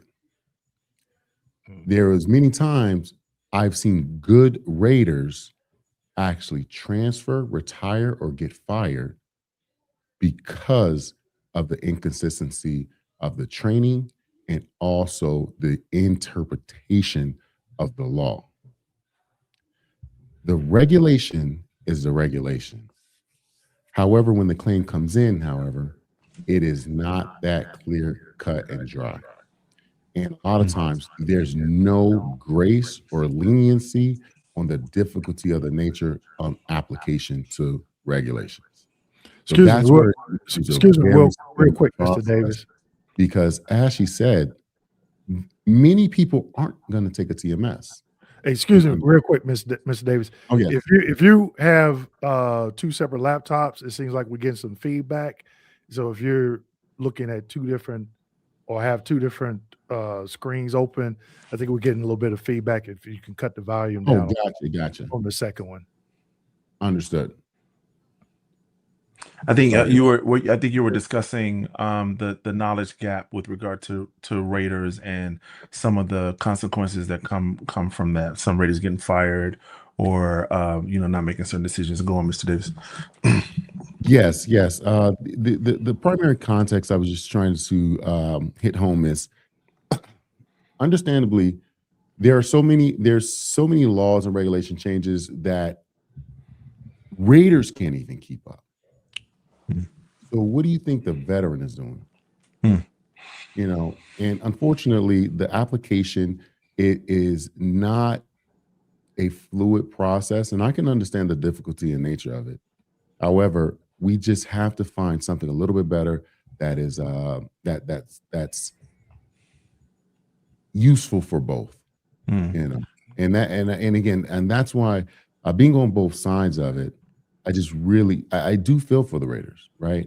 I think the position and occupation is a great occupation. It's such a technical skill. You have to be very skilled to be a Raider, you know, at least a good Raider, right? Every Raider is not equal. But I'll tell you this, those courses that, you know, you take in TMS, most people are just clicking through them.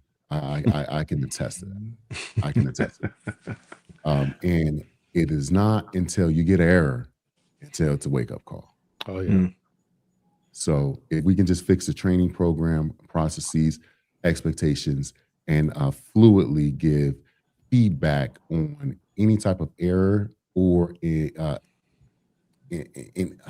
application to a very grayish area law or regulation, that will be very much helpful for the Raider and also the veteran. I want to hear Raiders' opinion on the training for Raiders. What is I was just thinking the same thing. I want to hear him on this. Yeah, go ahead, Raider. Hi, how's it going? Nice to meet you, Mr. Davis. I've never met you before, but If you want to show him, let him hear your, you know, feel free. You don't have to. But Oh wait, What are you talking about? It's too easy. Why are you making me do this? I'm not some kind of monkey that you can make perform. What, I hate this. no, sorry. All right. So the training, I would say that before COVID-19 happened and they shut down like Denver and they shut down Baltimore for the training sites, physical training made the difference between what you've seen beforehand, which might not have been the best in the world, but it is light years better than what it is now. The training, they shortened the training after COVID hit. I don't even know if they've restarted in-person training, but there was a specific facet to it. You lived, breathed, and ate it. You were away from your family. You were put in a hotel for weeks at a time. Wow. You were given a food stipend. You were not like, you were isolated like it was boot camp, basic training, whatever you want to call it. You know, like you were isolated, and that's all you did from sunup to sundown. They bust you to the agency. You went to the RO that was hosting it. They had training individuals. They had actual people in the know. They had Raiders that they flew in, and they had them there to help you. And you were able to ask questions in real time, right? That training was the foundation. Wow. But part of the problem is that level of diligence on the training evaporates once you get back to your RO. And honestly, like if I could wave a magic wand, there's a couple of things that I would do. Reinstate the training back to physical training. Make it to where the way that you train the staff originally, in-person training, that's how the training gets continued. A all hands meeting where somebody just goes, oh yeah, we got this new law here and it's really great. And just, do this TMS that's outdated, that doesn't even talk about anything that's currently relevant, you know, because they contract out for TMS courses. So sometimes they have to refurbish them and do different things. And I'm not trying to stick it to the VA or anything like that. They're doing their best. But if they could up their training, that would be great. But one of the fundamental problems, in my opinion, is that for there to be a problem, everyone has to agree that there is a problem. Leadership is so disconnected from the process, even at the coach level. I mean, I'm just talking at the coach level. You've got somebody that doesn't understand even an ounce of what you're doing. They have no way, shape, or form. Understand. You get past the collection plate on that one. Yeah. You get hyped. You get hyped. So when this stuff goes up, that like when you submit your complaint and it goes up the chain of command, guess what? They don't know what you're talking about. Not a bit. That's how you can have congressional meetings in which somebody spews some stuff that's you're like, wait, what? the VA, the VBA, right? You're talking about claims process in the VBA, not in Switzerland, in America's VBA, right? Like that's how you can have those disconnects because they don't. Leadership does not think there's a problem. They think numbers. Oh, we've got 10 less claims than we did beforehand. Everything is fine. This is fine. And the empathy has left the building. If I could wave another magic wand, retrain staff that there's a human being on the other side of every single claim.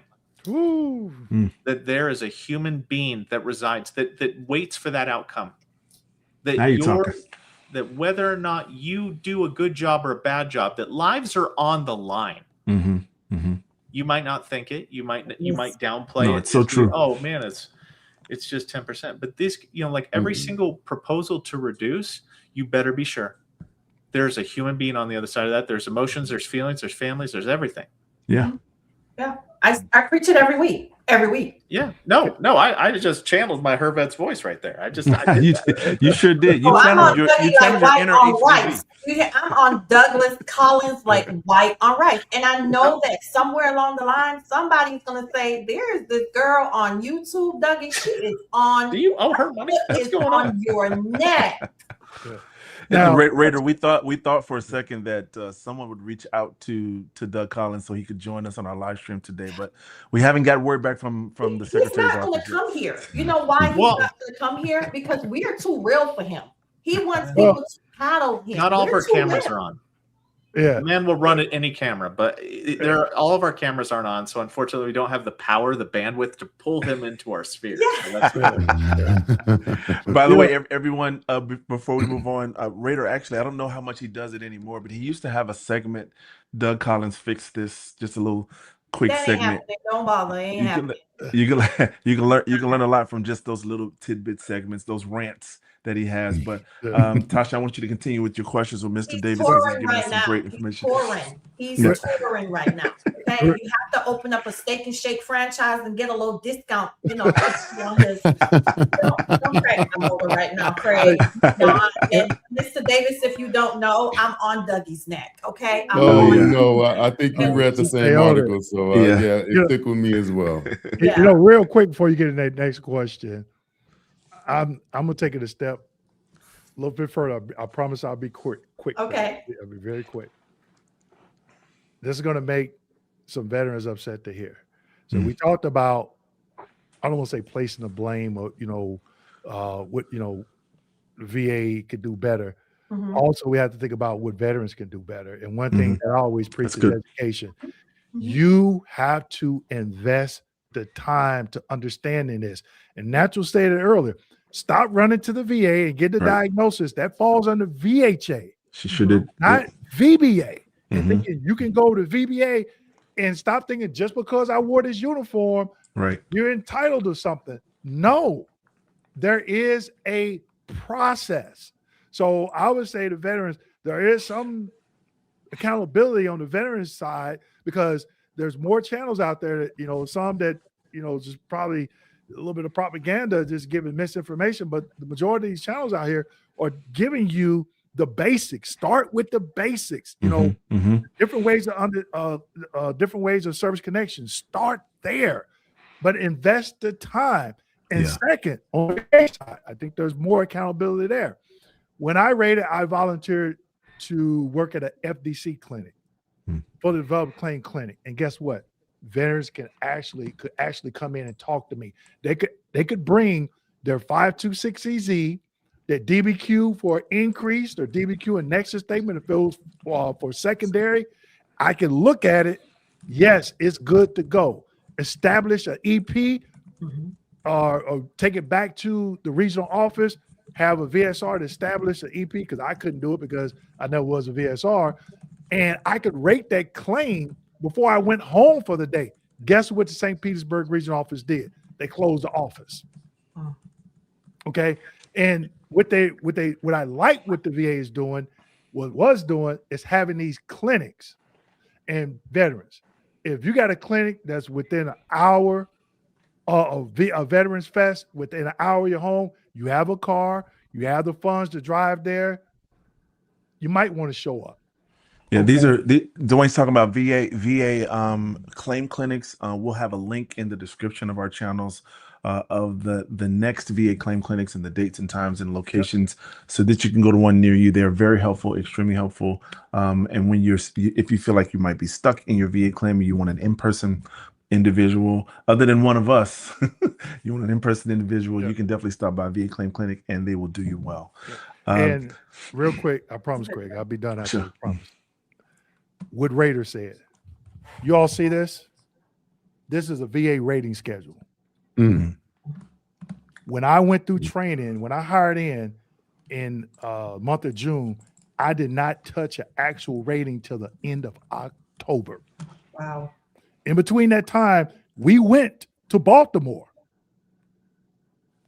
And they were going through this in Baltimore and back at our home station. And when you go through the rating schedule, they went line by line by line. So if you go to neurological and you look at diagnostic code 8045, they went line by line through all the facets. So like Raider said, they got to get back to that. If they don't get back to that, they just sit here and because this was training that well before COVID and before I left, and if they don't go back to that and they just using TMS to do this training, then there's no way that backlog has reduced that Mr. Collins talked about. Because how are you doing that when you don't have your people trained up to that certain level where they can adjudicate these claims? I yield my time. He has yielded his time to you, Mr. Davis. I see. No, a gentleman from Florida has yielded his time. Madam Chairman, I reclaim my time. I reclaim my time. I'm just kidding. Go ahead. There's so much to discuss here, but I have a question that I wanted to ask you, Mr. Davis. What is one piece of advice that you strongly disagree with when it comes to veterans and what they commonly hear online? What is one piece of advice that you have seen commonly online given to veterans that you know for a fact that you strongly disagree against? The notion of keep filing and you're gonna get it. Oh my God, you hit the nail on the head. Wow. Spaghetti at the wall, Mr. Davis. If we can go away with anything, we can. It's just I want to always step in to serve, but it is so hard to pull that veteran away from that scuttlebutt talk that goes on and that rumor mill. We have, Mr. Dewayne Kimble giving straight knowledge out the M21 every day. And for some reason, they still rather go speak with that E5 who barely got their benefits that unfortunately is spewing information that, hey, you know what? You can get 100% on the right knee. And it runs rampant. It just runs rampant, and if we can be able to shrink that line of communication and tell the truth, that's going to be tremendous. And why I say that is because just like you guys, the sentiments that you guys expressed, there's already enough bad information floating around here. I hop on YouTube, I hop on these Reddit posts, I hop on the social media, and I am shocked at some of the information that is being spewed.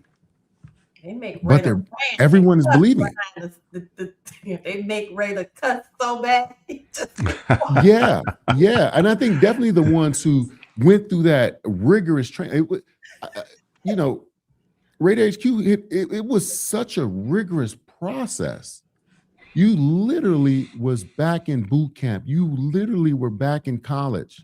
I mean, they shut the world off and say, hey, this is all you're going to do here for months and months and months. But then you get back to the regional office. I had a phenomenal leader during that time frame where you didn't even touch the floor until 6 months without a second sign. At least. Because most raters don't even know what they're doing until you're 2-3 years in the process. And now you want them to pop open a TMS to be able to understand this new update in relation to DIC. I've never even seen a DIC claim. Only thing I've done was rate back,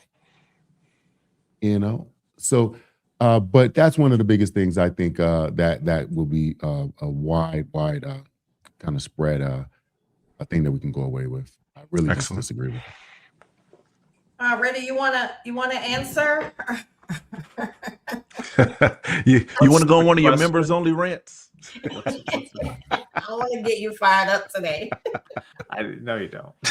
What I get noise complaints from my neighbors. They're like, what are you doing? Strongly disagree with in the veteran community online. I gotta watch how I say this. So, to be honest with you, it just has to come down to the chess versus checkers. VBA process is the VBA process. The Board of Veterans Appeals is the Board of Veterans Appeals. You might not agree with how the VBA process works, but your feelings stop at the tip of your nose. Wow. You cannot influence anything beyond your feelings. Sometimes you have to adapt to a bad process. Woo! When I provide individuals with education, I'm doing so based upon the current trends that I'm seeing. It doesn't mean I endorse them. I don't. I really wish that the system would change. But do you wish to have a favorable outcome? Then sometimes you have to play by the rules. Right. And you might not agree with them. And that's the only thing that I say, because the rules change on a daily basis. And if you don't adapt to them, if you retain that rigidity, you will break. They will break you. The VA does it quite well. It will force you to try to quit. And I mean, I don't want to say that that's by intention, but there's a lot of missed opportunities by the VA to, number one, train veterans on how to file their claims. Train staff on how to do the right thing each and every time. That same diligence that Mr. Davis was talking about with the with going to challenge and learning this, there was a diligence there, wasn't there? There was a seriousness about it. And then it seems to evaporate when it's time to start pushing them their numbers, and I get really sick of that personally. Well, I don't want people to be a number. I want them to be honored, cherished. They're a veteran. I take this seriously. So, Natural and Raider, I've been the CO for Central Training. So after COVID, they don't do that anymore. They just leave it up to the regional office to train the VSRs in Raiders now. There's no, do they even lease? Because I know when I went through it, you could only go to Baltimore. And right when I left, I think the last 2 years, they were sending people to Denver and or Baltimore. So they don't bring in those, what they call them, master trainers or trainers to the local office and do that same training they do at CO. They just cut all that out. It's digital. Wow. Yes. Yeah. Well, it was back in my time. Yeah. I don't know if they've changed it since. At my RO, they do training, but they use the QRs. Yeah. So QRT, who, I question whether or not they can read at any given time. Okay. I'm not playing. Like I don't know how they feed themselves. You've got some QRT rants on your channel too, Raider. Yeah. I'm trying to keep it in check. I literally am. But what happens is they shortened the amount of time that VSRs had challenge. It used to be like 6 weeks or something like that. They reduced it down to 4. Less time in the training doesn't make a better person. Online training doesn't necessarily get who are you asking your questions to? It's a one-way transmission a lot of the time. It's not a two-way communication. There's no growth. There's no education. And then you have an echo chamber of the same people that have bad habits within your RO. Guess what? You get to learn that. They're not official trainers. Yeah. QRT are not official trainers. Like the people that they bring into Baltimore and to Denver, they are formal trainers. They're not raiders. They're people that train on the material. Then they have subject matter experts that go there and they kind of go, okay, this is how you apply what he just said. So you'd have raiders and VSRs and all that stuff. But No, this is where, if you look at this, we're going really fast with the claims with the least amount of knowledge that we've had since before 2019. Mm. And that's a little concerning to me. Yeah. Wow. And to add to that just a bit, you know, I again, seeing this article when they say the backlog has been reduced since, you know, at the lowest point since 2020, I really, really, really would love to see what the decisions look like in accordance to that. You better cue the music, Man. because that has been my I've been beating the dead horse for the last 2 days. But, Yeah. well, you know how they did it? They used that VSR up in Philly. That's how they reduced it. Yeah. They created a special Rubber stamp. project. They created a Yeah. special project, and they had that VSR to lead it. And then they said, "Hey, Wow. look, we reduced the backlog." Wow. And then on top of that, But mandatory I don't have no overtime. proof of that. So to now you apply mandatory overtime to it, you know, and when you talk about a Raiders position is a decision maker.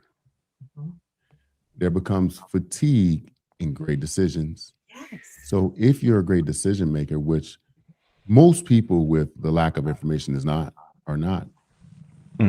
So now you add fatigue to that, you add pressure, you add stress, and you add the lack of empathy. What do you expect the outcome to be? Yeah. You know? Wow. Yeah, Mr. Davis, I was explaining to Hervet's Voice sometime last week that on USA Jobs, for the first time, I saw an opening for a DRO, for a VSR, and for a RVSR, and I've never seen all of three of those openings at the same time. Bro? Normally, Yeah, they a do Drill, that that's an I was so in-house, shocked. you know, open and close. Yeah. You never But- see it posted on USA I've Jobs. never It was I've very never seen shocking. posting for a DRO Yeah. there. But And people, I think that lends to the idea of what you guys are talking about. Like some of the internal training processes could really improve with respect to kind of from an internal perspective, you know, making sure that good training, you know, the training like what you Raiders received, or even the OJT, and so the mentoring and guiding and making sure people understand the process and some of the ins and outs, and even some of the unspoken rules that's in the Raider community, that seems to have kind of gone out the window. And then you add, like you said, fatigue, exhaustion from so many cases in the queue. A lot of people are just saying, you know what, it's time for me to punch my ticket. And we're losing that experience. We're losing the knowledge. We're losing the wisdom, and veterans are actually paying the price for that when it comes to having their claims rated appropriately, or as I say on my channel, in a current, accurate, and complete way. Whereas, you know, there's a lot of veterans who do, you know, purport their evidence and so on and so forth. And we just try to tell them, you know, Tasha and I just try to tell them to be patient with the process, because you're not gonna, you may not get the same official every single time, right? Like, so you just got to wait until someone sees, oh, you know, this is actually legitimate. They've gone through the review processes, you know, they actually know what their conditions are, and they know what they're trying to claim, and they've done their research. So let's make sure we give them a fair shake. and a lot of you probably didn't catch it. Raider put something in the chat early on, and he had let me know Natural and Raider, Mr. Davis, so I get these right. AVSCM's Assistant Veteran Service Center Manager and Veteran Service Center Manager. Veteran Service Center Manager. Wow. So pushing quantity over quality, Yeah. they would do that. And I talked about this, and let me know, Mr. Davis, Raider, and Natural, if you all ever had this. And I'm open where I worked at, and I know some of you can't, you know, say it. I understand, but I worked out of St. Petersburg regional office, and a lot of times the coach would say, "Hey, the front office wants this rating." I'm like, "Hey, I can make a decision, but it's a denial. But we need this, so I'm not going to put my name on the dotted line until I have this. I get to work the next day. That claim is no longer in my queue, but I still, because I would keep a spreadsheet of all the claims I worked on, right? And I would go in the VBMSR, put that social security number in, and they would always give it to another Raider and that rater was known for always either denying, lowballing a veteran, and ensuring that they had a routine future exam when they didn't have to. Have you all ever encountered that throughout your rating career? Minus Yes. the regional office that you worked at. Yes. Wow. Because sometimes raters are asked to do, I don't want to say, I want to say questionable things. Like, hey, look, can you review this particular rating because of so-and-so? And I'm like, why? What's the mechanism that you're giving me this rating? Did they file an 0996 and 0995? What's the mechanism that I am legally allowed to touch this rating? They're like, no, it's just the VSO kind of contacted me, shot me an email. I'm like, so we're just making this up? They're like, no, we have a handshake agreement. I'm like, okay, but if I get audited, right? If OIG wants to know why I'm touching this claim, what do I tell them? Wow. So, and I'm, because this was during the period of time whenever there was a lot of that, Puerto Rico, assigning work to yourself type thing. And I don't know, but yeah, you had people that would just say yes, because I don't know if it was for personal gain, if it was to try to get a promotion. They want to be, we called them pets. Like certain coaches had pets, and people would just they'd say yes to anything. They'd do anything, and they'd get in trouble for it. Like it would come around. I held my ground. Integrity is a big deal for me, so I held my ground on that. Mr. Davis or Natural, do you, either of you encounter that? Yeah. There's been multiple occasions where integrity had to be questioned, and now at the end of the day, as going through this process, I had some phenomenal leaders that were able to present me and put me in a position of hosting integrity in everything I do, right, with the claims, because it does become and feel like a number, and it's a revolving door. However, I think I had the honor to really go into these hearings and speak with the veteran. And when you're able to do that, all the questionable things that you would ask, that again others would ask, whether if it's coach, whether if it's assistant coach, or whether if it's getting your claim slipped out of your queue because you let them know that you probably wouldn't be able to finish it accurately and with a good rating, right? So now it was to the point where it had to be, you had to be around good people, and that was the really biggest point of it. It's those people around you that you surrounded yourself with really kept you on the straight and narrow, because you would compromise literally your judgment and what you know is right and what you know is wrong. So that moral compass had to fluctuate. There's been many times where I've actually dealt with, having to question a judge, and now when you're questioning a VA judge on if it's right or wrong, because when it goes to that level, BVA, you can do what you want, which many people don't know. Wow. Regulations can color outside the lines very easily and very fast when you have the stroke of a pen and have the title of a judge, right? So there's been many occasions where you've been asked to do things that's on a remand that for sure it's against the regulation. It doesn't matter. The judge said do it, push it. Wow. So, I mean, when we talk about questionable things, I want to, push that all the way to the top and see if they're doing questionable things. And then when they're doing questionable things, let's see how it rolls downhill. Wow. That is a lot. That is so much to take in. So Very much. good. Yeah, well said. Good information, though, for sure.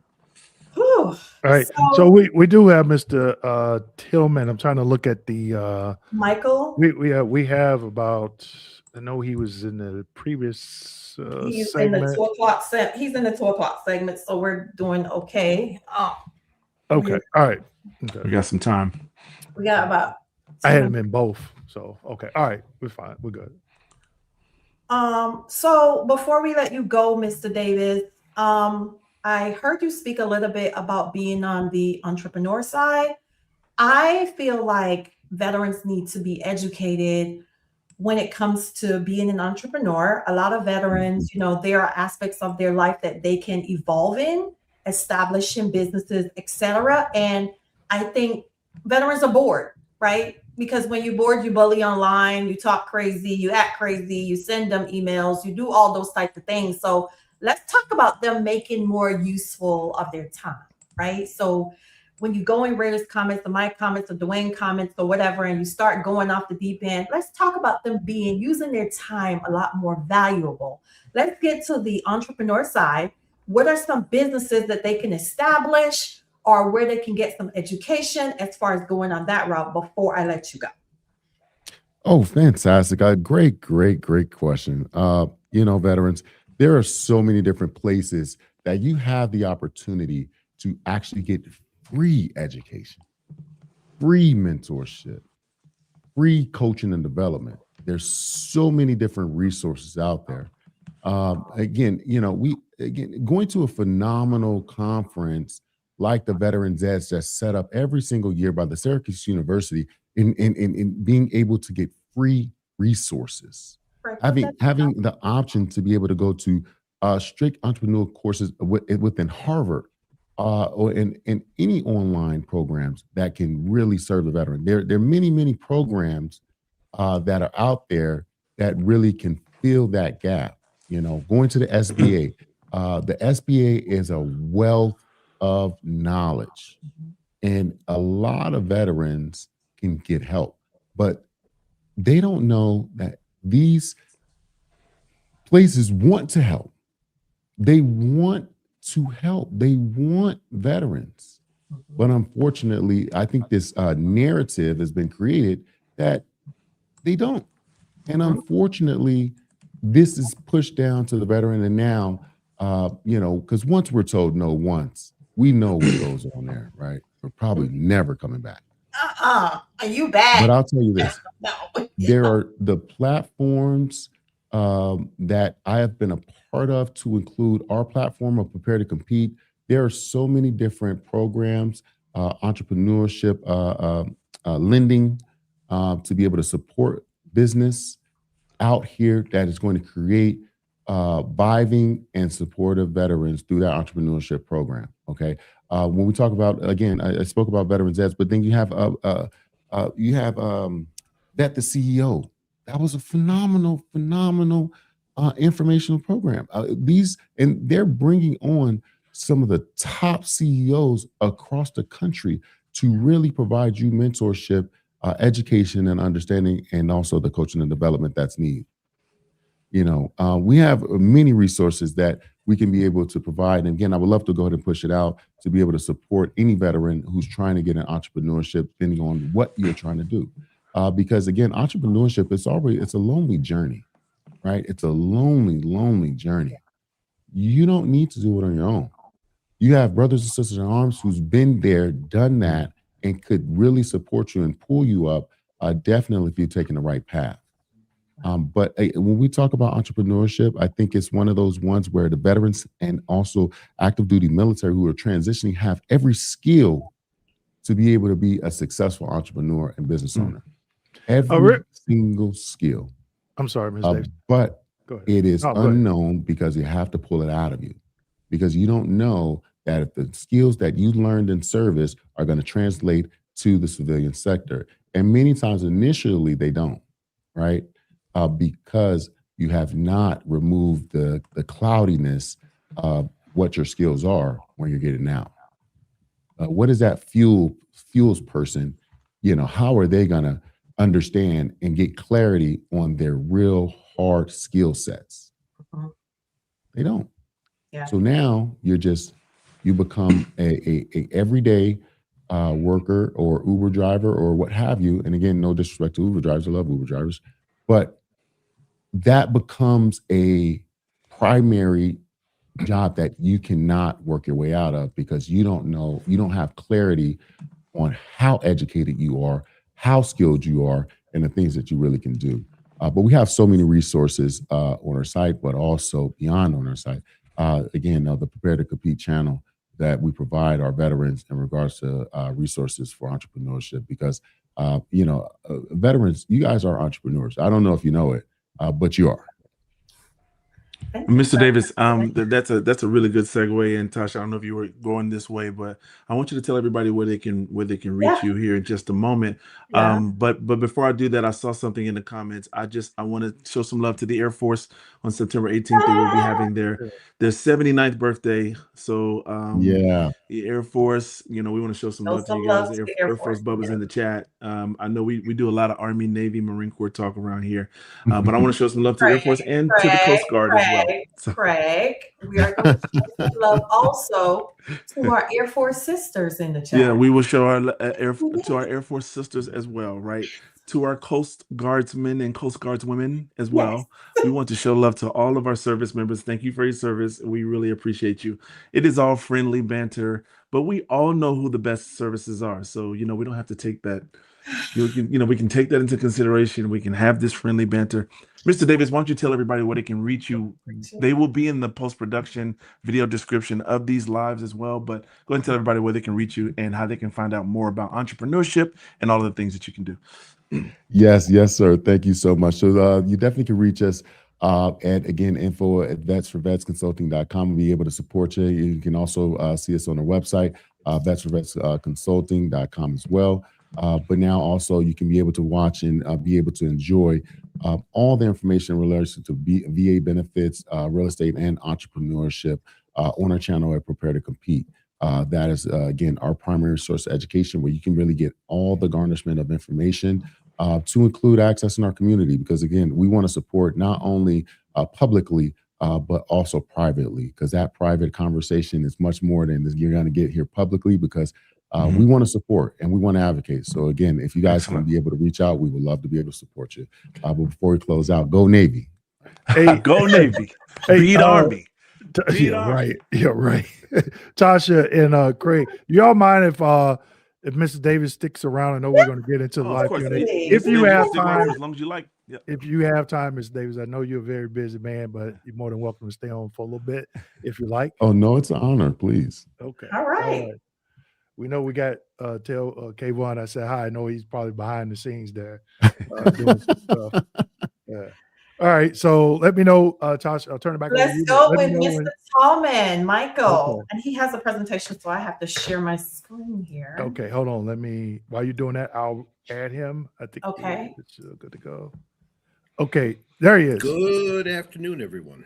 Good afternoon, Mr. Tallman. How are you? All right. Let me make sure. Okay. Army's in the house. Yeah. Oh, man. That's what I'm Another one. That's what I'm talking about. But going back to what you were saying about the Coast Guard, my best friend growing up is a retired Coast Guard captain. So I am throwing shade at him all the time. That's right. Yeah. Nothing but love to all the services. Oh yeah. So before we pull up your presentation there, Mr. How you pronounce it? Tall man. Tell us a little bit about yourself, what it is you do, and why you do it. Retired Army colonel. I retired in 2015.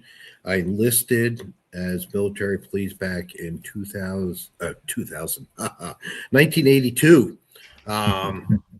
And I transitioned to Medical Service Corps right around Desert Shield, Desert Storm. So back in 1990, I spent 25 years as a MS officer, finishing out my career as a patient admin officer. So I was dealing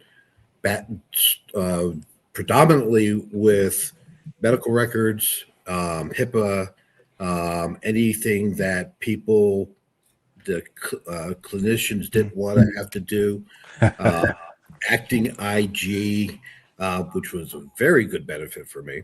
I spent 33 years in Army National Guard between the New York, Connecticut, and Massachusetts Guard.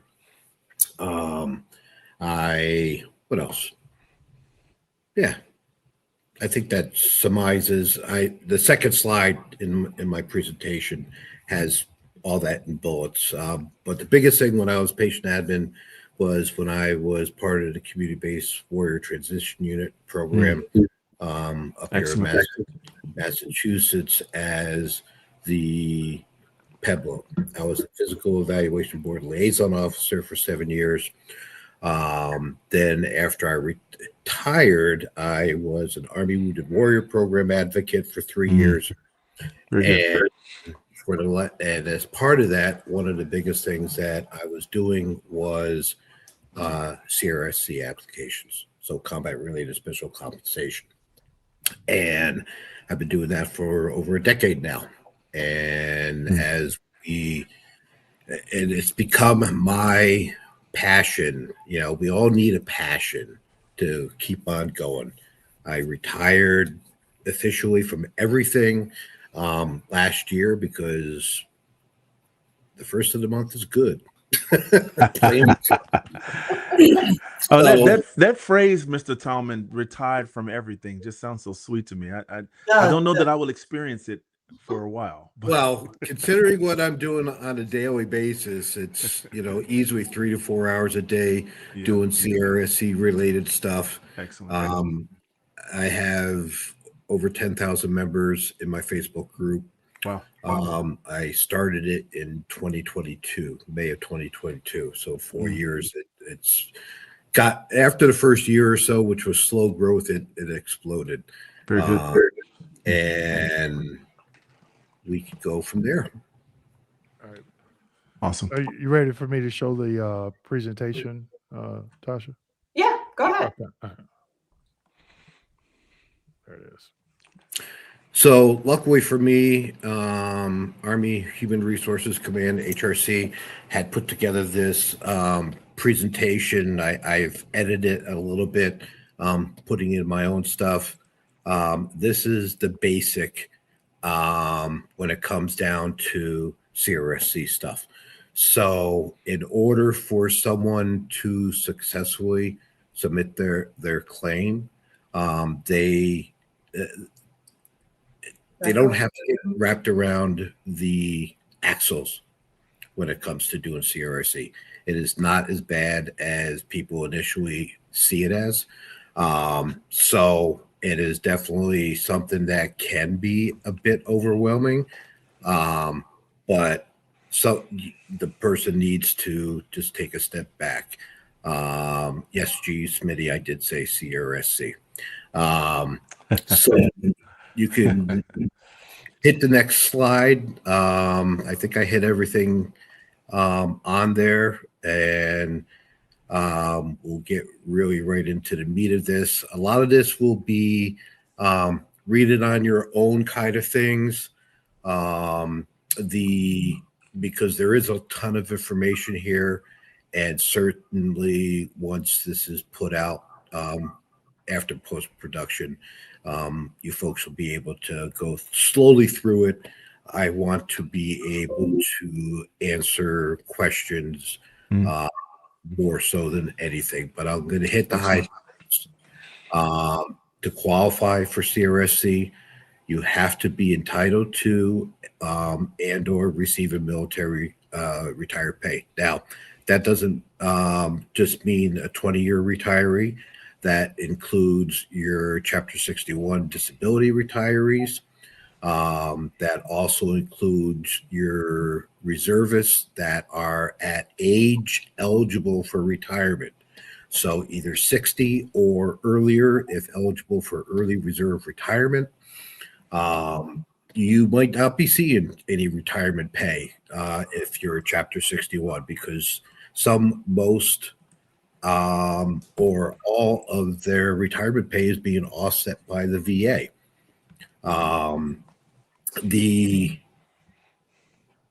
So that includes the reservist who may have been retired for under Chapter 61, who has a 20-year letter, and they will be able to still apply if they are a Chapter 61 retiree. Elephant in the house. I was Army Reserve National Guard for 33 years. I did my last 9.5 years on Title 10, and I was retired under Chapter 61. So I started with my retirement pay right at the time, but the VA offset a big old chunk of it.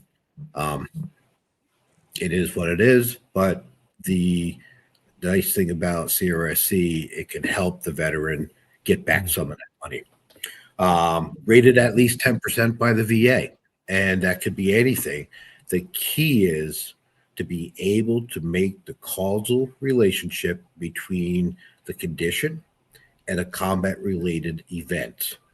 And how you prove that is once we get further into the details, you'll be able to see it. Waive your VA pay for your or waive your not the way this line here is actually backwards. You're going to waive your retired pay for your VA pay. So that's where the offset comes in. Okay. File your application. DD Form 2860, same across the board. That's why I help everyone. I might not know the nuances when it comes to the Air Force and Navy, which includes the USMC, or the Coast Guard and U.S. Public Health Service. All those folks are eligible to apply for CRSC. And then the disabilities must be either armed conflict, hazardous duty, instrumentality of war, simulated war. I know a few Vietnam veterans who have Agent Orange conditions, the cancers that are related with it, who are rated for CRSC. Obviously, Purple Heart. And then Gulf War presumptives, those are the things like PACT Act. And then finally, radiation exposure, if you're clank on a tank, where you're working with depleted uranium, then that is also going to give you something that you can apply for. Excuse me, Mr. Tallman.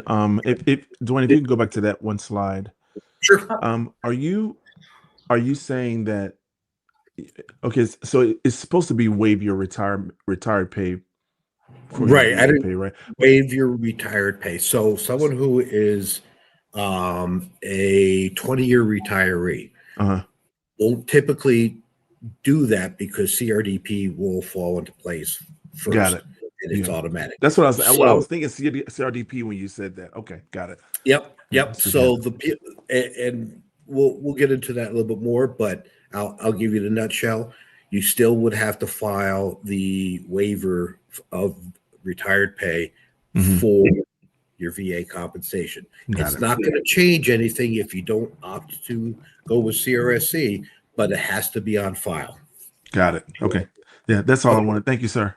You go ahead, Dwayne, with the next slide. No worries. Armed conflict. You have to be engaged with the enemy. You have to go pew pew. You must be either affected by direct or indirect fire. All those things that come with, as we have over the last 25 years, going to the sandbox. Next. Simulating war, jumping out of perfectly good airframes, doing actual going to NTC or JRTC, naval exercises where you're doing, high op tempo kind of things where the individuals are, doing what they're supposed to be doing based on, the exercise that they are, that they're going through. So you have to, the key here is the documentation needs to show that, what you were doing when you were injured. Those are the two key things. It needs to be saying that you were doing X, Y, and Z when you got injured. And that's where one of the biggest sticking points that we have for veterans being able to get a successful claim in. The doc or the PA or the medic will just say service member presented because of back pain. That doesn't help the claim at all. And of course, it's long after the fact when this stuff happens where the individual, is now needing the information. Okay, it's great that it was documented. It helps for a VA claim, but it doesn't help. See, that's hazardous service. EOD, dive masters. Again, jumping out of perfectly good airplanes. Certainly a lot more than I ever did or was willing to do, although I almost jumped out of the plane at one point. Next, instrumentality of war. This takes up a larger scope of everything else. Who has the song of our people ringing in their ears 24/7? Just about all of us have tinnitus. Well, tinnitus is caused by an instrumentality of war. Burn pit exposure is an instrumentality of war. It is something that occurs because you are engaged in military operations somewhere forward deployed, and you're going to have to burn everything that you have on site. And that is, because of the fact that that is something that is done as part of your day-to-day routine, that is considered an instrumentality of war. Obviously, Purple Heart. You get shot, you get shrapnel, you get blast exposures from a VBIED. Those are going to be conditions that are it's an easy sell. You have a Purple Heart, getting CRSC approved is a drop in the bucket. Yeah. So go for illness presumptive. Now this is a little bit different than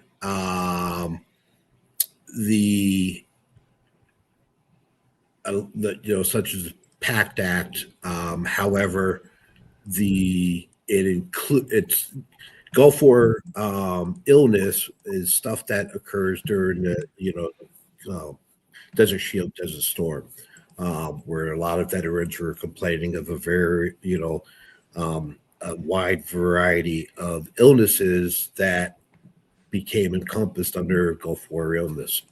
That also added over time your burn pit exposures under the PACT Act.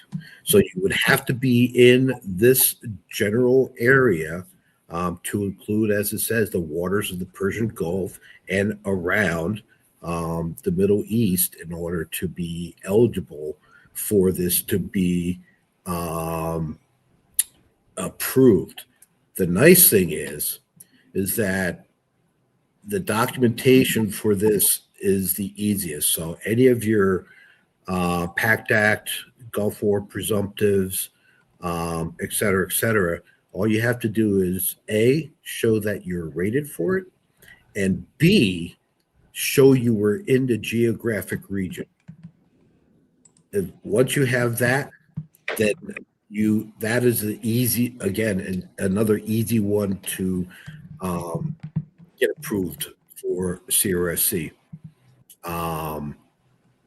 But it is, thank goodness the PACT Act got passed. And it got all these burn pits, and there's a lot of things that people can apply for. In my Facebook group, in my file section, I have the whole list of the Gulf War, or I should say the VA presumptives. It's an automatic. You don't have to go digging when you were first diagnosed. Now, one exception. Unfortunately, the Air Force, and I'm going to have to bring some hate down on the Air Force. Sorry. No problem with me there. Yeah, Mr. Tallman, proceed, sir. So the Air Force, one of the things for under the PACT Act, is that asthma has to be diagnosed after leaving service. Now, many veterans went from doing their day-to-day to going through the integrated disability evaluation system. Unfortunately, a lot of these veterans get diagnosed with asthma during this time frame. That means it was diagnosed during service, not after service. The Army will approve it 24/7. The Air Force will deny it if you were diagnosed as part of the IDES process, which is totally ridiculous. I mean, come on, let's use common sense here. How to fix that? I don't know. I really don't know. Somebody has to, get it through their thick skulls that this is something that will be diagnosed in a lot of cases during service. But I could go into a rabbit hole on that. So that is one thing to be aware of, that if you have asthma, then you could entirely be denied for it by the Air Force. Army, like I said, they're spot on. They'll actually, a lot of cases you could put in your claim for the Army and they will approve things that you did not even apply for, because they're going to look at your rating to see what you were rated for. And if you have any PACT Act related stuff, they're going to go ahead and approve it right off the back. Same for tinnitus, because tinnitus is not even within a Gulf War or something. Mr. Tallman, quick question, and I don't know if you have a slide on this, but is what you're talking about as part of the IDES? Oh, wait, I don't want to just use acronyms. The Integrated Disability Evaluation System. Like, is that woven within there? Like, all of the stuff that you're in the Army and you have certain boots on the ground type of experience. Like, is that within IDES? And I know IDES has to do with DoD disability too. I don't know if you have a slide on that either. But can you talk a little bit, like, is this some of these presumptive conditions, right? Would that be under the IDES program? That would be when an individual gets, goes through the MEB process. The med board process. Okay. Yep. The med board process. And everyone still calls it the MEB, even though it's technically IDES. The going through the process, they're going to develop up a list of their conditions. Mm-hmm. There's going to be some that do not meet retention standards and have to be forwarded to the physical evaluation board for determination if the person is fit or unfit for duty. So the VA is going to go through, they're going to do their comp and pens, get everything taken care of. Hopefully, sometimes you have examiners that couldn't, tell their ass from a hole in the ground. Unfortunately, that it does happen, but work closely with your physical evaluation board liaison officer. If the examiner is dismissive, if they are not, covering, the concerns that you have, medically for yourself, that needs to be brought up with your PEBLO. And hopefully you don't have a PEBLO that, couldn't tell their ass from a hole in the ground either, because they are unfortunately out there. So yeah, it is. So there, in that particular case, if a 20-year retiree who does a benefits delivery discharge gets out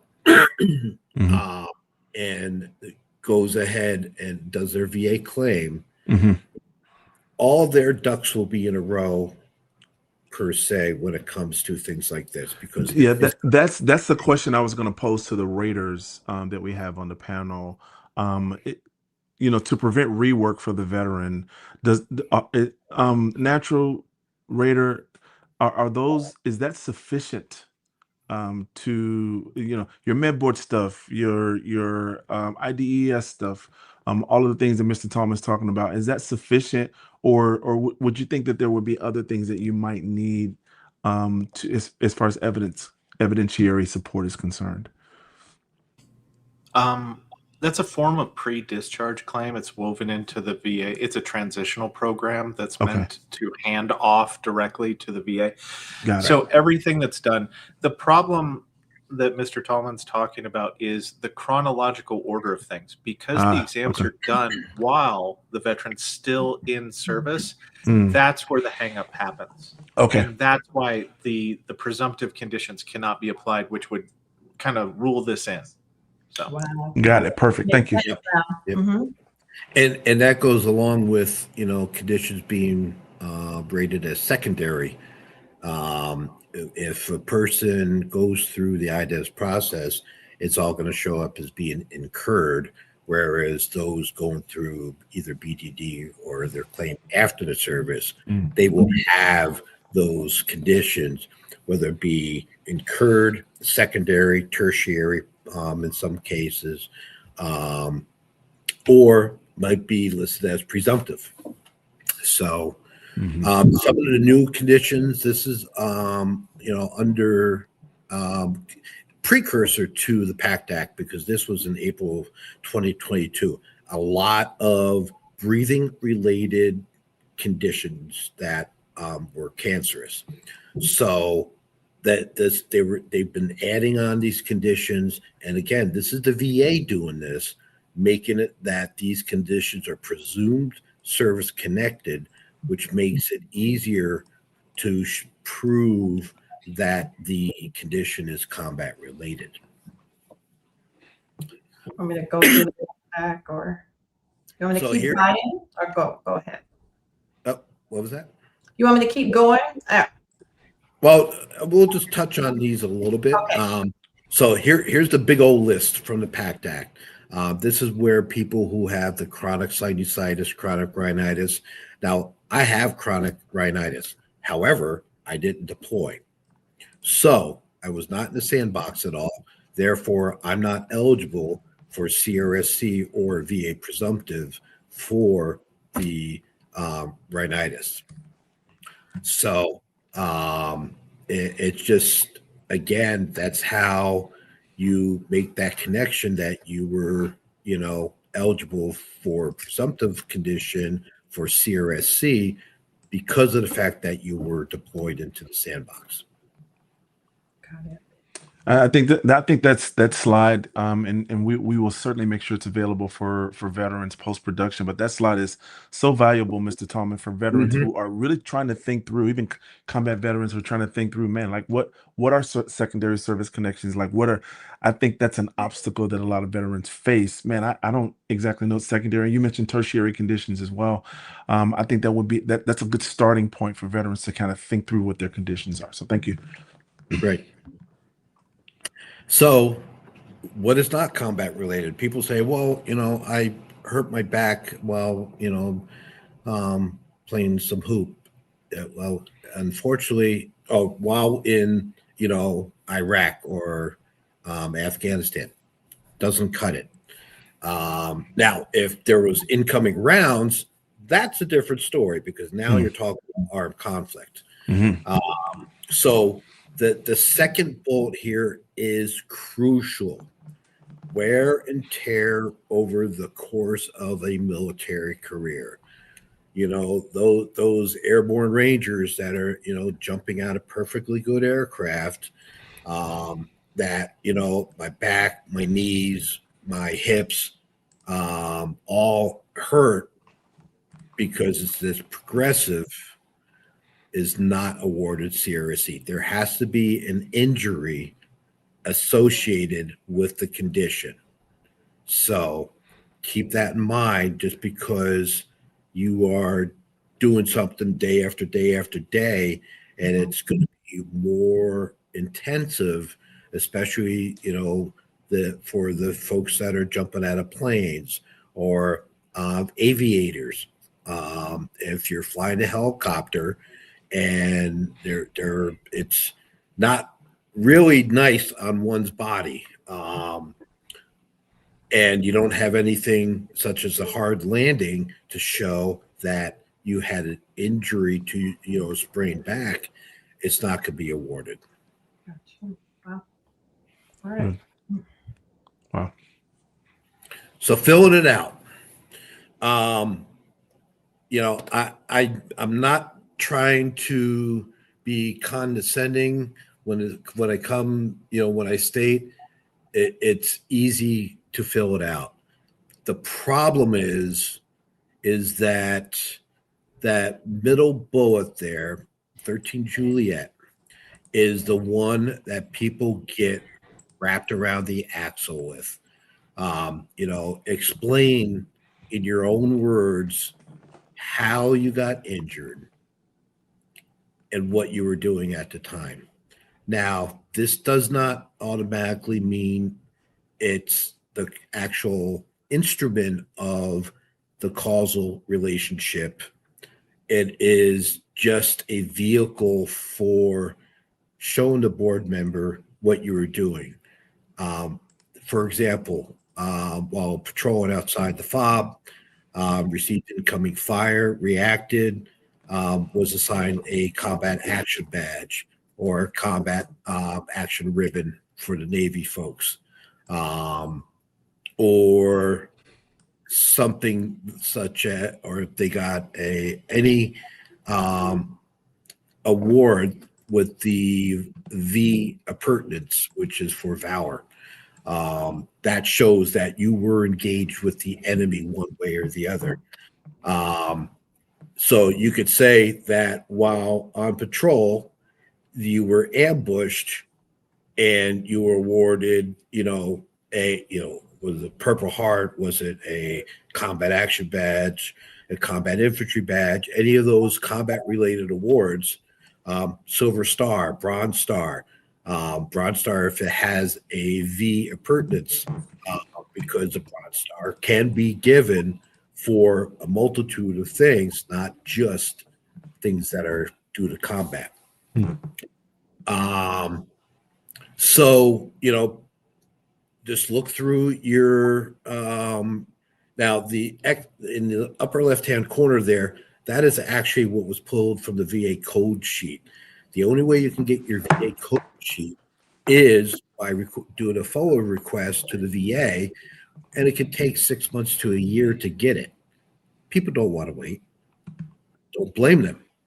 So if you don't have exactly the information as to what you were rated then compared to now, you can request a disability breakdown letter. And I should have added this onto the slide. So you call up the 800 number for the VA, request a disability breakdown letter, and it's going to give you your ratings for your conditions along with the code which is the item number 3 or C, I'm sorry, where it has the 5237. That's if known. You don't have to have your code. It just helps the examiner or the analyst when they're doing making sure that, okay, it does meet the connect the dots. You can also go into your VBA side of va.gov and look at your documents and be able to pull down your ratings from that, your decision memos from there as well. So if you don't have it, you can go right to the VA site and pull that down. So just to step back for one quick second here. Mm-hmm. Yep. Okay. This is where I was talking about secondary conditions. Mm-hmm. So the lumbar strain and compression fractured during a bad parachute landing fall, along with an associated condition such as radiculopathy, that would go down into the bottom box. So if the upper box is approved, anything that is secondary is automatically approved. Wow. That's why people going through the IDES process are screwed over, plain and simple. Wow. Wow. Wow. I did not know that. Wow. That's good to know. The more you know, my friend. That's why. That's why. So PTSD is a hard one. You can't just get buddy statements. The are not permitted. It has to be there's several different ways you can get PTSD approved. However, sometimes, especially if you were in Iraq in 2005, 2006, a lot of these things didn't occur because you had a command staff that was not given awards, even combat action badges, for people that were just doing their normal jobs, and they might have gone out of the wire, but they are went above and beyond. They were engaged with the enemy in one way, shape, or form, but they still did the command, no one in the battalion or below is going to get a combat action badge. Well, that's just not taking care of your troops. So for PTSD, it can't be that the VA rated you for PTSD and it's documented as part of the MEB that you have PTSD. It has to have concrete supporting evidence to show that you were engaged. So that can also apply to your awards write-ups, your NCOERs, your OERs, anything that shows exposure. And the last item in that bottom paragraph, a wartime chain of command, I have seen them approved so many times that it is something that is an alternative. But a lot of times, people are years, remote from, their, wartime chain of command and have no way of getting a hold of them. If they have a name like John Smith, it's going to be hard to find John Smith, whether it be in LinkedIn, Facebook, or Together We Served. Wow. So the wartime chain of command is something that works. I always recommend, and I give individuals who are trying to get it done the requirements for a combat action badge straight from the Army regulation. If the letter that individual provides meets the requirements for a combat action badge, 99% of the time it will be approved. The key is that they will look up the individual's information, call them, and verify that individual was in your wartime chain of command. So they're definitely gatekeeping here, but in the way that they should. Wow. So, an example from an NCOER that, definitely will go the distance. If you don't have anything else, that would pull it off. And Mike, real quick, can you explain which branch uses the NCOER? Army uses the NCOER and the OER. I mean, people have to understand that other services actually follow how the Army does their CRSC claims to a degree. So a lot of the information that, even though that it looks like it's strictly for Army, it is applicable across the board. So, when they had this, put together, I'm like, well, I'm stealing this. And they said I could, so I have that. So this goes into more detail what the chain of command letter is supposed to look like.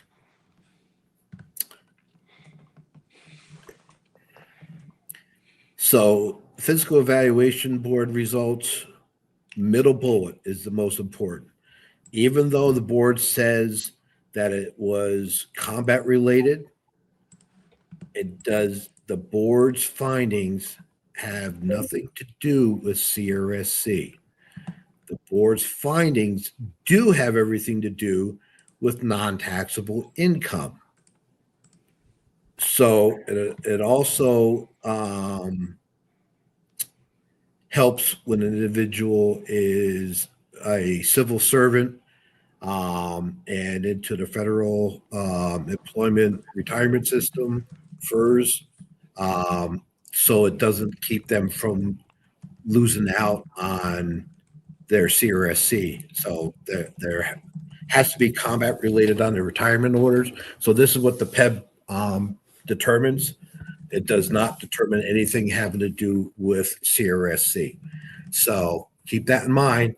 Well, the PEB says that it was combat related. Doesn't matter. Well, the PEB says it was not combat related. Doesn't matter. See? So it's what the VA rated. That's the important thing. So just reiterating the same thing.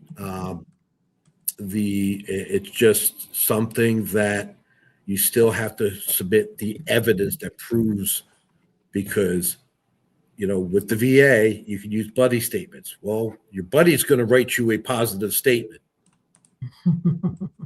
At least you hope so. Hope.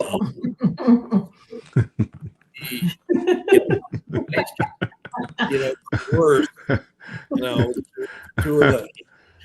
do me a solid. And if he doesn't, he's not much of a buddy. Well, that's why. Or she. Yep, that's why it's a buddy statement. Wet signature, but then it can be scanned in. It cannot be a digitally signed unless the individual is a DoD civilian, so that they're going to have a CAC to be able to digitally sign it, and they can be looked up in the system. Other than that, digitally signed, any additional documents such as the letter has to have the individual's contact information on it. Do not submit your complete medical record. Just the conditions at the time of injury, or first, that you went to sick call to get it looked at, is all you need to have in there. Mr. Tallman, say that one more time for the benefit, not only of the veterans, but for our raiders here, to make them feel good. Say that one more time, what you just said. Make sure you don't send in all your documentation. I have 6 volumes from my 33 years. It's just from when you were injured and what you were doing at the time. It can't be years after the fact, because memories changed. It needs to have. It needs to be as close as possible. That's the same as line of duties for the reserve components. The line of duties can't be done years after the fact. It has to be. Well, at least for the Army, they've been telling me that, long after the fact, it's kind of hard, to justify that it is actually something that. That they can approve based on that. I don't agree with that. But echelons above colonel, EAC, that's above my pay grade. So, and I've told them, but it doesn't make any difference. But see what else we got here. Next one. Okay. Denials, most common reason is the lack of evidence. Same thing as the VA. Yep, exactly. Next. How you can get your medical records if you don't have them. You can, it's the VA. It's a full request. They request your full C file, which includes both your DoD records and your VA records, and it will take upwards of 12 to 18 months to get.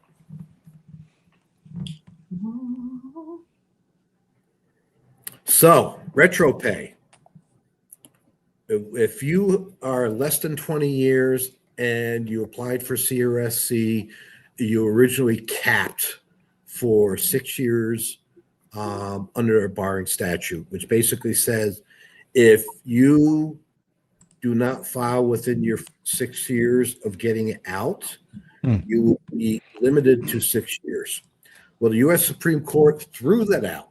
Actually, it remanded it back to the lower courts, and DOD came out with a interim guidance in August of last year saying, okay, your claims, your retro pay will be only back to the date of receipt by the service.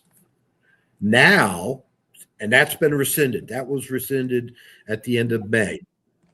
Retro pay will now be done either to the date of the VA rating, the date of retirement, because you have reservists that can have VA ratings before they're actually out of the service, or it's signing into law, such as the PACT Act. So the retro, the retro pay will go back fully instead of being limited to a certain time period. And Army alone has at least 20,000 claims or the approval memos to review. So it's going to take time. All right. Next slide. You want me to go to the next one? Go to the next one. This is for the Army folks, so you can skip that. I put up these are all the links that specifically for going, to the claim for the, the DD form 2860, which is on the executive services side of the White House website for all the DD forms. And then a variety of links. I made these as bit.ly links because if you had to try to type in the Coast Guard link, yeah, you'll be doing that for like 2 to 3 days. It is ridiculously long, no lie. So I made all these, and of course, these are the groups that the PEB Forum, the Veterans Benefit Network, and of course, Facebook and Reddit are the ones where I'm heavily active. I think that's the last slide. That is the last slide. Yeah. Wonderful. Mr. Tallman, I have one question for you that I was thinking through. Only one? Well, one for now, at least. Disappointed. And again, this is another one that the Raiders can chime in on. But I have a couple of friends who were Air Force active duty, and they did obviously combat related activities. I don't want to get too much into that, but they did combat related activities that did not involve them physically, as you were talking about earlier, like boots on the ground, pium pium pium.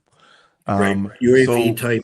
What they're thinking, but they have certainly mental health concerns as a result of the duties that they had to perform. So are they eligible for combat related special compensation, or are they not? They're going to be eligible. The thing is that apply. Let those, SMEs when it comes to the Air Force related stuff, or even, Army with some of the UAVs that they have, let them make the decision. I'm not going to say one way or the other, yes or no. There is a direct correlation, but you're not directly engaged. So it's a hard one, and I'm not going to say yes or no. I'm just going to say apply and let them sort it out. Thank you for that answer. And then this is for Dwayne and Mr. Davis and Raider and Natural. Those same types of veterans who have these certain types of clearances, a lot of them are not eager to submit VA claims for the types of things that they did over there, because they think that if they talk about their experiences, talk about their stories, talk about what they went through, that they would somehow be violating their top secret security clearance. Some of their records are sealed. How is that looked at as a raider with regard to combat VA claims and those kinds of things? If you guys could talk a little bit about that. I never had to deal with CRSC like in any capacity. That wasn't something that I did. But whenever we're talking about like top secret clearance, there's a records research request in which you just check a box to say that the individual had top secret related stuff. And then those with clearance do look. And then all they kind of do is they just give a thumbs up, or, you know, they kind of say yes or no. They don't elaborate because it won't allow them to. But yeah, that's about what that is. Okay. The Air Force Historical Office is very helpful when it comes to the Air Force folks and CRSC claims for that reason. Awesome. It's something that I do have posted in my Facebook group, the email to their central mailbox. Yeah, if you can make that available to us, Mr. Tallman, we will make that available for in our post-production products, and your slide as well. I think will be Hold on, Keith. I would say, I think what I run into a lot of, not so much the security clearance, is more of the actual job that the veteran holds. When it comes to like when it comes to mental health, I've had several cases where the veteran asks for a increase or to be service connected for mental, only to go to the exam and then write us back and say they want to withdraw the claim because of whatever position that they've held. And this is why I tell veterans, it's no one's business on if you're service connected or not. So many veterans want to tell everybody their personal business when it comes to their service connection. And I think that's probably why some of them, you know, kind of teeter on that. Should I file a mental? Now, a lot of mine were like, you know, like FBI or, you know, police or something like that. And a lot of those were withdrawn because of that specific job. So I think that, I know that when we we do the background checks, and if there's some type of, with those jobs, mental plays a major factor in those. So I can kind of see that. But I think also that does hinder the veteran, especially if they're having issues in that particular area. Got it. Thank you so much, Natural. I appreciate that. Tasha, did you have some questions for Mr. No, Mr. Davis? Did you have something to add to that? So I know you came. I did. Because I would be remiss if we don't add that, you know, many veterans, I think we miss understanding what it is to be a veteran. You know, you go through the transitional component of actually transitioning from active duty and being reacclimated into civilian life. Once you transition out of the military, you are an everyday civilian. And understanding that, I think the veterans wash away their service time and not understanding. And when they wash away their active duty service time, they never assume the jacket of a veteran. So now you don't even understand or feel that you have the option to garner the benefits or even speak to the issues that you're dealing with because they're so taboo in the civilian sector. Awesome. So with that being said, it really can hinder many veterans from feeling comfortable about unlocking and divulging some information that could really help the grader or their CSRC claim or any type of claim that you can actually garner benefits for them, if that transitional gap, there was some assistance there. So I just wanted to add that there. Excellent. Thank you so much, Mr. Davis. Tasha, if you had some more questions for Mr. Tallman. No, I wanted to keep this very specific for just the CRSC segment. And I want to bring Mr. Tallman back for all the questions that we have in the comments specific, so that way we can narrow those down so it doesn't get, caught into the middle of everything else here, because CRSC is really outside of the VA. And so that needs to be more, a conversation by itself. So I wanted to, yeah. Sounds good. So Michael, we would definitely be in touch. Thank you for joining us. Are there any things you want to give us today, Michael, before you leave? And I'll be definitely sure to put this in the description and have this presentation available for all veterans. I can go on for a long time. I don't think folks, the old man, as they say, he can keep talking, and when he's done, he's done. And yes, that's right. You certainly fit the bill there. But you know what? I love doing this. It's 100% voluntary, and so I cannot accept or request payment of any sort. So, and this just my way of being able to pay back. And the more people know, the better. So this is definitely something, I'll on whatever vehicle it takes, because allegedly by the Office of the Actuary, there's approximately 59,000 veterans receiving some sort of CRSC. I think that is woefully inadequate numbers. It's more, I would say, easily tack on another 75 to 100,000 veterans that should be getting it. Wow. And that's legit, because they got denied and didn't know what to do, or they don't know about it. You don't know what you don't know. Brandon, did you have something you wanted to share or say? Yeah, so there was a slide that was specifically shown that listed off the new PACT Act presumptive conditions like reproductive cancers, things like that. There's actually a VA policy letter 20-24-06, and it specifically lists all like disabilities under those categories that qualify. Okay. You should probably check Can you it out. put that in the chat for me, please? And I'll definitely put it in the description. Yeah, I'm on it. I'm on it, Tasha. Thank you. Thank you very much for that, Raider, because they need it. Go ahead. Sorry, I'm just going to try to put it in your chat if it. Okay. Yeah, I threw it in there, Raider. Let me see if it comes through. Cool. Okay. Just the link for it.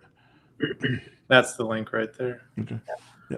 Thank you, Michael. It's definitely been a pleasure to have you here, and I will definitely be in touch once we get concluded with this, and that way we can have a more centered conversation to include TCAVA and MRSA, which is the Major Register Act, right? So there's so much that we can get into, but we don't have enough time. The Right. Yeah. time. So definitely, it's definitely been a pleasure. Thank you for joining us. Thank you for dedicating your You're very time welcome. this weekend, and I'll definitely be in touch. So It's been a pleasure. Somebody said they work with you, Michael. Yeah, I see that here.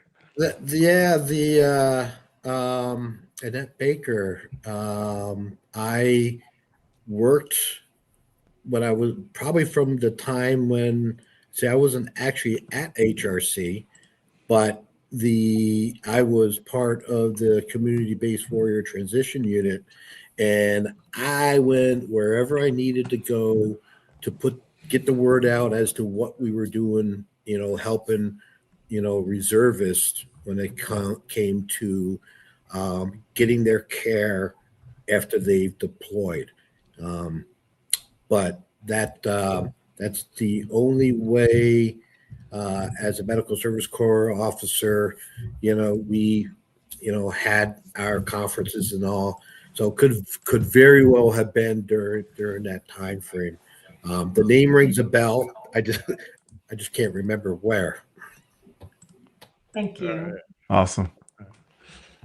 Thank you so much, Mr. Tommy. You've been a phenomenal resource for us today, and we look forward to the future lives. I think me and Hervet's Voice and Dewayne are talking about possibly around Veterans Day doing something like this again for another one throughout the year. So we'll look at the schedule and see what's going on. So, all right, thank you so much, sir. Sounds good. Thank you. Tasha, we do have a couple of people that donated. Want to get to Go a ahead. shout out and quick question. Annette Baker, she's been a long time. Yes. Long time. subscriber to the Yes. channel. Back when I used to do the free town hall meetings, I was like, man, so she's been around for a while. So thank you, Ms. Baker, for all the support. And here's a question from Donald. I applied for increase for migraines, but proposed for reduction from 30 to 0 with work loss seen by VA neurologists taking meds from a claim granted in 2024. I guess my quick response to this is, did you understand the diagnostic code criteria for the 50% criteria? Did you reasonably articulate that to the CMP examiner when you went? But most importantly, did you have the evidence to match the 50%? That's my take on it. I'll give that question back to the panel. If they are, go ahead, Natural. if they're proposing to take it from 30 to 0, it's probably because the examiner checked less frequent. And that would, but you also have to take into consideration if the person is losing work, how much work have they lost in a 12-month period? What else is going on? Are they is it interfering with their daily activities? Are they how many migraines? Those are things when the migraine law comes into play that the veteran should submit. Anytime you're doing an increase, always submit evidence that's going to ensure that that increase or your current rating stays in place. That's one of the biggest things I could tell people. Don't automatically assume that you're going to put in an increase and you're going to get granted an increase. Because, and don't think that you don't have to submit any type of medical documentation that shows, hey, they switched my medication 4 or 5 times. They've went up on the dosage. I now go see a neurologist. I go see a pain specialist. Those things, you still have to prove that that condition is worsening and it is impacting you daily. So don't just stop once you get service connected thinking that you don't have to submit evidence that is going to support an increase for you. Raider, anything to add on that, or the retired Raider Dewayne or Mr. Davis? No, perfectly said. All right. I think Raider trying to get them points for the day. Mr. Davis. Mr. Davis. They're working. Yeah, I think he is. They got him on production. He's on production. Mr. Davis, you want to take that, or Oh no, I was just going to add possibly being able to make sure that the journal entries are a really, really big help. I think a lot of people miss that easy access point of frequency, right? Frequency and duration. That's such a really big standpoint where you provide context to the physician and rater very easy. Yeah, frustrating attacks, those kinds of things. Everything that's in that 38 CFR reference for migraine headaches, I think is helpful and useful. The links is going to be in the description. We're going to make sure we put all the links after today in the description. Absolutely. Definitely. We will make sure that they are there. Wow. We are 4 minutes away from 6 hours in. Listen. We said we were probably going to keep going, right? And so like this is a little bit. A little, Dwayne says a little bit. Wow. I got that pool calling my name. We have been here since 9 a.m. Eastern Standard Time, and it is the weekend, so I really don't want to take away a lot. But I want to say this.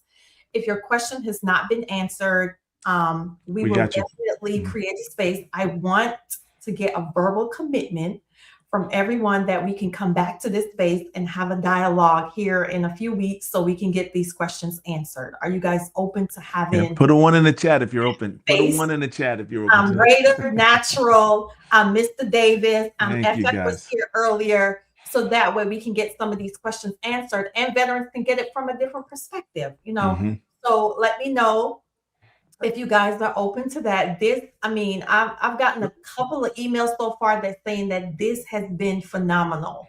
This has been great, discussing everything. And I know that they're going to put ones in the chat. Look, the ones are already coming. Put a 1 in the chat if you want to see this again, maybe even sooner than Veterans Day. Yeah. I want to say this.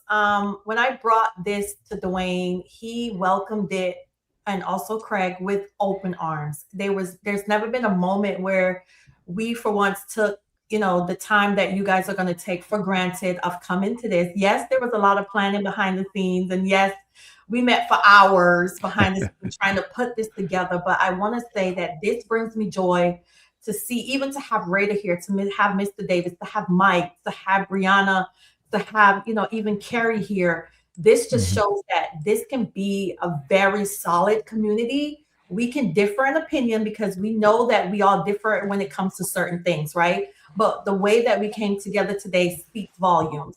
So this right here debunks the myths of all outside of the social media. Yes, we're not going to talk about COLA 2027 because it's not important.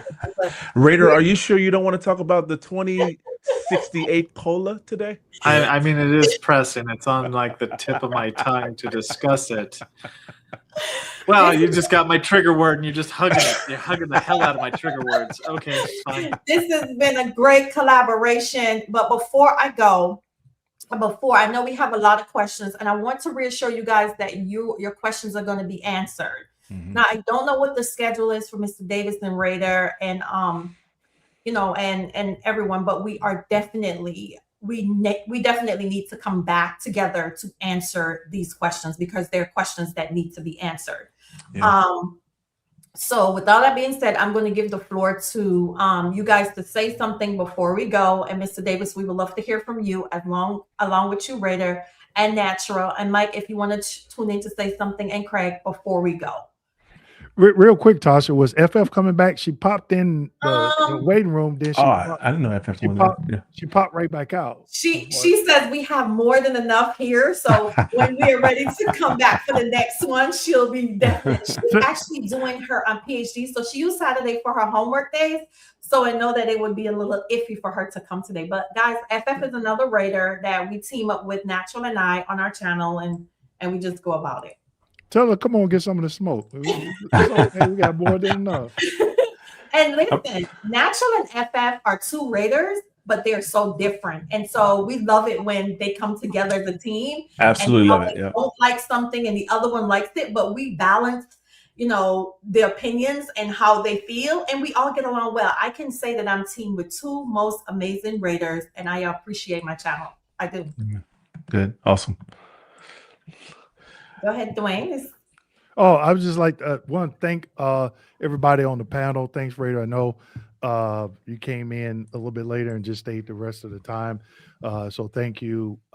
Thank you, Her Best Voice and Royal Rock Wellness. We're going to be doing some other stuff. Mr. Davis and I, we collaborate every month as well. Mr. Tallman, excellent presentation on CRSC. A lot of veterans would ask me, and I'm like, it's not my area of expertise. Natural, thank you for coming on as well. I know I don't know how I could do it on the treadmill. My knees and ankles definitely would not agree with me, but more power to you on that. But just thank all the. I would like to thank all the veterans. Like I said, I've been on YouTube for over 6 years, and just reaching out to smaller channels like Mr. Davis, Her Best Voice, Royal Rock Wellness. I know Ray and I did a live back in January, just coming together and just show veterans that there isn't any animosity between us, because the goal is the same, to give you the right information, even though we may differ. That's okay. To give you the right information to not only get the benefits that you deserve, but also keep in mind you get to a certain level, then your family are entitled to some benefits as well. So just thank you for supporting all of us, because trust me, these videos that we put out, people, it is not easy. I got a team behind me. It's just not me, and I'm just sitting here. It was at first. It is a lot of work. It's So a lot of thank work, you yeah. for staying the 6 hours, and just the support over the years. And make sure you subscribe to everyone's channel. Thank you.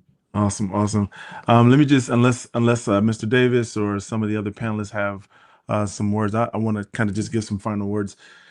Thank you to all the veterans who have joined us today. This has been a phenomenal event. I think it's even much more than what we had originally thought it would be. It's been a pleasure to team with Dewayne and with Her Best Voice. And, a lot of these people on the panel really don't need much introduction. Raider, thanks for joining us, hopping on the stream. I echo the sentiments about Natural and FF just being really good resources in the community. I want to let veterans know that I know sometimes it can be triggering to think about your claim. It can be triggering sometimes to see content creation on YouTube and other places. And there's a lot of information flowing back and forth. What I want to encourage you to do is I want you to be encouraged that there are people on here. There are people on the internet, people on YouTube, content creators who really want you to thrive. We really want you to submit claims. But the message I want to send today is that it's much more than about just your VA claim. It's about your mental, emotional, physical health, right? It's about your families. It's about your dreams, your goals, your visions, and what you want to accomplish post-military service. And so what we try to do as content creators, yes, we're going to make sure we have all the information so that you can submit your claim in a current, accurate, and complete way. But we want to make sure you got the resources that you need to live the life that you want to live. Oftentimes, as you can see from a lot of the congressional hearings that Her Best Voice does, and a lot of the stories that Dewayne tells, and a lot of the things that some of the questions that Raider gets, you can tell oftentimes that there's not a lot of love for veterans out here these days, right? So what we want to try to do is build a community. We want you to make sure you feel safe. We want to make sure you feel loved and affirmed in this community where you can ask a question. You don't have to worry about anybody thinking that you're asking too many questions. We are here to help. Most of us do this for very little, if any, kind of anything, because it's a labor of love for us veterans to help you guys and to make sure you have all the information that you need. And as I say, listen, no matter where you are, no matter what you're doing, no matter what you're going through, no matter where you find yourself, I want you to live royally and I want you to live well, because that's the goal. That's what we're aiming for. And please understand that you can reach out to us for whatever you need. Let me do some housekeeping as well. Some sort of post housekeeping, everything that's from this channel, right? Dewayne and Tasha and myself, we're going to go back into the lab and we're going to create a bunch of post-production products for you guys. We got collaborations, as Dewayne mentioned, in the future. All of the guests on the panel, they are all open for our future collaborations on this particular project. But then I'm quite sure we will link up for collaborations 2x2, 3x3 in other areas. And I want you to listen. I'm not just saying this because we want more views or clicks. None of us are worried about that. We want you to subscribe to our channel so that you can have the resources, the accurate qualifying resources, and the resources that are true that you need, right? Listen, we're gonna have we're gonna have resources for everybody. Born accredited claims, Berry Law firm who wasn't able to join us today, Hill and Ponton, their YouTube channel, Prepare to Compete, Mr. Davis, Mr. Tallman. We'll have everybody's information. Brianna's information will all be out there. Liz's information from SSDI. We thank her for joining us. All of this information will be available to you guys, free 99. And if you're from the hood, you know what that means. Free 99. None of this information will be charged for you. All we ask of you is just to support our channels. We want to get the word out to as many veterans as possible. Everybody's not like Dewayne. They ain't got like umpteen thousand million subscribers. Everybody's not like Dewayne, right? So That's true. That's true. The corners of the earth. Some of that us he have has to not work reached. for a living.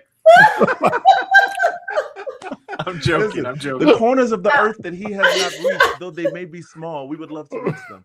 I Remember, want to say this, that my channel is called Her Vet's Voice, and I want women veterans to know before I leave here, I want you to let you know that you are seen, you are heard, and you are capable. Anything women veterans, you can find it on my page. I sit down, I have 2 raters who are women, and we talk about all things women. Now, women, I want you to know that you are seen, you are heard, you are understood. What you're feeling in your body, even though the VA does not fully accept it, we understand. So I want you to know that I created a space called Her Vet's Voice because I felt like women needed their unique voice when it comes to veterans. I'm tired of somebody asking me about my husband's social, and I don't even have a husband, right? So I totally get it. I want you guys to know and understand that you are seen, you're a woman. Go to the VA boldly, hold your head up, and talk about the things that's not usually talked about. And that's what I do. So we created a space called Her Vet's Voice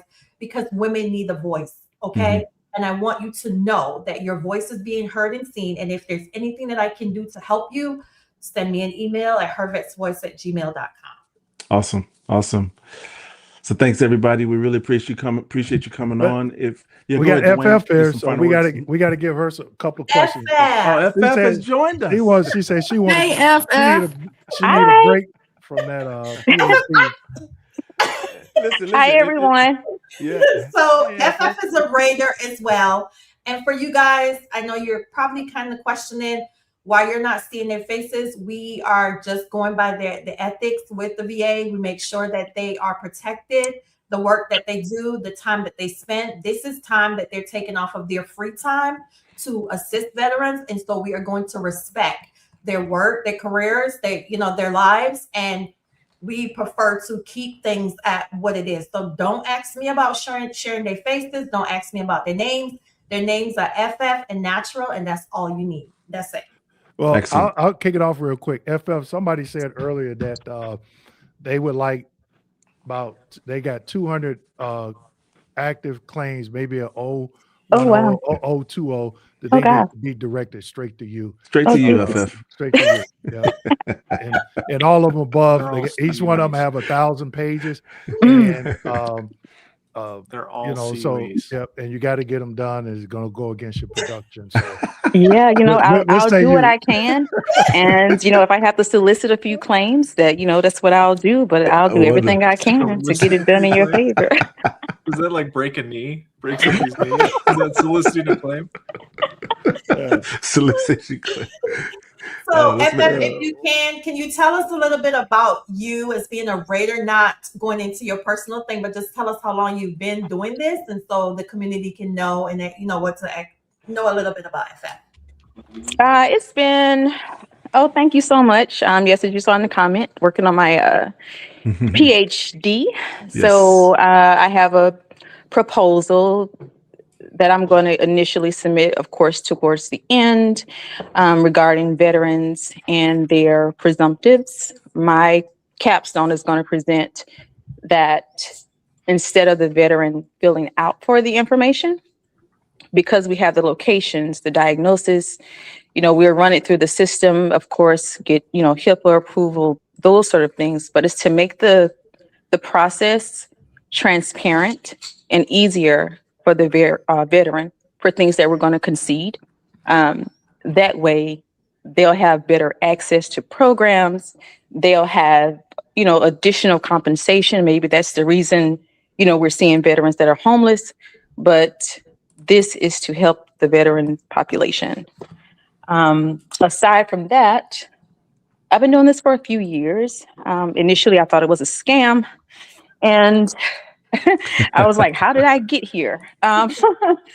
But after I graduated from law school, they had a posting, and I was like, why not? Because of course, after you get out of law school, nobody's paying you any money. So I was like, why not? So I tried it. Here I am, and I like it. It's a demanding job. I won't say it's easy. You have to take your time and review all the evidence that you have. But I do that with every case that comes across my desk, because every veteran is different. And all raters, rate differently. My view is from the law forward, because I don't want the veteran to have to take additional steps, going to the BVA, things like that. I think it's unnecessary. But at the end of it, I'm definitely here to help veterans with her vet voice. I'm on her channel most of the time. I've been slipping a little here lately, but I am here for you all. Well, Amazing. thank you, Thank you. FF, for what you do, and I definitely I could concur with that. It's not easy some days, and I felt myself, especially those first 6-7 months going through my initial training, I was mentally drained. I was physically tired from being mentally drained with all this information being thrown at me. And then just, the training every month going through. It took me about 24 months to get comfortable. Even though I was on single signature, 24 months just to get like a little bit comfortable. So even, I know Mr. Davis, Raider, Natural, and yourself is, Natural and yourself are still doing it. Yeah. But yeah, just thank you for what you're doing. And Oh, absolutely. I'm here to help. Me and my partner, Natural, we're kind of yin and yang of each other, but we have a good balance, I'll say. But we're definitely here to help. So just feel free, to come with your questions or concerns so that we can make sure you get properly rated. I'm glad you said that, FF, because we have amassed about 10 pages worth of questions. So get ready. Natural, Raider, do you guys want to say anything before we go? Mr. Davis? I know Raider does. Yeah, Raider has something to say for sure. I will give Raider the Natural. Go ahead. I was just going to say I appreciate you guys for allowing us to be a part of the panel. It's definitely a blessing to be able to be heard and everyone come on with their different perspective, but still have the same goal in mind. The respect on this panel is outstanding. And I look forward to have more of these panels to come on and help veterans. And definitely FF is the nice one. I'm the grumpy. Oh, we know that. I'm gonna tell it like this. We love you for it. Yeah. But But I mean well. I don't try to disrespect anyone. My main goal is to help the veteran and help them to understand. And sometimes, it's like when you were younger and you had the old big mamas, not the new big mamas, the old big mamas, I'm that. I'm the old big mamas. The new big mamas, they questionable. The old big mamas, they tell I'm that.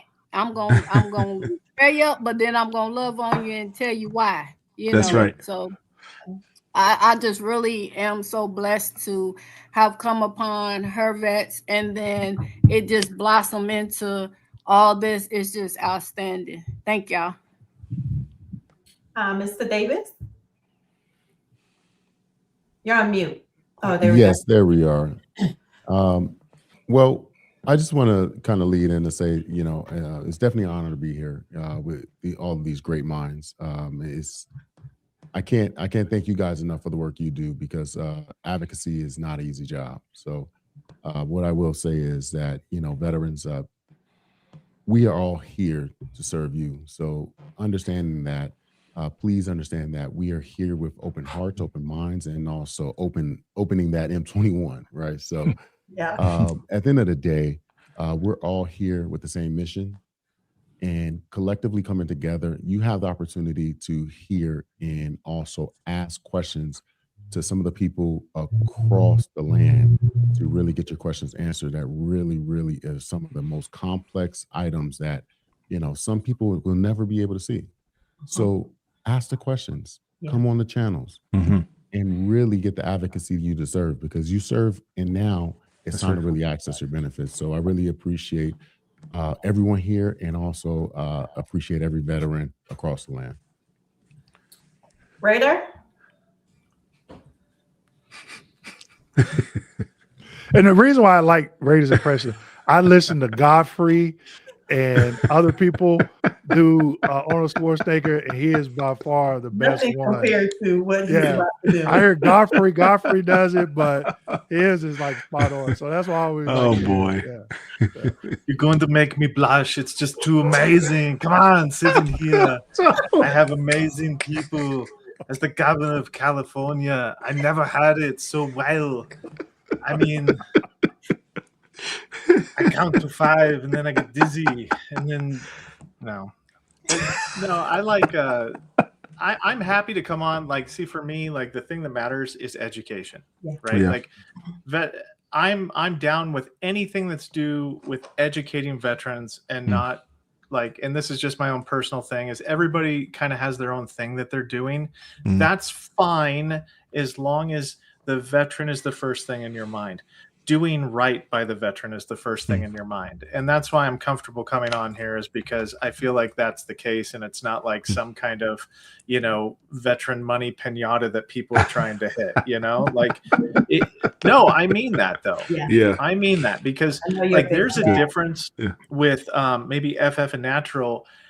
Being a Raider, you didn't really notice, in my perspective, you didn't really notice the veteran experience, even though I'm a veteran myself, you know, like I didn't, my understanding of what the landscape was for education on the veteran side was woefully underrepresented as to what it really is. It is not like the VA is doing the veteran community a disservice by not teaching them things that they should already know. So every time that I see like a group of people come out and they put the veteran first, right? They want to answer the questions, and there's no like, hey, look, yeah, give me $400 and I'll answer that one question for you, you know, type thing. And that's what I like about this, is because it's more education than it's not. And that's what I'm about. So awesome. Yeah, we're so happy to have you, Raider. Glad to have you come up and join us. You have been burning up these YouTube streets, and we all love and appreciate the work that you do and the hours that you put in. And just to that note, you know, there's a lot of information out here, veterans. Do yourself a favor and, you know, take care of yourself. You know, because all of us deal with anxiety, PTSD, depression, all of those things, right? So take care of yourself when it comes to what you consume in the VA claims content space, because you can go down rabbit holes that you'll find yourself not being able to get out of if you're not careful. So take care of your mental health, take care of your physical health, take care of your families. And listen, you know, be grateful and be proud about the service that you've done, and don't let your VA claim define who you are. You're much, much more than whatever compensation level that they put on you. That's not your value. Your value is much more, and your worth and your dignity and your honor and respect is much more than that. All right, Dewayne, it's on you. Let's close this chapter out, guys. Let's get this chopper out of here, Dewayne. As we plan the next one, please keep your eye out for the emails. We are going to start brainstorming the next one, so it can be much more developed, and it'll probably be all day, because you know Dewayne got the nuggets. He got the nuggets. It'll probably be it may be 8 hours. If it's Veterans Day, y'all don't have to go to work, so we'll just. But they trying to go get the free food, so we might. Yeah. Oh no, we don't want to stop that. We don't want to stop y'all from getting the free food. Just don't go to Golden Corral. You know, it's too many hands in that buffet. Don't go to Golden Corral. Go to Sizzlers. So we'll be planning the next one here, brainstorming it for closer to the end of the year. So keep your eye on your email, and it's up to you, Dewayne. You close it out. All right, I'm going to hit the end stream. Take care, guys. Take care, everybody. All right. Thank you. Very much. all right. Thanks, guys.